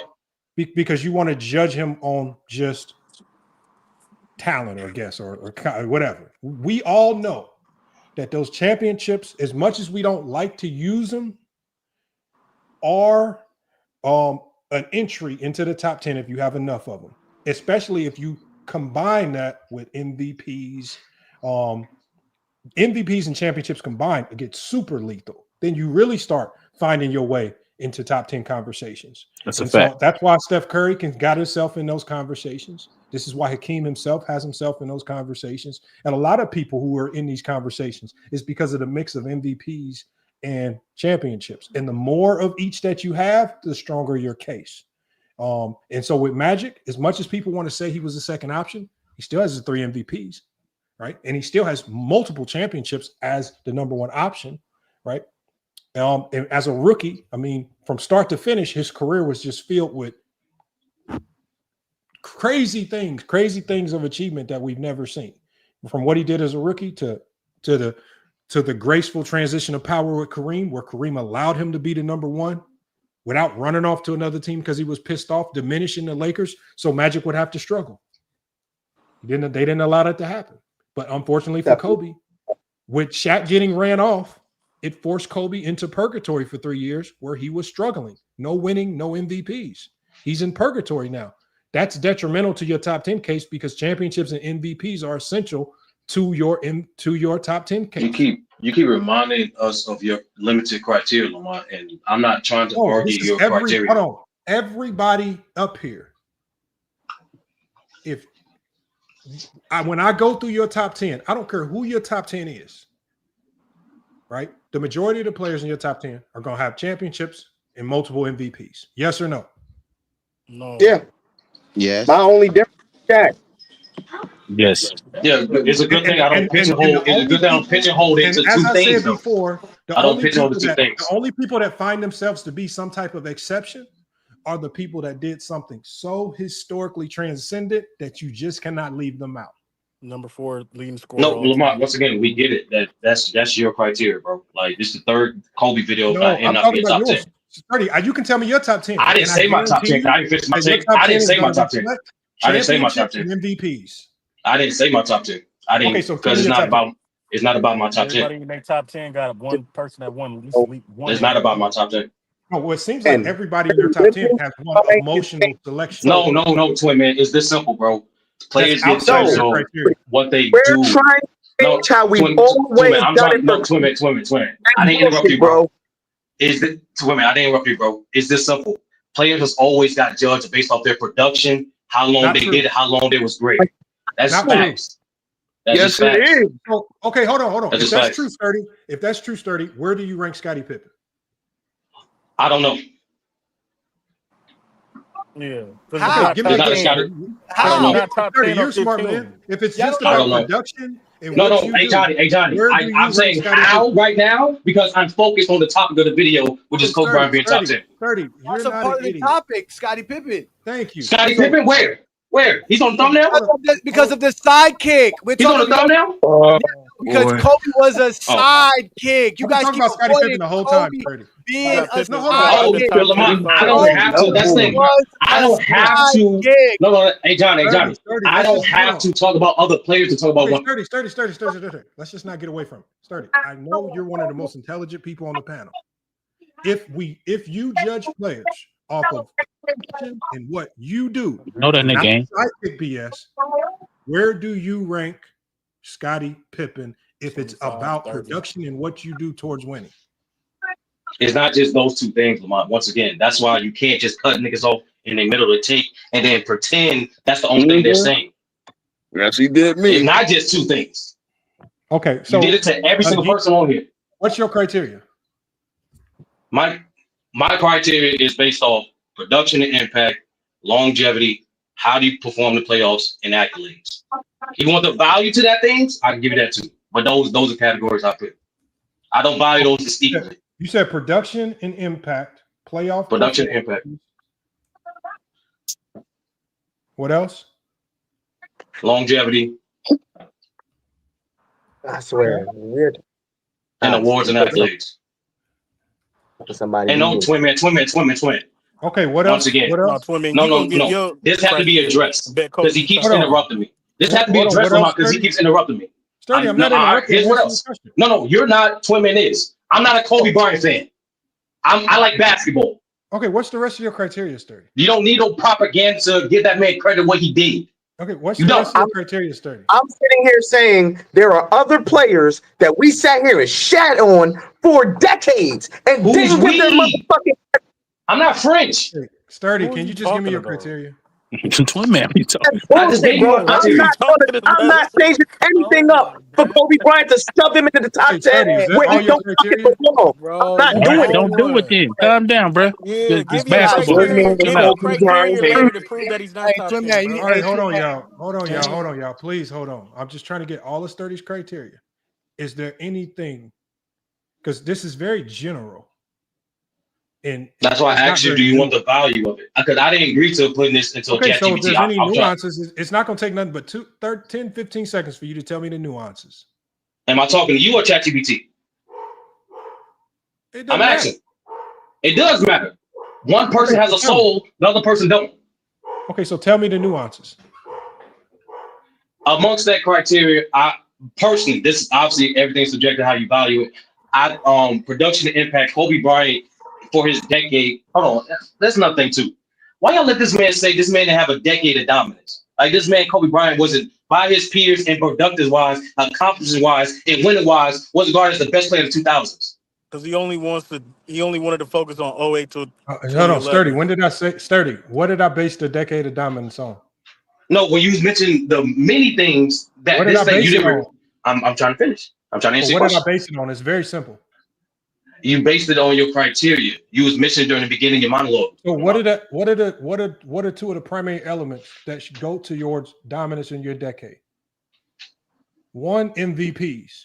You said, yeah. How do you dominate your era? By dominating 2, 3, 4 MVPs in your run of dominance. That tells me you're dominating the shit out of your era. Changing the game, completely changing rules. Shaquille O'Neal during his run of dominance, what did they do? Motherfucker, we got to bring the zone back to stop this motherfucker. That's how you know you're dominant. So when we talk about dominance, impact on game, statistical dominance, doing things. Now, if you want to say Kobe's 81-point game is statistical dominance, it's not better than Wilt's 100, but I guess I'll take that. But again, it just doesn't meet my criteria for dominance. Yeah, I'm not arguing your criteria. I get it. We understand your criteria. So if you want to go to the subjective, the other smaller things, give his criteria. That's what he's trying to do. That's what I'm saying. Like, how you ask me the nuance of my criteria? Then start talking about your criteria. My criteria. So hold on. I didn't ask you nothing. Okay, so let's just stick to. Can we stick to your criteria? What is I thought I was doing that. And what's your nuances? No, you went on a tantrum going off on Twin Man. Because he kept interrupting me as I was trying to get to the nuance of the criteria. Can we get back to it? The production and impact, 30%. When you look at Kobe Bryant, no, I got to explain why it applies to Kobe Bryant, or just I just need your criteria. Okay, how you play in the playoffs, that's 30%. Primarily during the players' prime. That's how I judge it. Okay, so you said production and impact is 70%. 30%. Okay, so production and impact is 30%. Okay. Longevity is playoffs, 30%. Okay, 30%. Longevity is what? 30%. 30%. Okay. Accomplishments, accolades, 10%. Okay. 10%. Awards and Is there any other nuance? Championships. Still very general. No, that's the thing, Lamont. The way I break down basketball, the way I appreciate greatness, ChatGPT is not smart enough to keep up. So that's why I'm not. Okay, you can't sum it down into a few sentences. Not smarter than a computer. You can't. So. It's not a computer. Look up what it is. Okay, so can you just summarize it for me? I did. It's not very difficult. I did. Okay, so what I'm saying is nuances. Is there any nuances you want us to implement in here? So things. What else do you want? If you want to, relative to the player's prime, that's the only other nuance. Okay. And so relative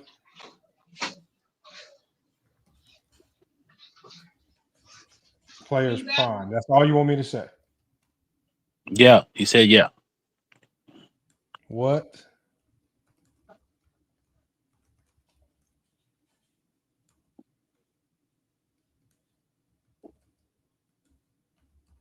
Okay, let's go. And so what's your top 10? Do you have it to memory, Sturdy? Nope, the order don't matter. Kareem, Jordan, LeBron, Wilt, Duncan, Hakeem, Shaq, Magic, Kobe. That's it. That's the 10. And Bill, I apologize. And Bill, that's 10. And Bill Russell, right? Yeah, it don't matter the order. The order don't matter. Okay. So according to your criteria, number one for you is going to be LeBron. Production, playoffs, longevity, awards. And then it said the composite score of all 4 of these categories based on your percentages. LeBron is number one. Number two is going to be Jordan. Production, playoffs, longevity, awards. It says slight knock for shorter prime, longevity. Kareem is number 3. Production, playoffs, longevity, awards. All-time leader in sustained excellence. 4 is Duncan. Production, playoffs, longevity, awards. Quiet dominance that checks every box. Number 5 for you is going to be Steph Curry. Production, playoff longevity, 10 years plus, still going. Awards, 2 MVPs, 1 unanimous. Slight dock for defense, but all-time offensive engine. Number 6 for you is going to be Shaquille O'Neal, production, playoffs longevity, awards, slight penalized for conditioning and inconsistent post-prime. Bird is 7. Production, playoffs, longevity, awards. Longevity knocks him down a bit, but prime was elite. Hakeem is 8. Production, playoffs, longevity, awards. 2 MVPs, finals MVP, 2 DPOY. Most skilled big man ever. It says slept on peak. Number 9 for you is Kevin Durant. Production, playoffs, longevity, awards. Not as complete defensively or as a leader, but huge impact score. And your number 10 is going to be Dirk Nowitzki. Production, playoffs, longevity, awards. Gets a major bump for peak longevity combo. Your honorable mentions are Kobe Bryant, Giannis, Moses Malone, David Robinson, and Nikola Jokic. Kobe's not in the top 10? No, he left out impact. As you hear, hey John, he said impact, but it don't matter. Left out something. That's top 10 nasty. I don't. Once again, John, I'm a human being. I don't make my criteria limited to only 5 fucking sentences. That's retarded. Oh, it says. So I feel like impact is subjective part of the criteria because everybody's impact is not objective. ChatGPT is not objective. Hold on, I said this is what I typed in for its criteria: production impact, 30%. Playoff performances, 30%. Longevity, 30%. Awards, accolades, 10%. All of this relative to a player's prime. And that's what you said. And I asked you for any subjective points that could help make this fine tune it so it doesn't get too thrown astray in a muck. And once again, you listen to that part. You listen to the part I didn't want to participate in.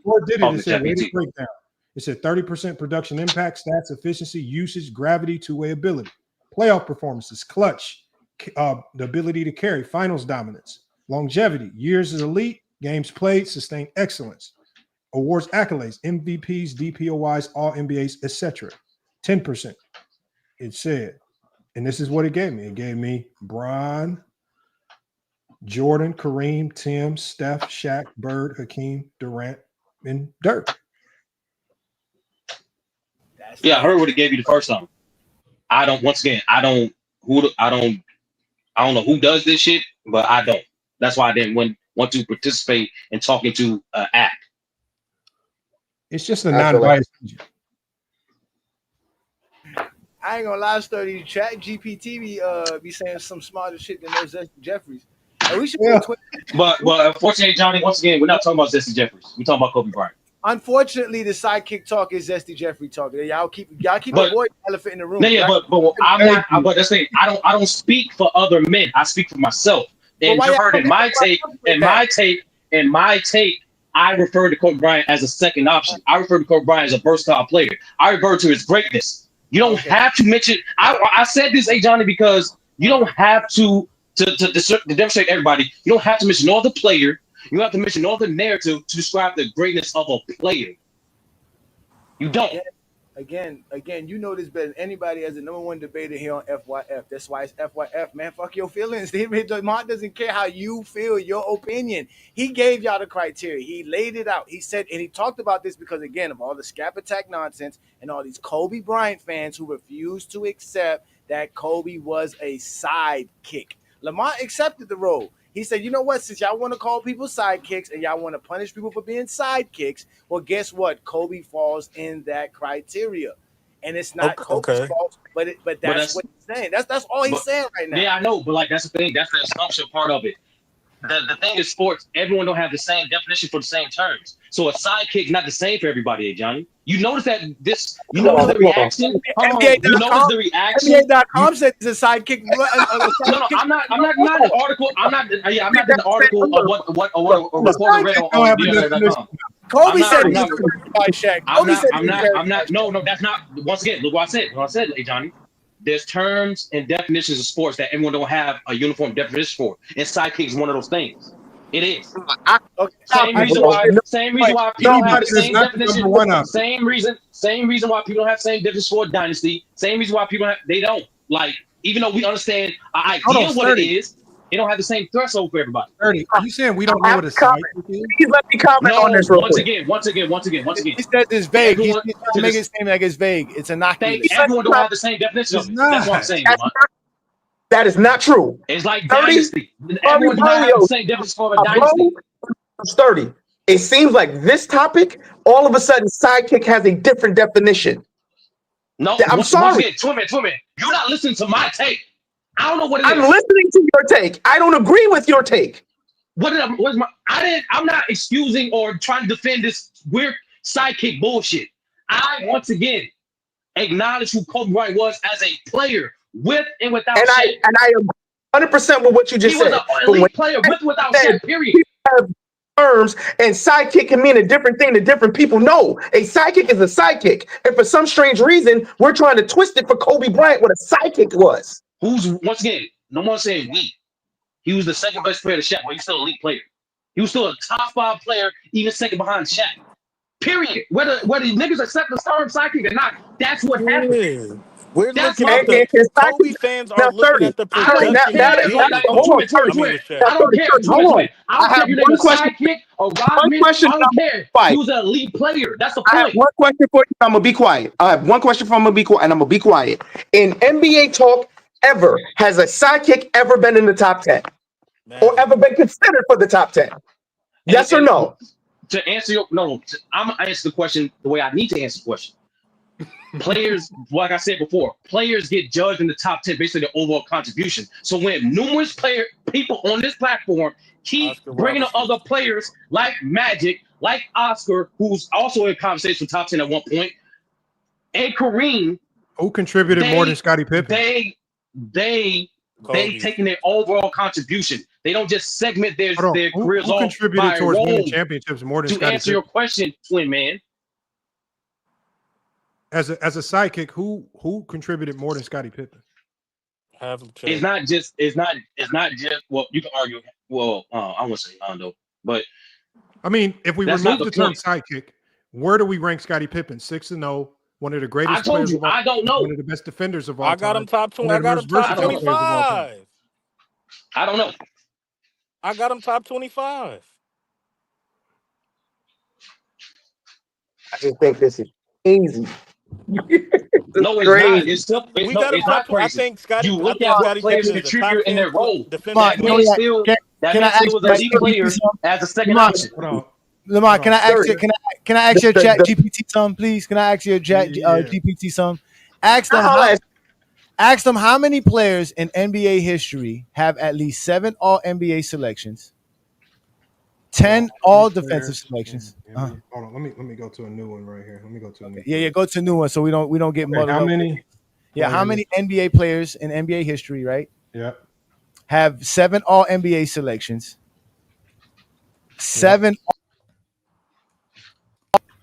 10 All Defensive selections. Hold on, you said 7 All NBA selections. What else? And 7 All-Star selections. Oh, okay. I'm about to read off Scottie Pippen's resume. And 10 All Defensive selections. LeBron ain't on that list. 6 championships. Mm-hmm. And have at least 3,500 points in the playoffs. Total points in the playoffs. 3,500.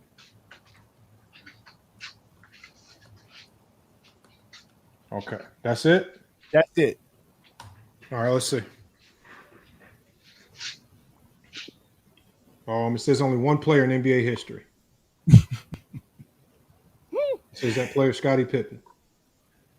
So basically, Scottie Pippen's resume is one of a kind, unique production in NBA history, and you said he's top. Anybody. No, it's not. Shut up. You do that. No, you can't. No, you can't. Okay, Matt Jeff, who else can you do it for? He's saying every all-time great has something that they already have. That's what he's saying. But you don't consider who else? Scottie fucking Pippen. No, again, nobody's gonna have 6 championships. This whole he has to get 6 championships. You have to get 10 All Defensive selections. Bro. That's the point. There's not too many guys who have that. That's what you feel. You can't do that with Stephen Curry. And it comes. You can't do that with Stephen Curry. All right, type in ChatGPT. How many niggas got a unanimous league MVP? Like, yes, you. That's one category, nigga. Like you said, he said one That's his category. resume. That's one category. That's what he did. Category. How many That's niggas it. got 4,000 3-pointers? Nobody. That's on his resume. That's why Steph Curry's He top do that 10. with anybody. But Shut up. hey Johnny, But watch this, bro. he Like, did it all like, while being an alpha. Dumbass. If Steph Curry was doing everything that he did as a sidekick, he would not be not considered in the top 10. Hey Johnny, He you can do the same. got three. Hey, He Johnny. got 3 years as a sidekick to KD. What are you But hold talking on. about? I thought he was. Hold on, I hold thought on. KD was the best player. Like that, you falling for the shit again, bro. I thought KD Johnny, was bro. the best player. You falling for the shit again, bro. That was MVP. No, hey Johnny, is No, this I'm just saying like what I can do people the same say. thing for I know Kobe? I Like feel. if I ask Chat, hold on. If I ask ChatGPT, hey, how many NBA players in NBA history have at least 5 championships, at least 15 all-NBA selections, at least 15 all-defensive selections, and has at least 3,000 points in the playoffs, something like that. It's like you can do that. The point is, it's gonna end up saying Kobe. Tim Duncan and Kobe. Let's continue. Okay. What else did they say? You said that all made He all says okay, okay. And 19 all-stars. That's okay. The 18 All-Stars, you got them there. That's it. That would only be Kobe. That's my point, bro. Like you can every all-time great, No, you can cookie cutter it to that point. Again, but No, you said all-stars. You said all-stars. Hold on, sturdy. Y'all comparing Scottie Pippen to that Kobe did. That's why y'all fraudulent. Y'all hypocrites. No, Listen what I'm saying. Hey, Johnny, listen what I'm saying. Hold on, sturdy. Hold on 1 second. Hold on. What we've gotten away from is this right here. Sturdy, you said that the sidekick is BS, and you don't. I didn't say that. I did not say that. Okay, did you not say that sidekick doesn't have a true definition? I said everyone has a different definition of sidekick. That's what I said. So you basically, when you consider your top 10, you don't look at if the player was a sidekick or not. You just look at production and impact. I look at what you asked to do and how productive and impactful what you asked to do it.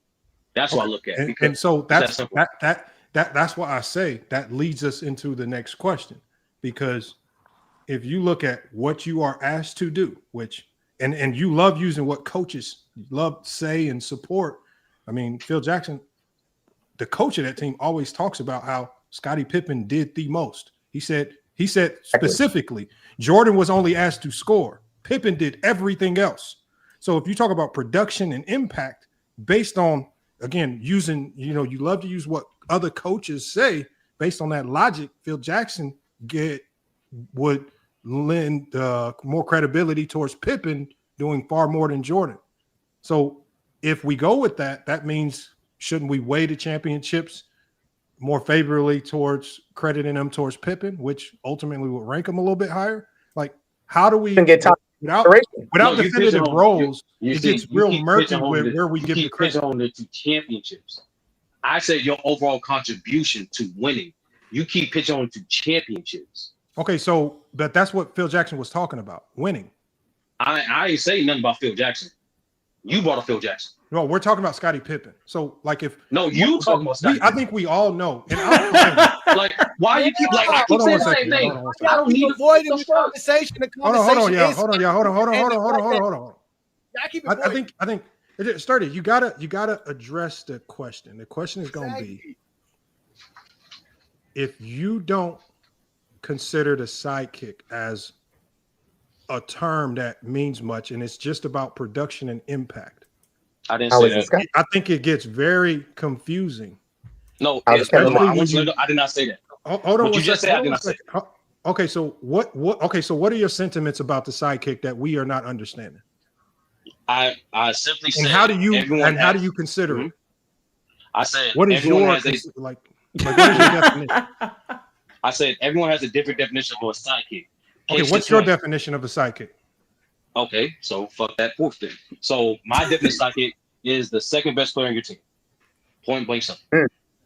Okay, I think generally, hold on, everybody on the panel, isn't that probably the general definition of a sidekick?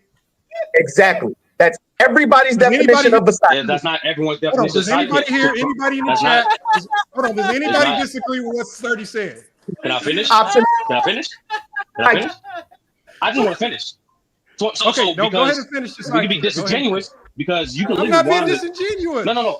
I'm explaining something. You can literally just rewind the fucking stream when you have multiple people come up here and say they didn't think Kobe Bryant was a fucking sidekick. That's proof alone. That's literally proof of me saying everyone don't think sidekick's the same shit. It's because they changed it for Kobe. That's what the whole point of the show is. No, once again. If you missed my whole point, hey Johnny. That's literally my point. Everyone don't have the same definition of fucking sidekick. That's proof. That's the point of the show. The point of the show is that Kobe has no doubt. Sidekick? No, Lamar did a sidekick. No, Lamar did a sidekick stream. That's not the title of the stream. I can read. Yes, I'm doing it right now. He's telling but what Lamont is telling you, because of his sidekick status, he cannot be in the top 10. The title of the show is Kobe's not top 10, and it's because of the sidekick label. You don't want to address the sidekick label that is attached that Lamont keeps giving to Kobe. Address it. Okay, so with him having that status, if you're going to still give him with all of his production, then why can't Scotty get the same praise for all of his production, longevity, and all the other stuff? Because he has it too. Well, he don't have the same longevity as Kobe, so we can smash that off the table. 17 years. He has a lot of longevity. He don't have the same longevity as Kobe. That's a fact. That's not the base. He has that. He has it. He don't have the same. Kobe has longer longevity. That's facts. That's not nothing. That's what it is. Better. Hold on, Sturdy. I'm not saying. I didn't say he's better. Hold on. I'm not trying to talk about Scotty.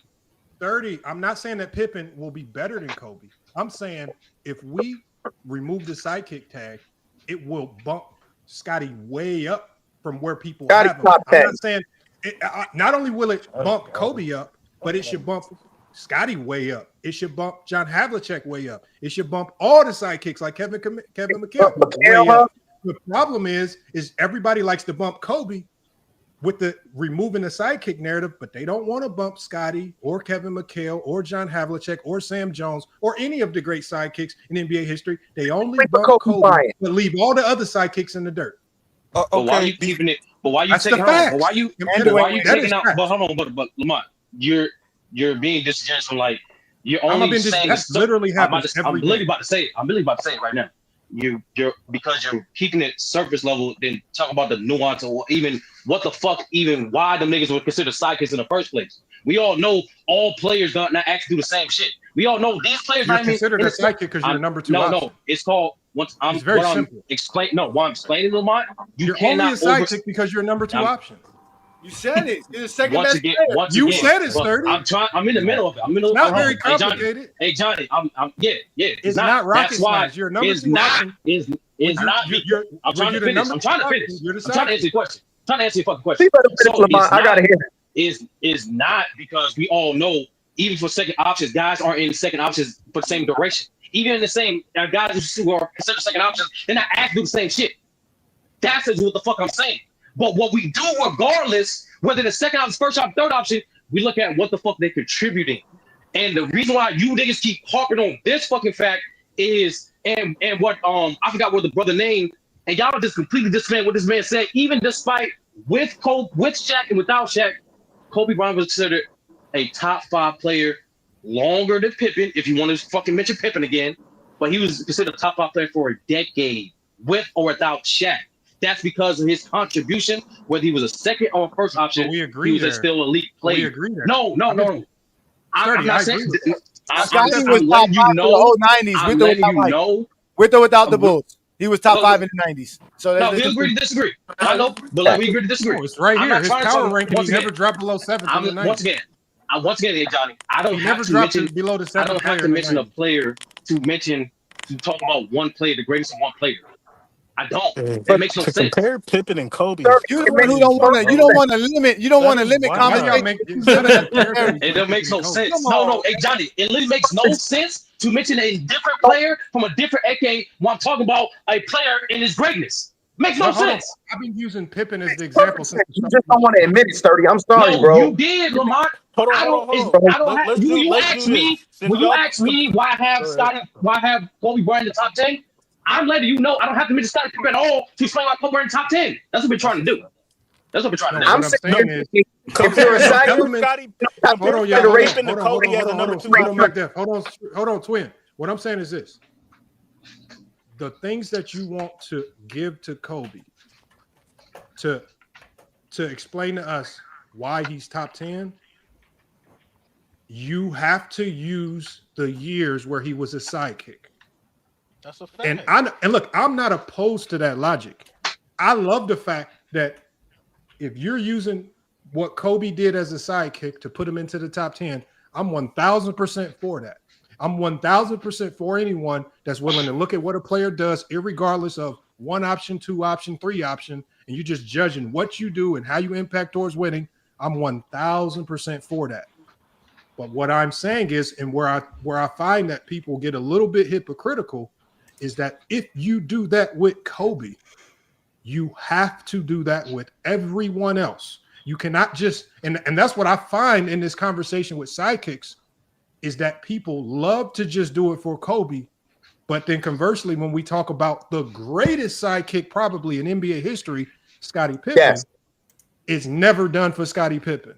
And that's where I say it gets a bit hypocritical, because I love that you use everything Kobe did with Shaquille O'Neal as what boosted him into the top 10.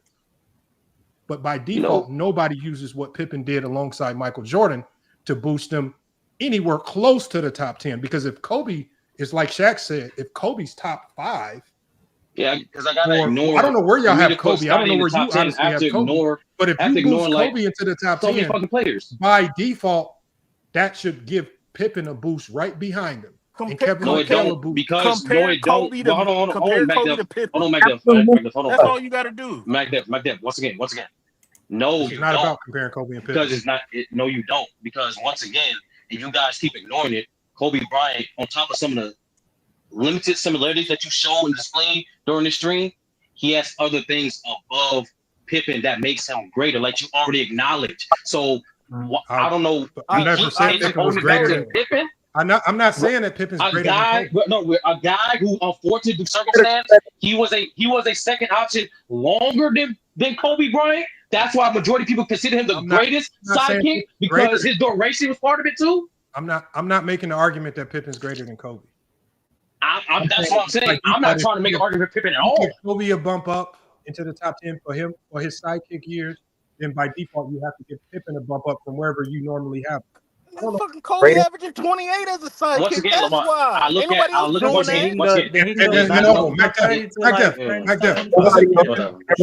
on. MacDev, wasn't Pippen the best defensive player in the NBA as a sidekick? When? In the 90s. Scottie Pippen wasn't one of the best defenders in the 90s? No, he said time out. Hold on. No. He said, was he the best defender in the No. Be very specific. Hold on. I'm going to be very specific in my language. He was one of the best. I'm going to be very specific in my language. Hold on, y'all. I'm going to be very specific in my language when I say this, MacDev. Scottie Pippen was the best perimeter defender in the 90s. Period. Was Scottie Pippen the best perimeter defender in the 90s? Yes, I'll give him perimeter defender. Yes. So it was the best perimeter defender in the 90s. You got to leave nuance. I'm going to keep going. Hold on. Let me finish this. And was Kobe, if not the best, one of the best perimeter scorers in the NBA? Yes. Okay, so what you have is you have 2 second options where one is the best on one side of the ball, where the other is the best on the other side of the ball. So are you now Kobe saying is that still top 5? Kobe is I'm not. Hold on. I think what y'all are panicking doing. I think y'all are panicking, trying to think that I'm pushing the argument that Pippen is better than Kobe, and y'all are hitting the panic button. No, we're not. This is not about comparing. This is not about comparing. This is not even about trying to make Pippen better than Kobe.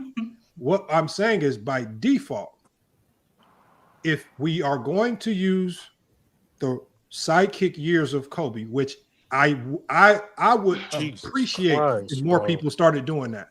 If we're going to do that with Kobe, we cannot just do it with Kobe. I want to see more and more people also say, we need to start showing more appreciation to guys like Scottie Pippen, who as a sidekick was just as great as Kobe in their own right. Now, all I'm saying is, did it look different? Yes, because everything that Pippen did great was on my majority was as a playmaker on the defensive side.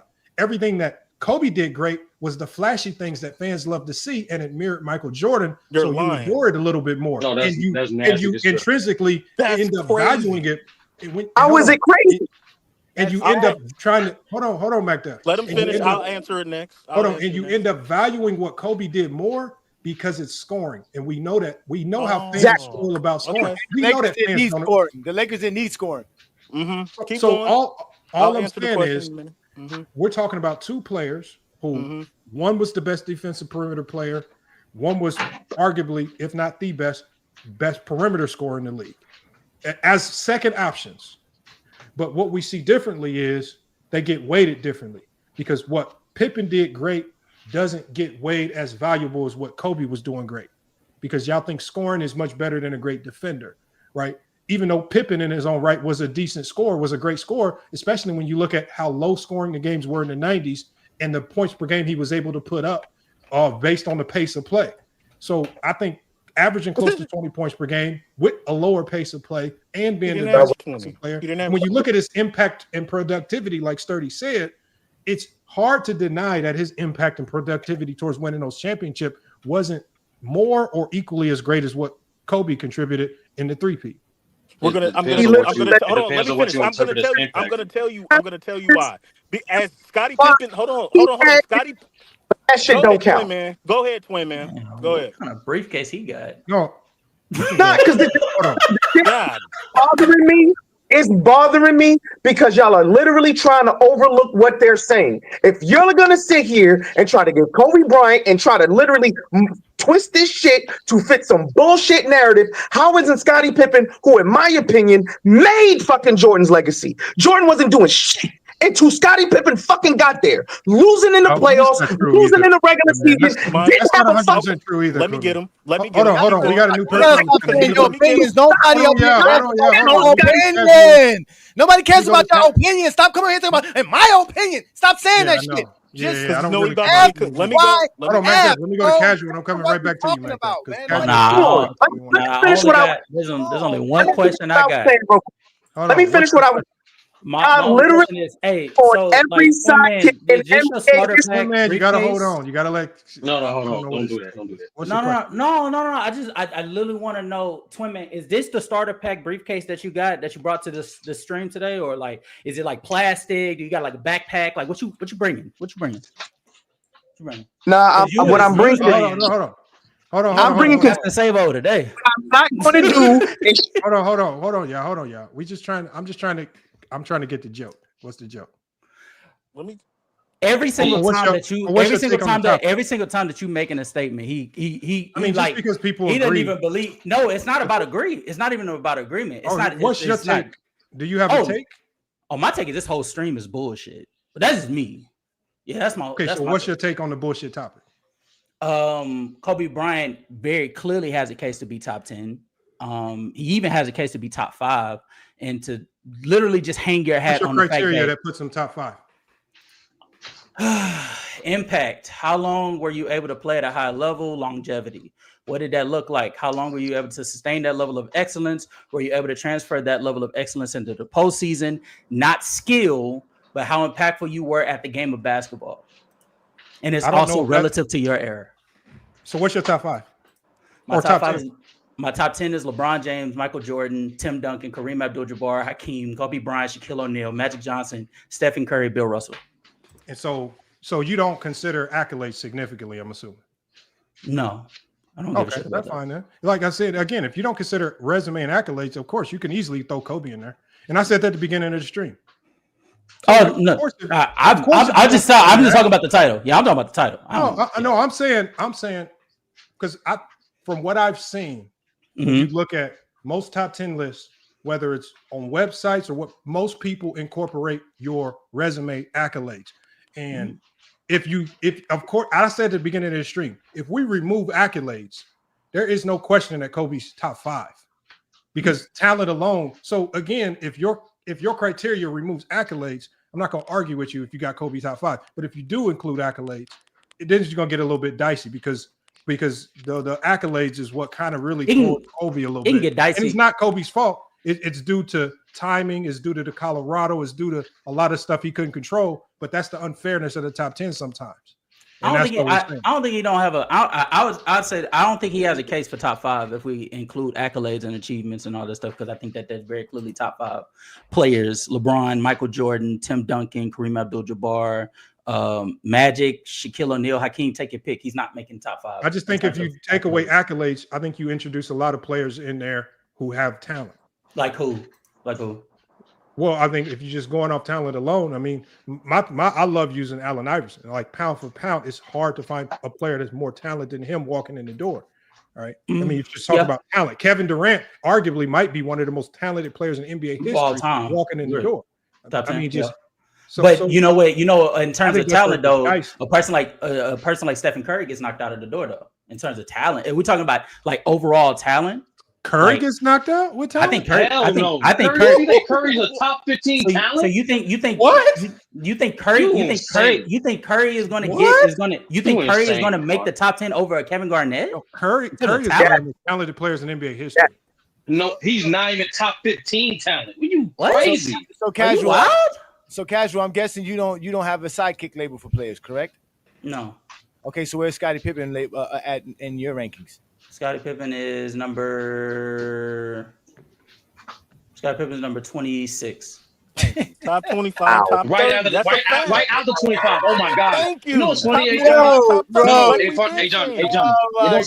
Can I say this, please? Hey, Johnny. Can I say this? I guarantee you that your criteria casual does not have him 26. I just want to make this clear. I just want to make this clear. I can share my screen. I just want to make this clear. I quite literally have him 26 right behind Dwayne. I know you really have him ranked, but there's a lot of people. There's a lot of people that don't fit with your criteria. That's the hypocrisy that Lamont is bringing up on today's show, which is why you think it's bullshit, because you got a bunch of hypocrisy in your criteria. What is hypocritical 26 about when you talk about longevity, impact, all the stuff that you mentioned? Scottie Pippen should be higher than 26. Scottie Pippen only played 11 seasons compared to Scottie Pippen played 17 seasons. He played in terms his prime. That's more than Dwayne Wade's prime. That's more than Dwayne Wade's prime. And he's in front of Dwayne 11 Wade. years of prime is a lot. He got. I don't know how many players got 11 years of prime, bro. I don't know how many players you got that got 11 years of prime basketball. Like y'all really fucking. Barkley, Malone. Hold on, wait a minute. Let's go down the list, guys.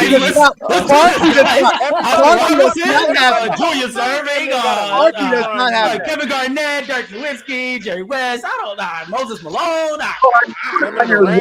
11 years. 11.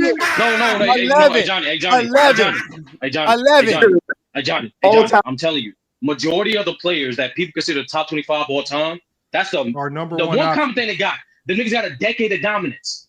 Our number one option. Scottie Pippen has a decade of dominance. Stop taking away Scottie Pippen's dominance. I didn't say he did it. No one said he did it. No one said he did it. No one said he did it. No one said he did it. No one said he did it. No one said he did it. Study. Don't you raise your voice. Don't you raise your voice. Dominant player. No one said he was not a dominant player. Hey, Johnny. You can win some. Okay. Hey, Johnny. You can win some money right now, easily. You can win your money back if you can provide proof of me saying I don't win money. Scottie Pippen was not dominant. Niggas soul so that they go home and look into the mirror. I'm asking you a simple question. For the 10 years during 1990 to 1999, who the fuck had a better year than fucking Scottie Pippen? You ain't gonna find 25 guys. You said a better year? A better year? 1 year? Run. 1 year? Better era. 1 year? Everything. Era. Name 25. You're not going to find 25 guys who had a better 10-year stretch than Scottie Pippen. If you look, once again, hey Johnny, it depends on what you. Once again, hey Johnny, name the 25 players in the 90s who had a better decade than Scottie Pippen. I didn't say that. I did not say that. All time. No, fuck that. All time. I didn't say that. All time. Once again, hey Johnny, I'm trying to answer the question. It depends on what you value. For a nigga like me, you already know this shit.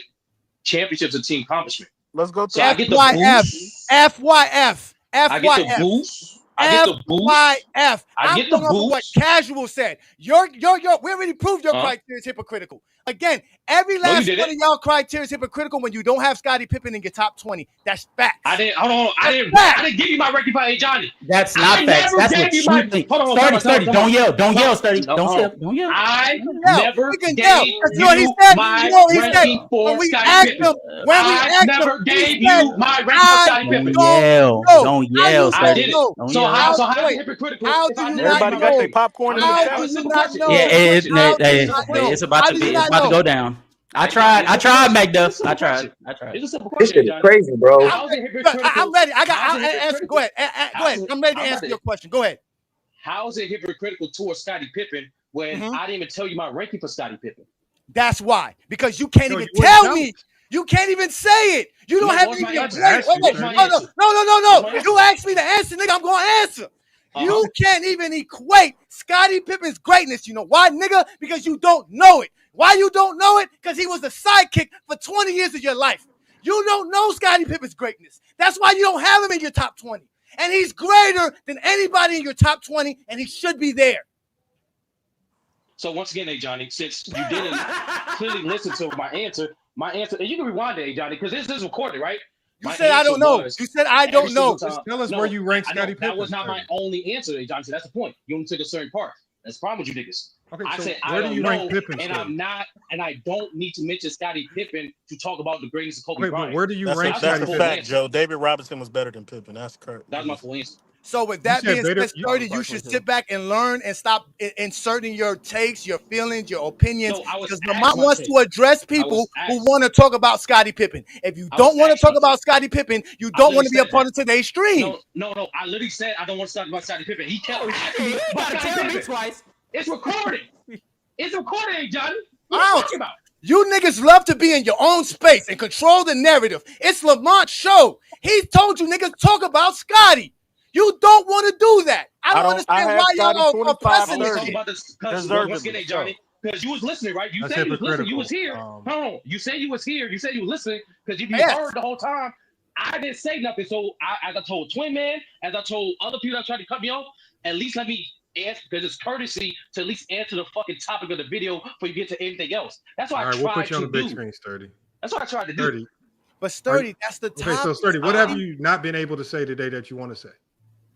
That's not what I said, Lamont. I'm talking to a Johnny. I'm responding to a Johnny, which was I simply Okay, said. no, I'm just saying, if you feel like you haven't been able to say something. I didn't say no. I'm reiterating what happened. What happened was, as I was trying to get my first take to try to answer why is Kobe Bryant a top 10 player, you kept trying to veer me towards Scottie Pippen. And I kept beating me saying, I don't need to mention Scottie Pippen to try to finish the greatness of Kobe Bryant. No, hold on. The reason why I say that, Sturdy, so this way you can probably answer it a little bit better now. I feel like Kobe and Scottie Pippen are tied to a string. And for any particular reason that you might bump Kobe higher, it's directly connected to his sidekick years. And in using sidekick years to bump Kobe, I think with Pippen, like imagine Kobe is up here and Pippen's hanging from a string.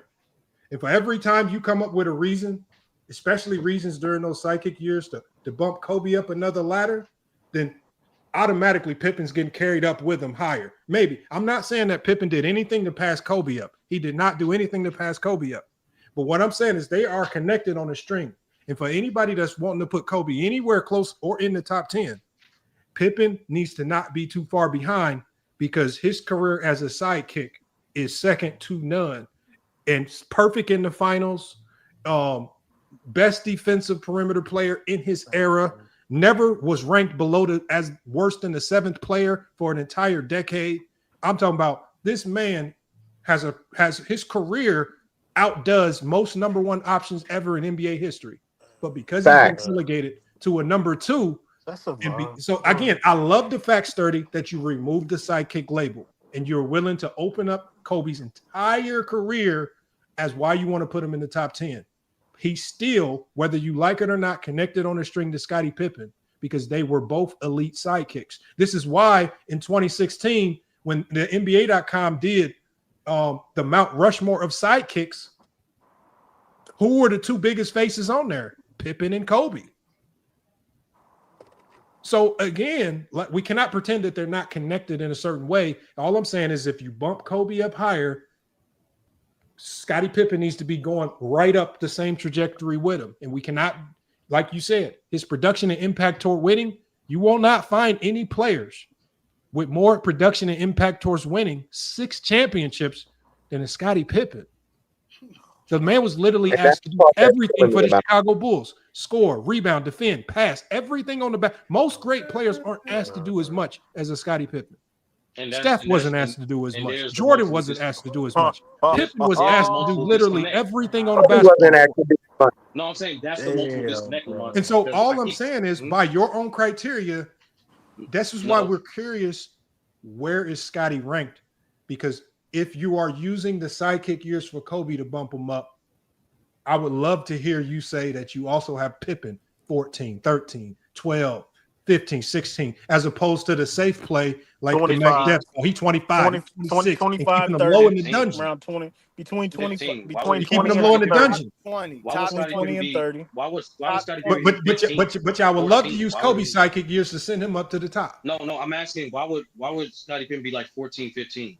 I don't understand it. Crazy. Other great players. He was one of the best players of the decade. Championships, 6 championships. Because so when you, here's what y'all missing. hold on. They're just greater players than Scottie So, Pippen. so That's depending why, on, I don't know it's what just your that simple. criteria is, Just but your great criteria is players. 30. Like there's just better, just like there's greater players than Kobe Bryant. So hold on, Sturdy. Yeah, According to but your that's- criteria, I don't- Sturdy. y'all keep- Hold on, it's Sturdy. not- they're According not to your connected. I criteria, don't you said understand 30%. You said, I'm gonna give you your own criteria. You said 30% production impact. Is this ChatGPT again, bro? I'm not doing it. No, I'm just going off. No, I'm not even looking at ChatGPT. I'm Yeah, I just can't going off your open up criteria, my and we're going to apply it to Scottie Pippen manually. If we go production impact, you said 30% production and impact. Now we're just going to use our brains and think about Scottie Pippen's production and impact towards winning, not winning championships, but just winning in general. We can think about his production and impact with the Blazers and how he almost single-handedly helped that team get somewhere where they hadn't been in years.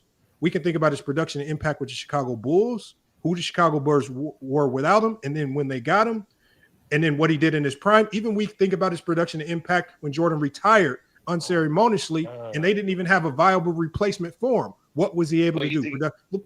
We can think about all of that. So you said production and impact. Then your second criteria after production Relative and to the impact, player's prime. you said Relative to the playoff player's prime. performances.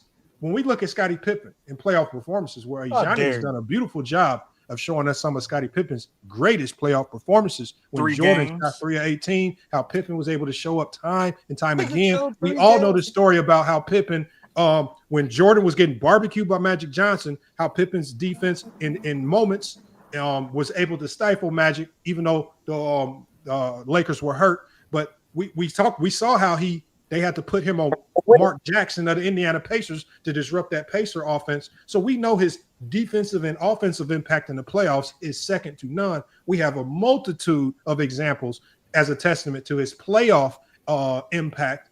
I forgot what your other criteria was, but I'm sure it's all synonymous with Scottie Pippen because your criteria is almost directly synonymous with everything Scottie Pippen did great. It's one of the reasons why we want to know where you rank Scottie Pippen. No, that's the thing. I don't understand with this standpoint of like, he's an all-time great player. He's going to have the longevity. He's going to have the playoff success. He's going to have some of the production accolades. He's an all-time great player. But when we rank, it's not a discussion if he's an all-time great player. When we rank players, we compare them to those categories that he's in. That's why I said, for me, relative to prime, to me, championship is a team accomplishment. To me, when I talk about impact towards winning, I'm not just referring to, I mean, when I'm not impact towards winning, what are the good things that you do to help your team win? And what are the bad things that hurt your team from winning during your prime? Scottie Pippen. I feel like impact on winning. I didn't say, once again, my statement that I just said, Lamont, is not me That saying makes it Scottie worse. Pippen did not do it. That gives Scottie Pippen even more bullets. No, once again, I did not say he did not have these things. You keep responding as if I said that. I don't know why. No. I'm saying the way you're describing it now just gives Pippen even more ammo to fight with. No, if you think that's top 15 to you, that's to you.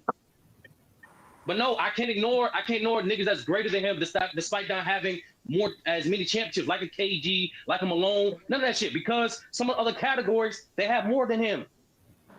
That's why I'm confused when y'all keep trying to push. So production and impact towards winning. Hold on. Your production and impact towards winning. How was Karl Malone better than Scottie Pippen? Thank you. How was KG better? Player? How KG? I'm not. Bro. Impact towards better winning. offensive player. Impact towards winning. Impact towards winning. Impact towards winning. Impact towards winning. I'm not answering that question. I'm not talking talent. I'm talking impact towards winning. I got Pippen over Karl Malone and Barkley though. That's me. Pippen over Karl Listen, Malone and Barkley. This is why people don't want to debate you with Lamont, because they can't answer simple questions. But I mean, it's a simple question that any basketball fan should answer. I'm going by what you just said, bro.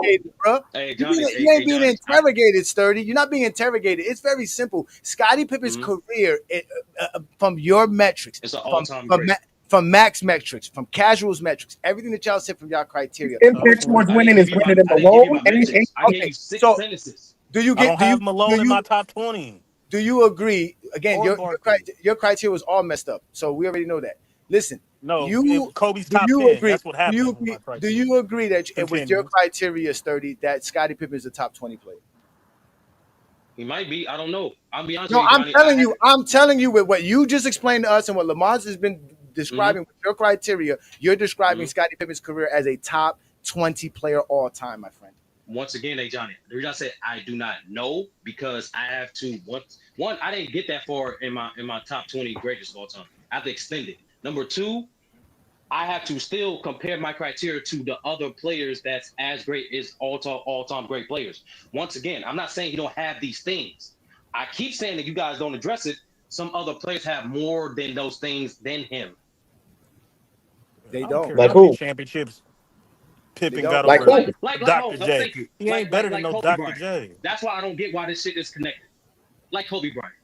Despite them But when you say specific things, I'm not answering questions. I'm trying to answer your question. Despite this, because they said that he's on a string. Despite Kobe Bryant and Scottie Pippen spent a good chunk of their years as second best player on their team, Kobe still has more longevity than him. And no, Johnny, my fault, Lamont. It wasn't just because he looked like Michael Jordan. No, it's because he was an elite scorer. I think either second or best playmaker on that team with Shaq and the best perimeter defender on that team. So we got to stop pretending like Kobe and Jordan are just some one-way gunners. They're versatile players as well. That's what I said in the beginning.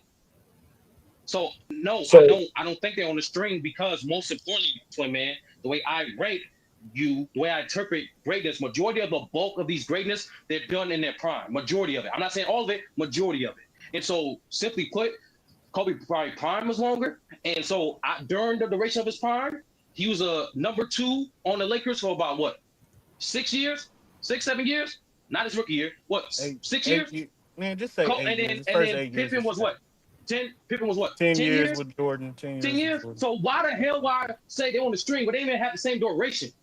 And Kobe did more as a number 2 option than Kobe. The only thing they have in common as players, nobody's saying Pippen's better. No, you said they're on connected to a string, Lamont, and I'm simply reiterating how they're not, simply because one, their duration as second options was not even the same. Number 2, even in the triangle, they was not asked to do the same shit. So why don't you guys say hold on. What I'm saying, Sturdy, is this so you can understand it better. What I'm saying is they would have been asked to do the same shit. For Kobe Bryant, 7 to 8 years is a huge chunk of your NBA career. And Kobe spent that chunk as a sidekick. Pippen spent a huge chunk of his career in his prime as a sidekick. And so I believe that one, it's unfair to Kobe. It's definitely unfair, but the sidekick narrative hurts Kobe. If you choose to use that narrative, you said you don't. So what I'm saying is, because a huge chunk of what made them great as individual players came as a sidekick, you've already agreed that it's unfair to eliminate that aspect of their career just because they are a sidekick.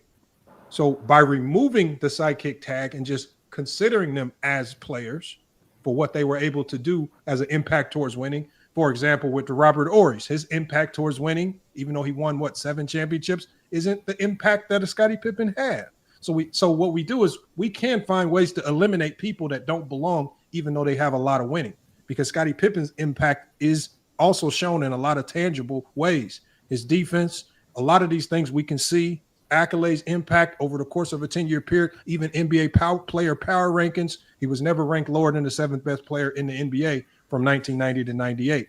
So there are a lot of things that we can point to that identify he was more than just your average Joe just riding the bus with Michael Jordan. And I just believe that you are right. Kobe's full career needs to be a part of the resume. That makes a ton of sense. I believe he's connected on the string with Pippen because Pippen's full career needs to be assessed in the way he's ranked. And we shouldn't use the sidekick tabulation to devalue him. I just think it's crazy how we trying to rewrite every last ounce of basketball talk for one player. That's exactly what we're doing, and I wish MacDef and Sturdy would literally just admit that. We're literally right. I'm talking now. I was quiet. We're literally trying to rewrite how we talk about NBA players because his name is Kobe Bryant. I'm sorry. He was a sidekick. Sidekicks don't get top 10 consideration. Listen, they don't. I agree. Listen to me, bro. I am agreeing. We are agreeing that Kobe's a sidekick. So he shouldn't get top 10. Let me finish. Just like Kevin McHale, just like Havlicek, just like Scottie Pippen, he should get no top 10 consideration. Nobody's finna sit here. Nobody's finna sit here and say Kobe was better than Shaq when he was on the Lakers. Nobody. Everybody agrees. Let me finish. That's a lie. I can't tell you how many times we've heard people come up here and say Kobe Bryant. I'm sorry, Kobe Bryant was better than Shaq. There's been too many people who come up here and say that. A lot of people say that. I agree. Some people say that. The facts is Shaq was the best freaking player in the league. When nobody fucking with Shaq during his peak years, winning those championships. Kobe was the sidekick. He was the second best player on the team. We get that. Now, we have to also understand Scottie Pippen was the second best player on his team, winning championships. Magic Johnson was the second best player on his team, winning championships. I'm a Steph Curry guy. I'm a Steph Curry guy. I do not care. I don't. Well, how long was he was he the second best player?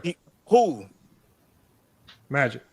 7 years, from 80 to 86. So he was winning MVPs as the second best player.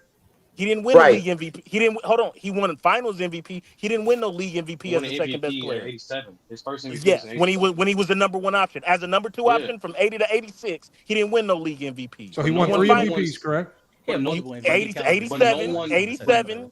So he won 3 MVPs, correct? As a number one option. From being as a number one option.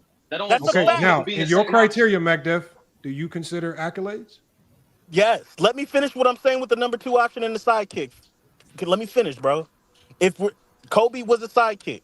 Steph Curry, I don't care if you say he was a sidekick. Cool. Pippen was a sidekick. Magic was a sidekick. Now to Sturdy's point, he's not tripping off that.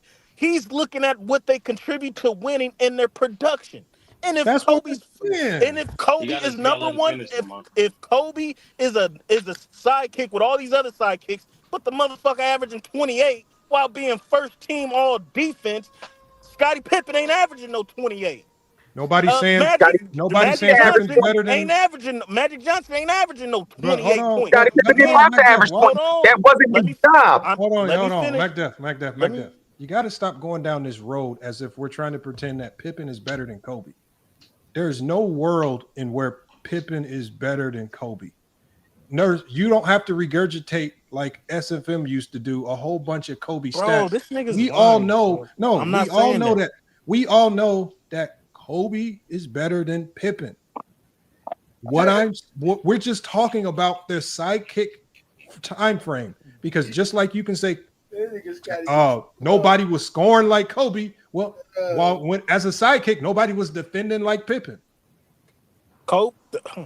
So Kobe wasn't. Back up, bro, please. Maybe if Kobe didn't have the keep- Mamba mentality, Bro, he had Scottie Pippen's mentality, he would have more than 5 rings like Scottie does. Hold on. Let me Scottie does. finish. That's Let fact. me finish what I'm That's saying. fact. This nigga That's cut me. fact. He muted me, bro. This nigga muted Because me. nobody gives a fuck about 28 points per game, man. Shut the fuck up about that That's bullshit. not even what I'm. That's not even what I was Like you trying fuck to about say. those 28 points per game. Nigga, don't make you better than nobody because you can score 28 points per game. Nigga, shut the fuck up with that bullshit, All man. right, he can say that. You got it then. 16 to 28 don't matter. While being first team all defense, cool. That's though they contribute. But hold on. Let me finish. Continue what you're saying, bro. Listen to me, bro. Yeah, but Scottie Pippen was the best defender while being first team All NBA. Correlate your shit to Magic, bro. Magic. Kobe's I mean, more it still connected to correlates. Magic than he is just to the Pippen. opposite way. He's more connected to Magic than he is to Pippen. That's what it is. Okay, so make the correlation. No, he's not. Either He's way, better Scottie than Pippen's Magic top as the 20. number 2 option. Please explain, Sturdy. And make the correlation and show me where in your rankings. All y'all do is where compare Magic, Scottie Pippen to all these top 10 players. Show me in your rankings where Magic That's also what the gets a fuck bump. y'all are doing. No, because that's what Scottie's career is doing. It's his career. It's his career. You guys don't want to recognize Scottie Pippen's career. You guys are all diminishing everything Scottie Pippen's doing. Y'all literally act like Scottie has nothing to do with 6 titles and Michael Jordan never winning in the playoffs without Scottie Pippen. Is stats a part of your criteria? Yes, and Scottie Pippen has the stats. Scottie Pippen stat-wise is nowhere near top 25 players all time. What are you talking about? That's because you're looking at points per game. No. Right. Stats. Yes, it No. Points, rebounds, assists. Yes, it is. Yes, it is. Nowhere near top 25. Somebody was yelling KG. He averaged 18 points per game. Oh, Shut the fuck up. No. We're Shut talking, the fuck up. You're talking stats. Shut the fuck up. Johnny, you're talking stats. Yes, motherfucker. I just gave you a stat. 18 points per game, motherfucker. You got him top 20. Shut the fuck up. Your stats is total, sir. Hold on, Lamont. Let me talk to him. No, Mac Def, let me ask you one question. How do you encompass being the best perimeter defender into a stat? Because it's easy to say stats for Kobe because points per game are encompassed in a stat that we all love. Everybody wants to score. It's the flashiest statistical category. The guys that score get the most credit, clout, however you want to look at it. Are we penalizing Scottie Pippen because what he did great? Defense can arguably be the most important thing you can do on the basketball court, even still today. But because it's not fully encompassed in any real stat, why are we not? Why then are we penalizing Pippen because what he did great? Nobody's penalizing him. Nobody is penalizing. No, hold on. You are penalizing him, Mac Def, because you just said. This nigga's low. Let me answer the question. Hold on. Let me finish what I'm saying. Hold on, y'all. You're penalizing Pippen because you just said his stats don't match Kobe's, but what Pippen did great can't necessarily be found in any particular stat unless you really dive into some messy analytics work and even get tricky there. Because defense isn't measured in stat. Like when you look at how impactful he was defensively. I love how long this question is. Hold on. Matt Def, I'm asking you this in honesty because you ran to stats. When you measure Scottie Pippen in just stats, is it a fair assessment, being that his greatness did not lie in stats? That's a fact. His greatness didn't lie in stats. The reason I said stats is because of Johnny's freaking criteria is stats, and stats is totals. And Scottie Pippen, as a stat guy, is nowhere near top 20, top 25 in stats. Now, the reason we all have Scottie Pippen as high as we do is because of his impact, versatility, and his impact on defense and winning championships. That's why we have him as high as we have him. Now, you can value it how you want to value it. I'm gonna evaluate it as he was the best perimeter defender in the league. He was the best defender on his team, right? He won 6 championships. He was impactful. Now, was he the guy to get the job done? Was he the closer? There's other impacts. Was he the number one option? No, he wasn't the number one. Is that what you're saying? He wasn't the. Let me finish. So you're penalizing him for not being the number one option. Let me finish. Let me finish. He was the best playmaker, the best defender. Let me finish. He wasn't A, the number one option. He wasn't B, So you're penalizing him for not being the number one Let option. me finish. He wasn't the number one. He wasn't the number one option. He wasn't the closer as well. Those are factors that determine who, because there's no stats that determine that. Either you're the closer and the guy who takes the last shot and the team depends on, or you're not. Either you're the number one option and you put up points, or you're not. Scottie Pippen was not those things while playing with the Chicago Bulls. Kobe as a number two option, was the closer for his team. Hold on. Oh, That's MacDuff, a hold on. fact. By that logic, MacDuff, was Bill Russell a number two option there since he wasn't the closer or the best scorer? Bill Russell as a number. First of all, he was a number one option a couple of years. And he was a number two. He was not the best scorer on that team. Yeah, by your Bill, metric. Time out. Bill Russell And he was definitely not the best closer. Sam Jones was the best closer. Can I finish?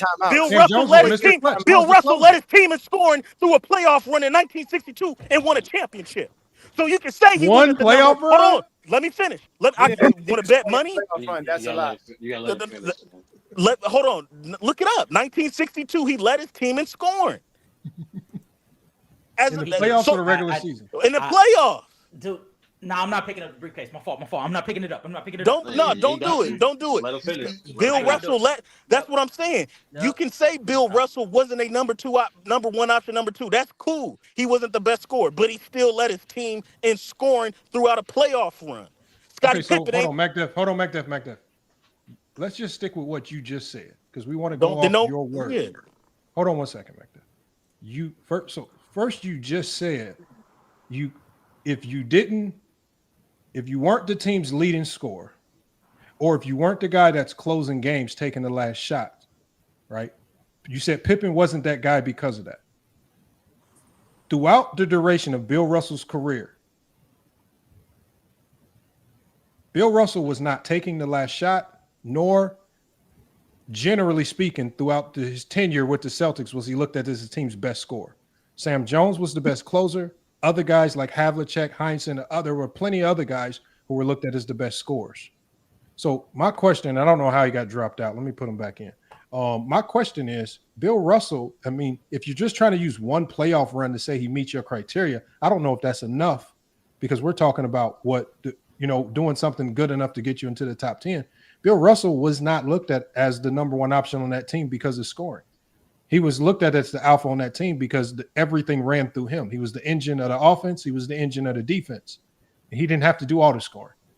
Like, don't harp on Bill Russell, bro. Just don't harp on Bill Russell. Please don't. No, I'm not gonna harp on Bill Russell as a scorer, but what I said is a fact, and Scottie Pippen ain't never done that. So neither did Bill Russell. My point is, bro, as a number two option, because just between Kobe and Pippen, right? Just as a number two, as a number two option. Defending Scottie Pippen was a top 5 defender, number 1 perimeter defender. Kobe defending, top 5 perimeter defender, a top 10 defender in the league. That's but not we a all hard agree Kobe was better. Let me finish. This is not about comparing Kobe and Pippen as players. He's comparing their responsibilities and their impact as number twos. That's what he's doing right now. Kobe did not have the responsibility to score for the Lakers. That's what he wanted to do. Let's move on. Let's go. Continue. That's not true at all. That is true because they told Kobe, you're fucking up the team. This is true, and I'm gonna show you why that's true. Can I finish? That was one. Can I finish? Like, what the fuck? No. Can I finish? Hold on. Phil Jackson. Hold on, y'all. I didn't get to show y'all this. It got so bad. Like there was a point in time where Phil Jackson literally had to go to Kobe and say, "Look, we know that you're on this 40-point per game streak, but it's taken away from the essence of what we do best." They did a whole article on this. This was back. They talked about this. How Phil Jackson had to go to Kobe and say, "Look, we love your scoring, but that's not what we need." Mm-hmm. And so what A. Johnny is saying, in a sense, is kind of true there, because Phil Jackson has multiple. Even in his book, he talked about this. How and even Jerry Buss talked about this. This is why he said in 2004, shit hit the fan for Kobe. He said once we hit that wall with Kobe, there was no going back because Kobe wanted to be that guy, and being that guy for Kobe was through scoring. right? And he could not accept the fact that people were doubting what he could do without Shaq, because Shaq was the alpha getting the majority of the credit while people were running around doubting Kobe's greatness. This is where the doubts came from.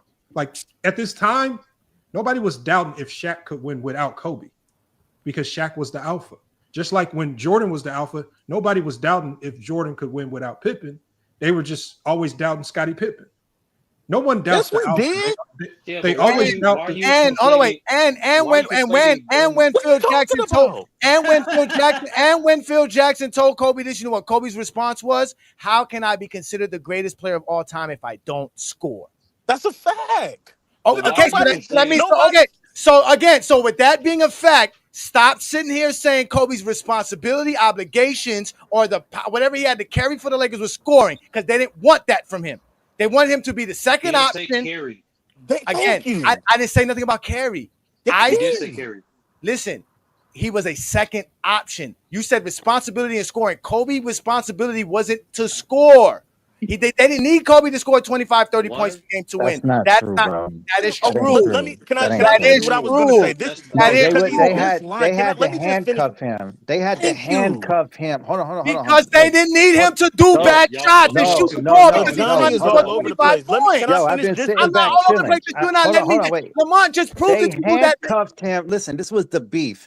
Kobe was handcuffed from the beginning, and he got tired of being told, move the ball. That's what we just said. The ball. That's what I just said. Man, move the ball. Wait. Let me Stop finish my fucking sentence, shooting. motherfucker. Hold on, bro. Finish. All you doing is lying. We just said that. Yo, chill the fuck out and let somebody complete a sentence, bro. You've been chilling and talking Let him for a finish. minute. Let him finish it, Johnny. All you doing is proving Hey, Johnny, my let point. him I gotta finish. yell Let for him you to finish. hear Let me him the finish. second time. The first time you should have heard me. I have to say the second. Okay, man. Stop being so fucking pregnant, man. And shut the fuck up long enough to hear somebody complete a sentence. You bitch ass niggas. You gonna start calling me Shut your emotional ass up, bro. Listen to what I said. Kobe was not responsible to take shots. You just said that he had You to pass the stupid ball. motherfucker. You got a goddamn vocabulary problem. Shut the fuck up and listen. Brother. Don't yell. Don't you yell. Don't you yell, then shut the fuck up, bro. God damn. Go ahead, bro. Motherfuckers don't Damn. Hold on. Hey, Johnny, let's go. You got a fucking big brain to fucking listen. Yo, you're the one that can't listen, bro. You're the one too busy talking. You can't hear shit. If I was talking, why are you talking then? If I was LeBron talking, fans get emotional over Kobe. I ain't gonna lie. God damn, this motherfucker gonna have a fucking. You about to have triplets, bro, over this shit, bro. Okay, Slim, go ahead with your take. Listen, Slim. All right. Hold on. See, Go ahead, this what Slim. happens. They already cut me off, Slim. Go ahead. They're gonna cut everybody off because they're too emotional to have a real conversation. Okay, they don't know how to can you shut just the get to fuck your up. talking point? Come on, let's All go. right. This is the point, bro. Kobe, the reason the beef started, bro, is because they were trying to suppress him. Okay, so he was when you mentioned that 40-point streak, Lamont, Shaq was injured during that whole streak, bro. For like 8 of those 9 games, he was injured and out. And the reason Kobe went off is because Shaq wasn't there swallowing up the ball. So Kobe, when Shaq came back, that's when Phil came and said, "Hey, we're losing the big fella, man. We need you to rein it back." And Kobe was 1 game away from breaking Mike's record for 40-point streak. Yeah, and I know. He ended up giving in the field to try to show those guys, because they've been beefing the whole fucking year, the whole previous year. They were fighting with Kobe to say, "Yo, we need you to dial it back," because every time he scored a 40-point game, when he dropped 54 points in 3 quarters against Memphis, when he had blow up games like that, bro, after the win. They talk about Kobe needs to learn how to share the ball. Kobe needs to learn how to pass the ball. Stop taking over games. That's verbally on record by Phil Jackson, bro, in the press conference after a blowout win. That just goes. Hold on, Slim. Hold on. I got you right there. But I think you're more in agreement with A. Johnny, because A. Johnny is literally saying the same thing. No, but I'm not using it to diminish his Slim. greatness, Let me finish, bro. Slim. I'm going to let you go, Slim.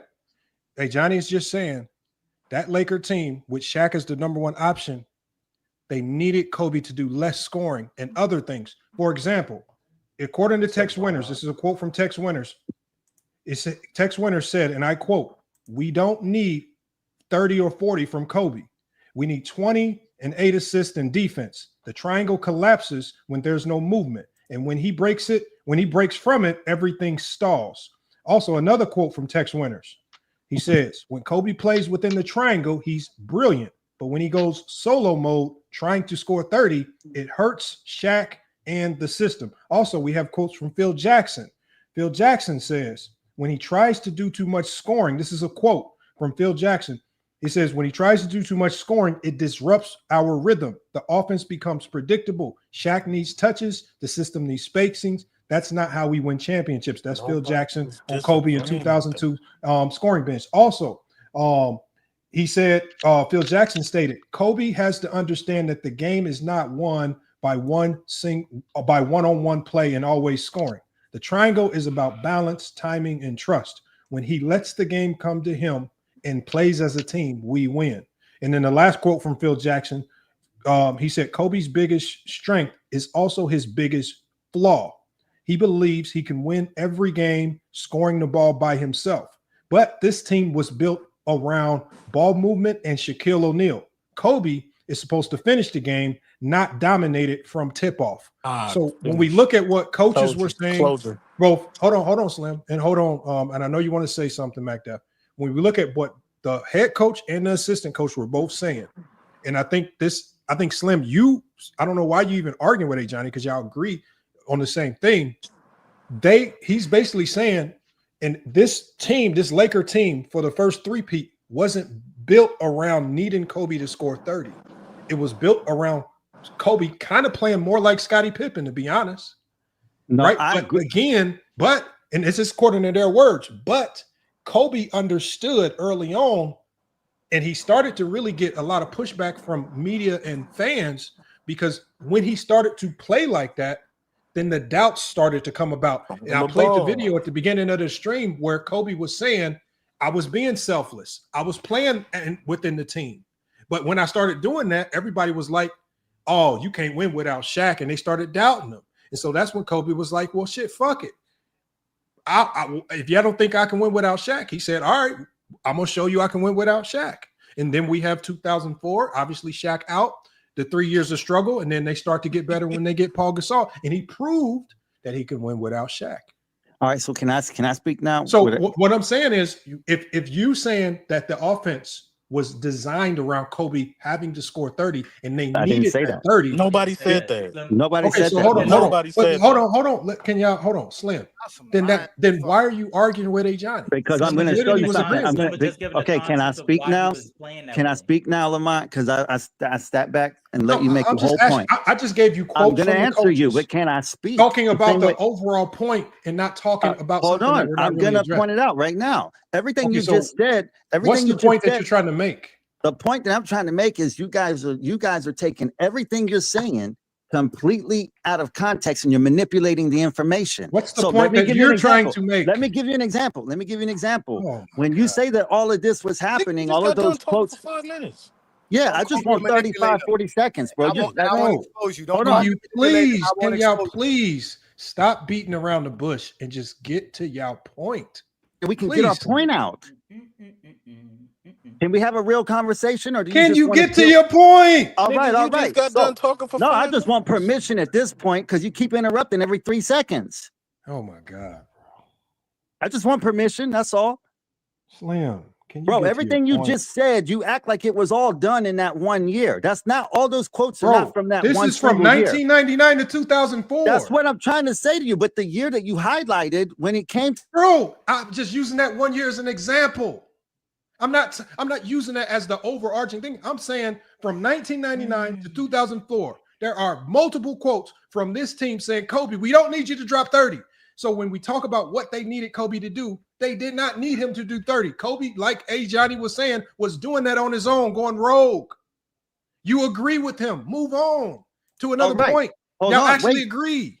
Lamont, you're manipulating information, bro. Can I respond? What the? Can I respond? Yes or no? This is bad. Without telling us what we're manipulating, no. No, I'm not going to say. I don't need to list off everything you're manipulating because you already know. I don't have to tell you. We I'm just don't. saying, I don't can know I what we respond? manipulated. I don't know what's Is a manipulated. person allowed to respond, or y'all just don't want a Okay, conversation? go hold on. I'm Are sorry. y'all I'm sorry. afraid of What I'm conversation? manipulating, I'm be a Q&A, sorry. Are y'all that? that's what I be In our thinking, bro. Oh, Stop hold it. on. My bad. Slim, I'm Ain't gonna man put you on the enough big to say stage. what you want, bro. Slim, go ahead, Slim. I don't know what the Okay. hell you talking about. All right. You So when you agreed, say, Johnny. so let me give you an example, Lamont, of just based on what you just said. You said from 99 to 2003, these were all the quotes. 2004, these were all the quotes. And what you're doing is you're taking some of those quotes from when the kid was on the bench playing the last 2 minutes of a game for the first 2 years of his career. Okay, you're quoting some of those. You're quoting some of those quotes from the first 2 years of his career when he wasn't What even about the quotes from 2004? Hold on, I'm explaining. I tried to explain that before What we about went. the quotes from 2003? Hold on, I'm trying to explain. What about the quotes from 2001 and 2002? 03, by the time he got to 03, they were going for their what? Fourth championship at that point, and Kobe started emerging because for those first 3 titles, he was being limited in his ability to really just show the fullness of his game. And they needed him to do that, like you guys pointed out. They needed him to do that in order to win championships. But Kobe, after 6 years or however long it had been at that point, was like, no, I'm not holding my game back no more because Shaq's coming in out of shape. Shaq ain't taking shit serious. Shaq ain't taking his injury serious. And Kobe's like, I show up to work every fucking day, bro. And you're not going to handcuff my game anymore because I put in too much work. He said, I put my work in and I don't cheat the game, bro. And you're not going to handcuff me. I'm not going to hold my game back no more. That's what that season was about, bro. Slim, nobody disagrees with that. Okay, so when you say that, when you go to say that he was a second option, no, Kobe, they wanted him to be a second option, but he was like, hell no, I'm not nobody's second option. And that's what we've been saying the whole show. Hold on, bro. I know. Let me get to the. Let me finalize the point, though, bro. Let me finalize the point. Lamont, he's trying to make it seem like he's trying to praise it. That's what he's trying to do. No, Lamont, let me just say. That was a 3-year battle. That's what led up to their split. Because in his free agency, listen, what battle? You said he accepted it. What battle? He accepted it. What battle? He didn't accept that shit. He wasn't cool with that. Well, you just said he did for the. This is what you just said. No, I said that's what they told him that they needed from him. Okay, so that means so that means Mac lied when they tried to give him the responsibilities of being a 28-point game scorer. That's not what they needed. No, they didn't give him. Hold on, Slim. Hold on 1 second, Slim. You go back and watch the video I played at the beginning of the stream. Kobe agreed to it. Kobe said, in the beginning, I said, cool, I'll be selfless. Kobe was rocking with it, and it was winning. Kobe himself in the video, and I'll play the video again if you want to see it for yourself. Kobe said the issues came when, this is why I said, you guys, y'all crazy ass fans who not just cool with winning, y'all started doubting Kobe. And Kobe said, then sentiments start coming out saying, oh, Kobe can't win without Shaq. And Kobe specifically said in the video, he got pissed off that Phil Jackson and nobody in the organization was standing up saying otherwise. So Kobe said, since y'all motherfuckers ain't standing up for me, fuck it. I'm about to show y'all I can go out there and be the lead dog by hook or crook. And that's when the 2004 said, this is what I could play the video again for you. He was cool with it to start. So we cannot say he wasn't cool with it because he said, I was selfless. He said it in the video. He says, I was rocking with it. But he said, y'all, he said the fans, the media was saying I couldn't do something. That's not what it was, because he's on record, Lamont. He's on record. I can play the video again. Hold on, Slim. Lam- if you don't believe me, I can just play the video again. It's on video. But Lamont, talking. But Lamont, that's what they do, Lamont. He's on record with Shaq. They disrupt He's the on conversation. record talking to Shaq, saying it when you said it. Lamont, do you want me to play the video, Slim? Hold on, wait, before you play the video, Lamont, the whole point of this conversation, why we got Slim up here to try to challenge this conversation, was the fact that Max said that Kobe had to score the 28 points per game to be the guy in the top 10 because that impacted the 3 championships. He wants to ignore Scottie Pippen's 20 points per game for the 6 championships because he believes Scottie Pippen cannot score more than 20 points per game and did not have the responsibility to do such. That was the conversation. The Lakers still would have won 3 championships with Kobe averaging 20 points per game. In fact, if Kobe did play his true position that he was supposed to play, the Lakers would have won more than 3 championships. No, that's not true, bro. The same way the Chicago Bulls won the 6 championships because Scottie. And if that's not true, Slim, why did they lose versus Detroit? They lost versus Detroit because, first of all, Kobe had a bad series. That's one. And Shaq, so we can go with what you say. Shaq had a bad. Kobe had a bad series on the perimeter. Shaq had a bad series in the paint. And when your 2 dogs both go down like that, compared to where they were playing at the previous championship runs, you can't win like that, bro. Because both of them had a bad series. Both of them. Really, the whole team. But when your team loses like Kobe that, it's on your 2 main players. Have a bad series. You said Shaq had a bad series? Yeah, as far as the impact. We're not talking about stats. We're talking about what Shaq was averaging 27 and 10 on 60% shooting. Yeah, but that's not compared to what he was doing. That's why I said compared to what he was doing. How can he do the same thing when Kobe is taking up a ton of Kobe's taking up a bunch of shots. God damn, guys, y'all can't let nobody get a sentence out, man. Okay, hold on, Slim. Because we don't want to miss the lies. No, Slim, you're asking a question and then you're interrupting the answer. Okay, Slim, this is just basic math, right?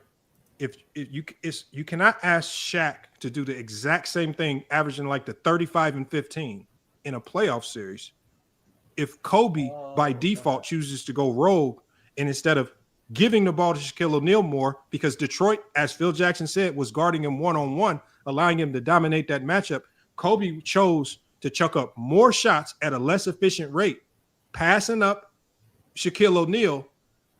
How is Shaq supposed to do the same exact thing when the person that's supposed to be facilitating to him is not doing his job? Nobody's saying that Kobe wasn't at fault. I didn't say Kobe wasn't at fault.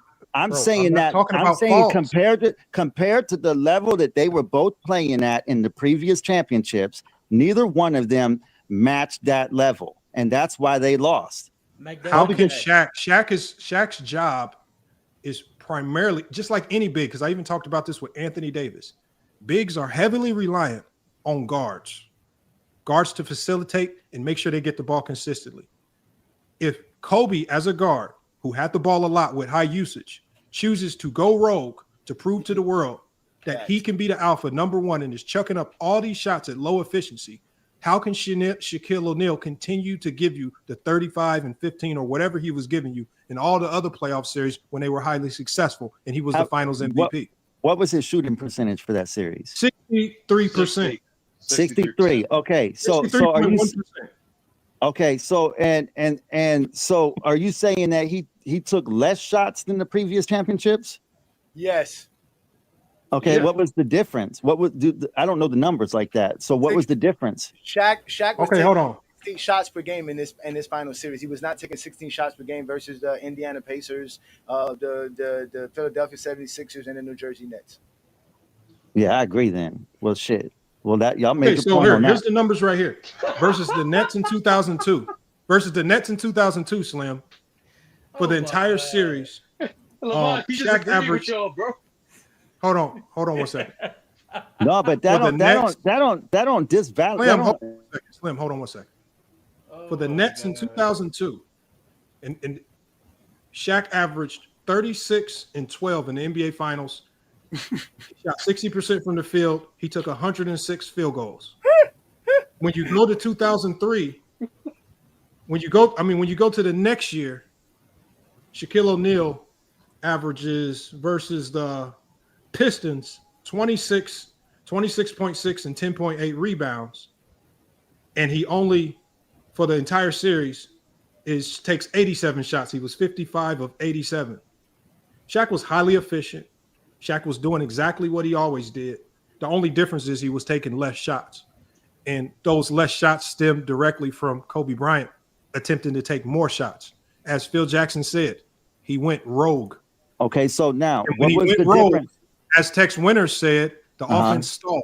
And when Now the let me offense ask you this, stalls, Shaq Lamont. don't get his touches. Now let me ask you this: how many more shots in that Detroit series did Kobe take than in that previous NBA championship? All right, In let me go. 2002, Let me you find talking Kobe's about football. 2002? In Yeah, 2000, no, in 2003. In 2004 against In Detroit, 2003, they lost to the Spurs. They lost to the Spurs in 03. semifinals. All right, so It was yeah, like in it was like 2002, 20. yeah, It was so in like 20. 2002, and It was like 29 and 2004, he took 113 shots per game, so that's roughly like 26 shots, 27 shots per game. No, I'm sorry. They swept them, right? Shaq took 84. no, it'll tell you how many That's shots 22, he 20, averaged. 20, that's 22. I'm sorry, 22 shots per game. I'm sorry, 21 or 22 shots per game. And in Yeah, 2004, they swept them, right? But what it was was a his 5-game average series, number of 5-game shots in series. 20? The 5 And game. what Okay. was the He 2002 took stats? Okay, in 2002, it was 80. It was 84 shots that Shaq took. It was 70 that Kobe took. It's Kobe No, took I'm it. saying the average number of shots per game in 2002. How many did Kobe take that year? 17 shots per game. Let me get 17 shots per game. 17 shots per game. So 5 shooters. You said it was 5 17 shots. shots. No, So no, 5 hold fewer on, shots, bro. Slim. What I think you're missing, Slim, is the Detroit series particularly stands out because Shaq needed to get more touches, maybe more touches than he had gotten in any other finals, because Detroit was set on defending Shaquille O'Neal with one player. And it was why the Lakers were so desperately, and Phil Jackson talks about it in his book, they were so desperately trying to get Kobe to give the ball to Shaq because they were only guarding him with one player. What's the one thing you couldn't do with Shaq at that time? I don't care if he was out of shape or not. You're not guarding him with one player. And if you're dead set on doing that, you're going to have some really, really tough nights. The problem was Kobe was trying to do what he was doing versus one of the best perimeter defenses in the league, Tayshaun Prince and those guys. And it was just not. So again, they weren't playing to their strength, which the triangle was designed to operate out of the post through Shaquille O'Neal. It would have been the perfect recipe to destroy the Pistons. And the Lakers that year leading into that finals was so bad. If y'all ever did y'all watch that last podcast where Reggie Miller and Steven Jackson were talking about the Malice in the Palace, and Reggie said that he was so pissed about that whole issue. He talked about how he says we knew whoever came out the East was going to beat the Lakers because Kobe was so erratic and dysfunctional. He had went rogue so much that teams in the East, he said both of them knew that whoever got to the finals that year was going to win. That's how dysfunctional Kobe had made that team. I want y'all to go look that up. And that was crazy that Reggie Miller even said that. But that's what Reggie Miller just recently said that on the podcast as well. So let me ask you this. So Lamont, let me just say this real quick. I promise. 10 seconds. Go ahead. Bro, I can admit that if those were the discrepancies of the numbers, yeah, that could be a direct impact from Kobe shooting more than previous titles. But also, you got to admit, when you look back at that finals, that they targeted Shaq on the defensive end because they knew he was out of shape that year. And there was plenty of pick and rolls. There was plenty of targeting on him between Chauncey Billups and the other perimeter players because they attacked him on that defensive end, and he gave up a lot of points in the paint in that series as well. So that's what I mean, where it's not just one person's fault that it's not either one of their faults completely. It's just that one of them was a liability on the defensive end in that particular series, right, which was Shaq, and the other one was hurting the offense. And when you got both of those things working together, bro. Slim, can I ask you one question? Yeah. Where'd you get that information from that they were targeting Shaq? So you don't think Chauncey Billups and Rip Hamilton had a big impact on that series? I'm just asking you. I'm basing that on what I saw. I'm not basing that on those stats. I'm basing that. I was watching the games, bro. You gonna bring up Mac again, Lamont? You gonna leave Mac Deaf in the background, or you gonna? My bad. I didn't skip back to my bad. I got so many things up. My bad, man. Hold on. The only reason why I said Chauncey wasn't eating him up on the pick and roll. Hey, look, I apologize to you, Mac. You were right. Bill Russell did lead in the 62 playoffs. You were right. Slim, the only reason why I question that is because when I hear facts that I'm not 100% on, I always go look it up. Okay, well, go look up how many pick and rolls. Hold on, Slim. Let me just tell you the results of the research. All right. It says, no, the Pistons did not target Shaq defensively in the 2004 finals. It says they actively avoided him, forced the ball away from him offensively, and neutralized him by limiting his touches, not exposing him.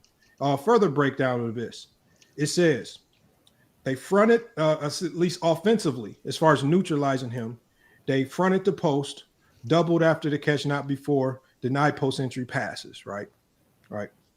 But then when they talk about on the offensive end for the Pistons, it specifically says that they use ball movement, weak side cuts, screen actions away from Shaquille O'Neal with unselfish ball movement to beat the Lakers. It says they literally actively avoided Shaquille O'Neal, not targeting him. That's why I asked you, where did you get that information from? I'm just trying to get more information. That's all. Well, what I just spoke was just based on what I remember from watching the game, bro. That's what stood out to me was that you had Chauncey Billups and Rip Hamilton pick and roll, pick and roll, pick and roll, pick and roll throughout that whole series, bro. And I'm not basing that on, I don't just Google stats because I actually watched the games, bro. I actually watched the fucking TV. So, and that's what stood out on the defensive end to me. Now, I could be wrong statistically, but that's what stood out on the screen. And then when we're looking at the offensive end, like I said, I can admit if Kobe was taking more shots, but we got to also remember that Karl Malone got injured in that series. And we got to also remember that Gary Payton was an older player that wasn't as effective in that series as well. And so Kobe had to take more shots to try to keep them in games because they were playing from behind. So I don't Can I give you something else? Go ahead. So I specifically looked into that as well. And it says the pick and roll was a problem for Shaquille O'Neal, but it says not in the finals.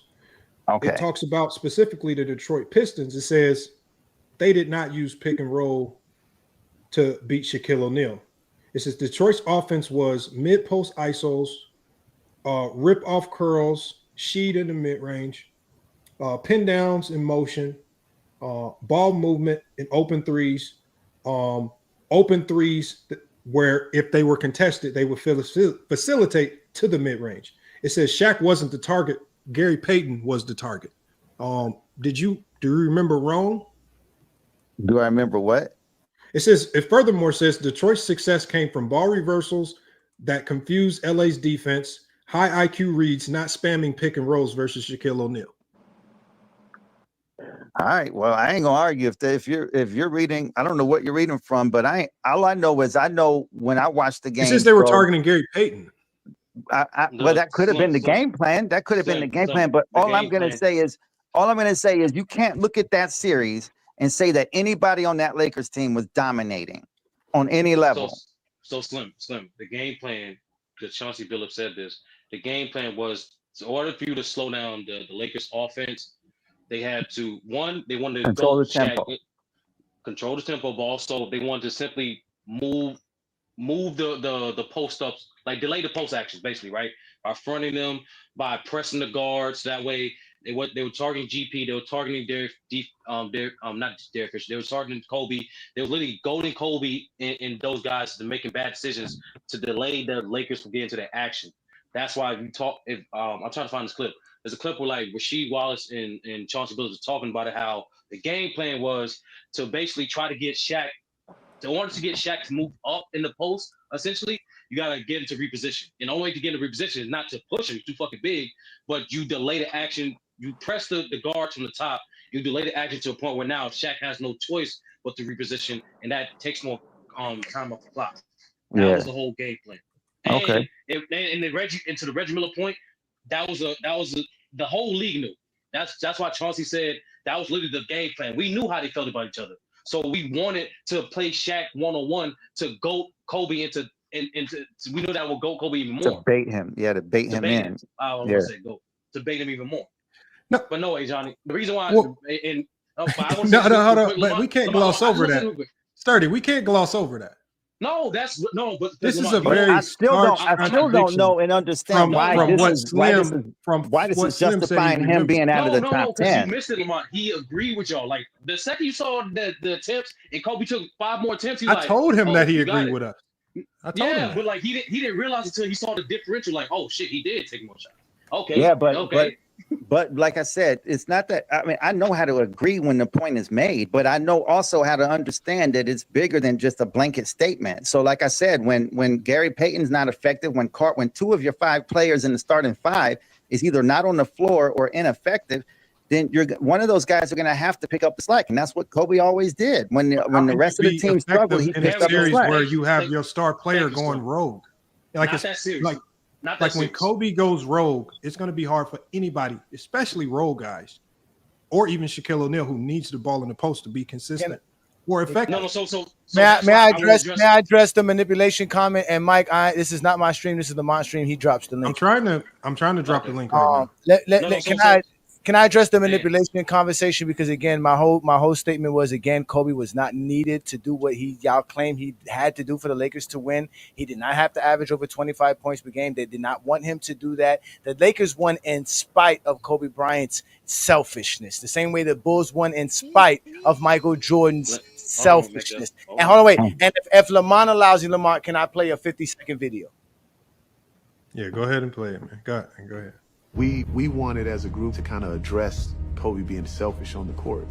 Something wasn't right. Something wasn't right. I mean, I go to practice and I feel a little uncomfortable. What's this about? The mood in the locker room was not good. So I asked the ball boys, the trainers, Jerry West, Mitch Kupchak, to leave the room. I want to talk to these players alone. And then I started out on what's going on out there, what's going on with you guys. They didn't want to talk. It was about them thinking I was out for myself and I was being selfish, and which was totally not the case. I talked to Jerry West about it at the time and said, Kobe doesn't really want to win if he wants it to be about him. Maybe it'd be best to move him on.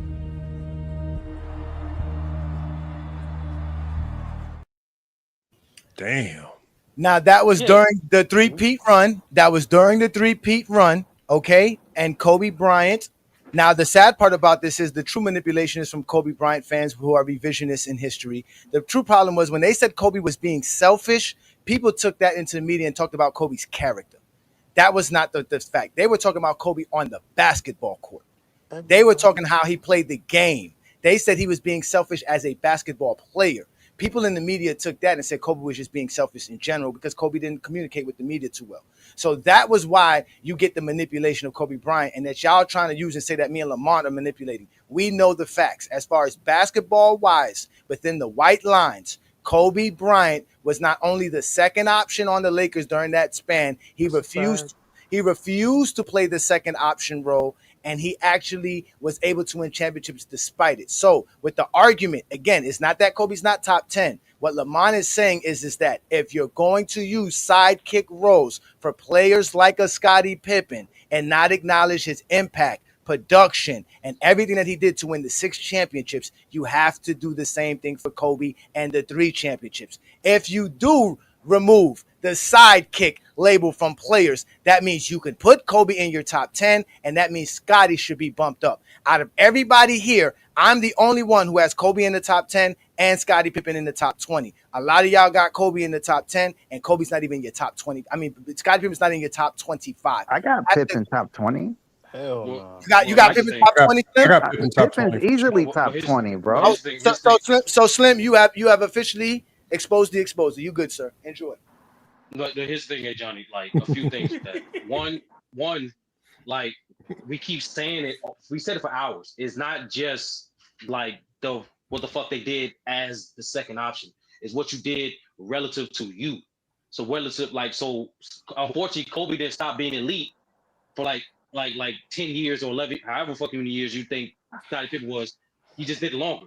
That's one of the many reasons why they're not connected. That's why I said earlier, Magic Johnson and Kobe Bryant are more so connected than Scottie Pippen and fucking Kobe. And primarily because both guys were drafted with a purpose of not only supplementing the dominant big that they got, what they already had the team on, but also to be the successor. The difference is Magic and Kareem were way more mature than Shaq and Kobe. That's the main difference. And Yeah, that's that's why a I disagree with Johnny they actually needed Kobe to actually score more than 20 points because because of two things. One, there was either during playoff series where because Shaq gets all defensive attention, like against the Spurs, like against the Portland Trail Blazers, Kobe Bryant had the lesser matchup, had to 30. up his scoring to take advantage of the matchup. False. Last 30, thing, 30. too. Last thing, Hold on. last thing, 30, last 30, thing. switch to another topic. Hold Hold on. Last Let me get point, to bro. 30. Last You point. switch Last topics. point, You switch topics. I want to get to I that don't first topic before you go back to the Kobe thing, because I don't want to get too far from it. And I forget my question. You said we can compare Magic and Kobe. They're more comparable. If that is the case, are you saying that if, let's say, for example, in 1984, Kareem Abdul-Jabbar had enough of Magic Johnson and basically said, y'all trying to make this dude to number one, I won't out, get me the hell up out of here. And he leaves and they have to get rid of him and they have to take lesser parts because they have to get rid of him on the fly. And from 84, 85, 86, and however many years it takes for you to bounce back and recover due to the loss of Kareem, are you saying that that would not impact Magic's legacy? Well, in this hypothetical, since I have to fill in the fucking blanks for this weird ass shit, in my opinion, because of Magic Johnson's skill set, he actually might enhance his fucking career because he might be they the would have first player won since more. it might no. I'm talking about as an individual player. He might because Kareem's not there in this hypothetical because he has the skill set. He might be the first player since Oscar Robertson to average triple double. Will that actually enhance his fucking legacy? So I don't know. So can I ask you a question? So that means, how did the 3 years after Shaq left enhance Kobe's legacy? Because during one of those years that you say is purgatory, which we all know, you did a stream on how he had trash ass teammates like a Kwame Brown. Yeah. He was floor raising the niggas. That's why. When you look at that roster and what he was doing in one of those years that you said it was purgatory in 06, he displayed an all-time great season. And that's the thing. That's the thing, Lamont. Greatness is not That's an all-time great season? 1,000%. That's an all-time great season. Dwayne Wade, Karan Butler, and Lamar Odom made the play. Why didn't they make it with that guy? Lamar Odom and Karan Butler. He didn't make the playoffs in 06. He didn't make the playoffs. No, not in 05. Not in 05. That's what I'm saying. 05. They didn't make the playoffs. He missed 22 games. That's why I said, Johnny. I'm focused on the year that LeBron considered purgatory because that's one of the 3 years he's talking about. I'm trying to get to a point in we all when know LeBron missed 19 games in 19. Hold on. They didn't make the playoffs neither.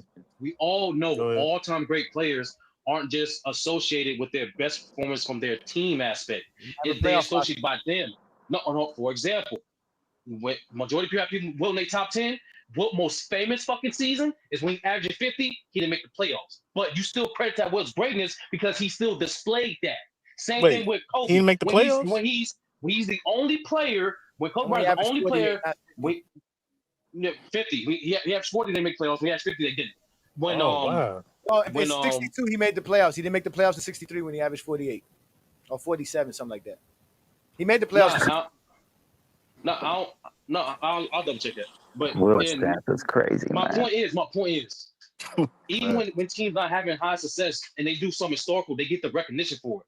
That what Kobe Bryant definitely had. No, but I'm not saying 30. I think what you're Scotty conflating. that's why all night I've been hearing Scotty ain't getting no recognition for 6 championships. No, that's all I can No, hear. what I'm saying is this right here. It's not about Scotty. Hold on, Sturdy. Wait, What's so the y'all biggest comparing thing? Scotty? Show is about Scotty. Hold on, Hold we're not comparing them. If it was, If that's what you're getting from the show, then you haven't been listening. Sturdy, what I'm saying is this right here. Pulled up. What I'm saying is, when I say these 3 years are purgatory, you said it it's only because time, bro. They were not winning. It's because during those 3 years, 2 of the most important elements of potential criteria that I feel put you in the top 10, he could not accomplish. During those 3 years, it would be impossible for him to win the MVP, and it would be impossible for him to win a championship. Because of that purgatory, because at least when he was a sidekick behind Shaq, he was winning championships, and he can get credit for championships, which ultimately you can potentially put on to your legacy conversation.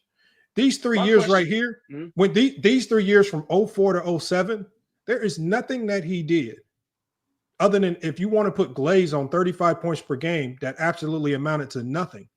but he did nothing that we haven't seen a great player do before. Hold on. You said it was one of the greatest seasons of all time. Actually, he did, Lamont. It is one of the greatest. It is one of the greatest individual seasons. He averaged 35. Okay, hold on. So is it greater than James Harden's season in 2018, 2019? I said one of the greatest. Okay, hold on. It's one of the greatest. Hold on, sturdy.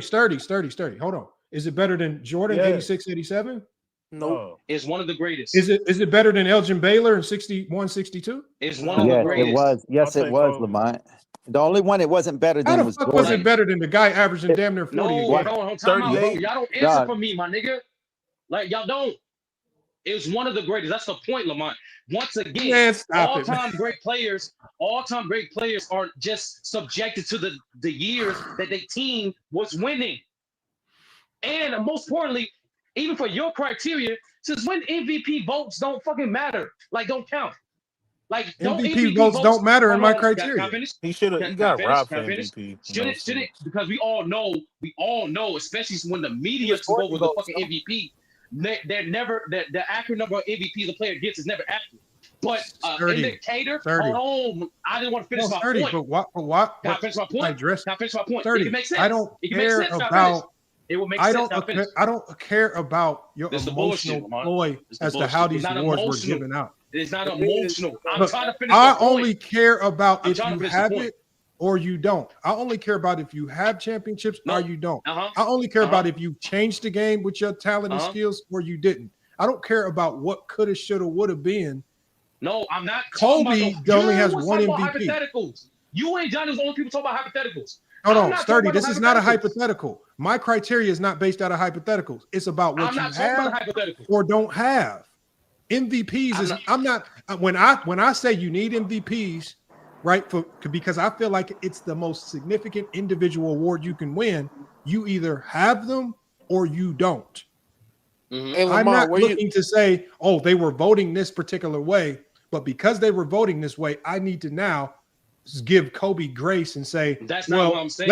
Let's hypothetically give him 3 MVPs because he should have 3 MVPs if they would have voted for it. I didn't do no hypothetical last time. That is a hypothetical. I didn't do no hypothetical. You gotta let me just finish. did. No, I did not. It's a fact. He finished top 5 for that fucking decade. How many MVPs does he have? He has 1, but that's all know. That's a fact. 2 things. And that's all I'm using. You said this is a fact. I'm not denying that. I'm not arguing that. 30.